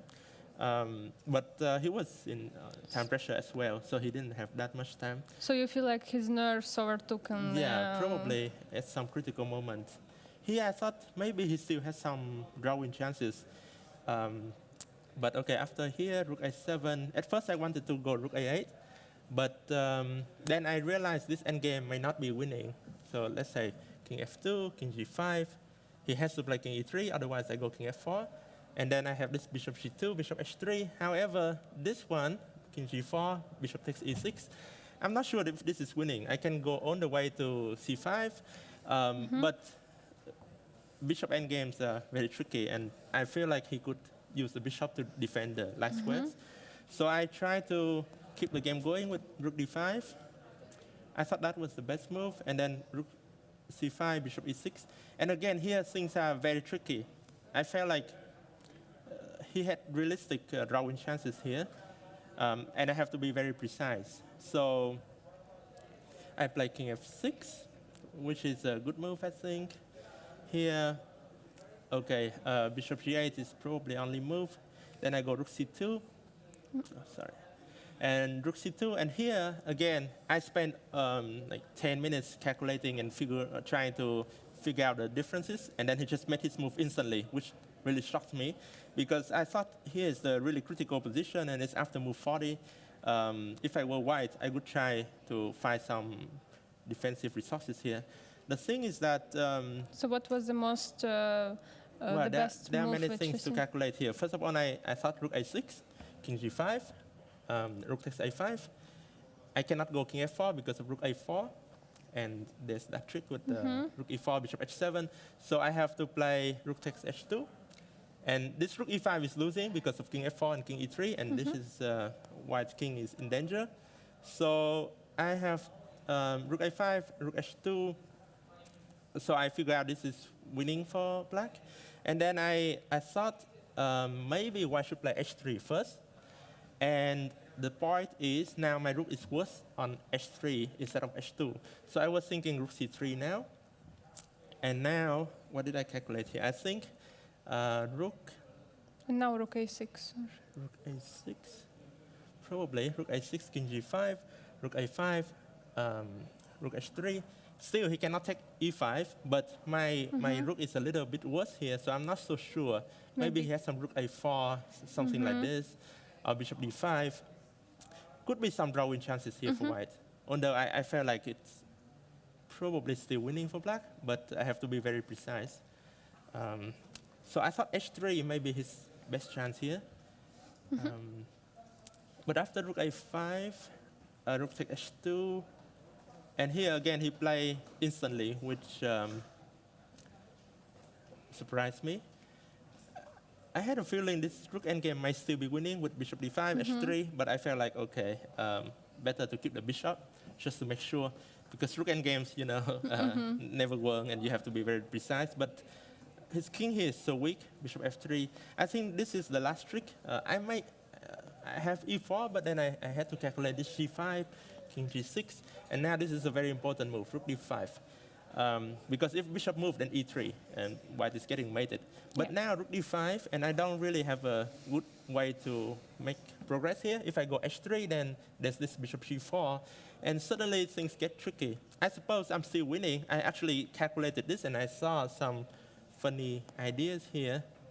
I thought rook h1, king f2, h2, but then, okay, bishop f5.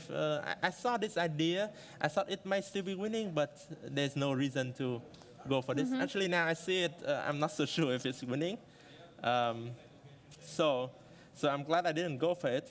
But h3 first was very precise, because now if he goes rook d5, if now he goes rook to d5, then I have e4, g5, and now king e6, and that's the difference. So there's no bishop g4 here. So after g5 here, I could just take this. And again here, I thought his last chance was rook d5. Because rook e5 in the game just loses by force. Rook d5 may still give him some chances, although I think I could still do the same. Bishop c4, if rook e5, king f4. But rook c5, okay, king f4, yeah, this should be winning now. But, you know, there are always something to calculate here. It's not like super easy. Like king f4, a4 maybe. I suppose it's winning, but you have to just push him. Yeah, you have to be precise here. a5, e3, rook somewhere, c7. Yeah, it should be winning. Rook a2, yeah, it should be winning. But yeah, after rook e5, king f4, then I thought I calculated this very nice move, bishop c4, and the rest is easy. Yeah, very, very nice game. It's your first game after such long break. Tell us, maybe it was actually an advantage that you are a head coach in the Webster University. Maybe some students, you learn some new ideas. Does it bring some advantage to you, this being a coach to the classical chess? Yeah, definitely it has some advantages working with a team of very strong GMs. So I learn from working with them, and they learn from working with me as well, and that helps all of us in our tournaments. For this one, I wasn't sure how to approach this game because I thought, okay, I didn't play classical chess for a year, and I'm not sure how what my form is. The other day in the rapid, I did really poorly, so I feel like, okay, I would just try to play a good game and not worry too much about the results. And I'm very happy that today I play a very high quality game. It wasn't perfect probably, but I got a small advantage and I try to push, and sometimes you win, sometimes you don't. And I would just have to take my chances. And okay, as you said, you didn't play so well in Rapid and Chess 96. There were quite some big blunders. Now with this victory, how do you feel yourself? Well, I think the leaders, David Navarra and Yu Yangyi and Keimer, Navarra and Yu Yangyi are probably going to win both games today. Keimer drew, so they're still leading very comfortably with a big margin. So I don't think, I mean, it's still too early to talk about the results. I'll just take it game by game and try to do my best. Thank you so much, Lee Kwang Leon, for joining us in the studio and sharing some insights about the game. Yeah. We wish you good luck in the next rounds. Thank you.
Well, one more game to go.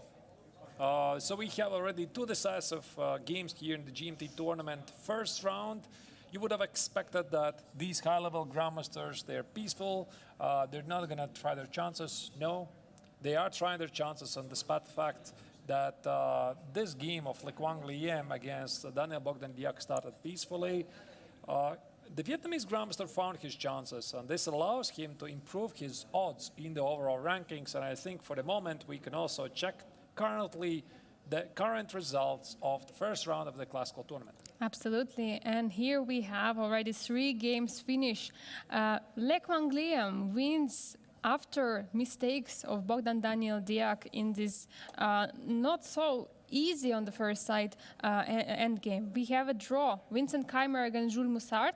Jules Moussard had some chances to push, maybe for 2 results, but he decided that Vincent Keimer already knows how to draw that rook end game. David Navarra won with a very nice game in the opening with a push in the middle game against Bassem Amin. And we still have one more game to follow. It's Yu Yang against Arjun Erigaisi. And what does it mean for the rankings? Here you see the new rankings with one more game to finish, and that is David Navarra, who, thanks to his strong performance in the Rapid tournament, where he shared the first place with Vincent Keimer, he's now in the lead thanks to today's victory over Amin Bassem. Vincent Keimer split points together with Jules Moussard, and this drops him in the second place, already a significant 2.5-point lead. However, the last year's champion, Le Quang Liam, thanks to his today's victory, now has catapulted to the 3rd place. Of course, everything can still change because it's the Chinese grandmaster, Yu Yang, who can potentially pick up 4 points if he manages to grind down Arjun Erigaisi. Absolutely, and maybe we should jump back to the game to see what is going on right now on the boards. We feel like it will be very, very long end game. Oh, we see just the players appeared at the camera. We know that it was very, very peaceful position, but then suddenly Arjun Erigaisi made a strategic mistake, and it all became not so easy. Yeah, so this was this moment, right? This F6 moment, in case the Chinese grandmaster is not going to win this game, it might haunt him for a moment because knight g8, knight f6. This is not your everyday's maneuver. However, knight g8 enables also this bishop f4 check, which we briefly had a look before the previous interview. So once again, knight f6 would have been very difficult to stop because how do you stop knight f6? You play knight e7, and now suddenly the black king is almost checkmated in the middle of the board. There's no good squares to retreat, and knight e5, knight f6 is simply too much. Simply too much to handle for black. And yeah, f6 was played, the missed opportunity, but let's see, how did the game proceed? Yeah, so knight f5, knight d4, so here Yu Yang managed to capture 1 pawn, but this gave black enough time to organize some counterplay. By the way, brilliant defense here by the Indian player. He manages to trade a couple of pawns, because this is what you should do, right? Because when you are having a position with material loss on the board, let's say you're down a pawn, what you should do, try to trade as many pawns as you can. Even though here the young Indian doesn't manage to trade the C pawn for the B pawn, he manages to eliminate one of the most dangerous pawns that white has, is this pawn on f6. Yeah, absolutely. And here we have already Arjun Erigaisi trading quite some pawns and trying to limit the pawns. And now we have actually only 1 pawn, and pawn on h4 feels like almost falling. Yeah, you can't, of course, take it immediately because that's a basic fork on f4. So this prompted white to play knight f5, keep the pawn there on the board because you never know when you might need it. Rook e6, king e2, f6. These are the last moves. And it's tough to say. It feels like this should be a victory for the Chinese grandmaster because essentially the black pawn on f6 is not going anywhere, and white has managed effectively to stop any progress that black might have at the king side. At the same time, white essentially enjoys 2 extra pawns at the queen side. And here is a position where white can never lose and can just push for a win. It, of course, can be held by Indian prodigy, but you never know. And the best would have been not to come to this endgame at all from black. Not to give the chances to Chinese grandmaster. It is what it is, right? And also you see on the clock, fairly short now. We have plenty of free time to talk about. We could talk about other games. We could talk about the weather. We could talk about what we're going to eat for dinner, Angelica.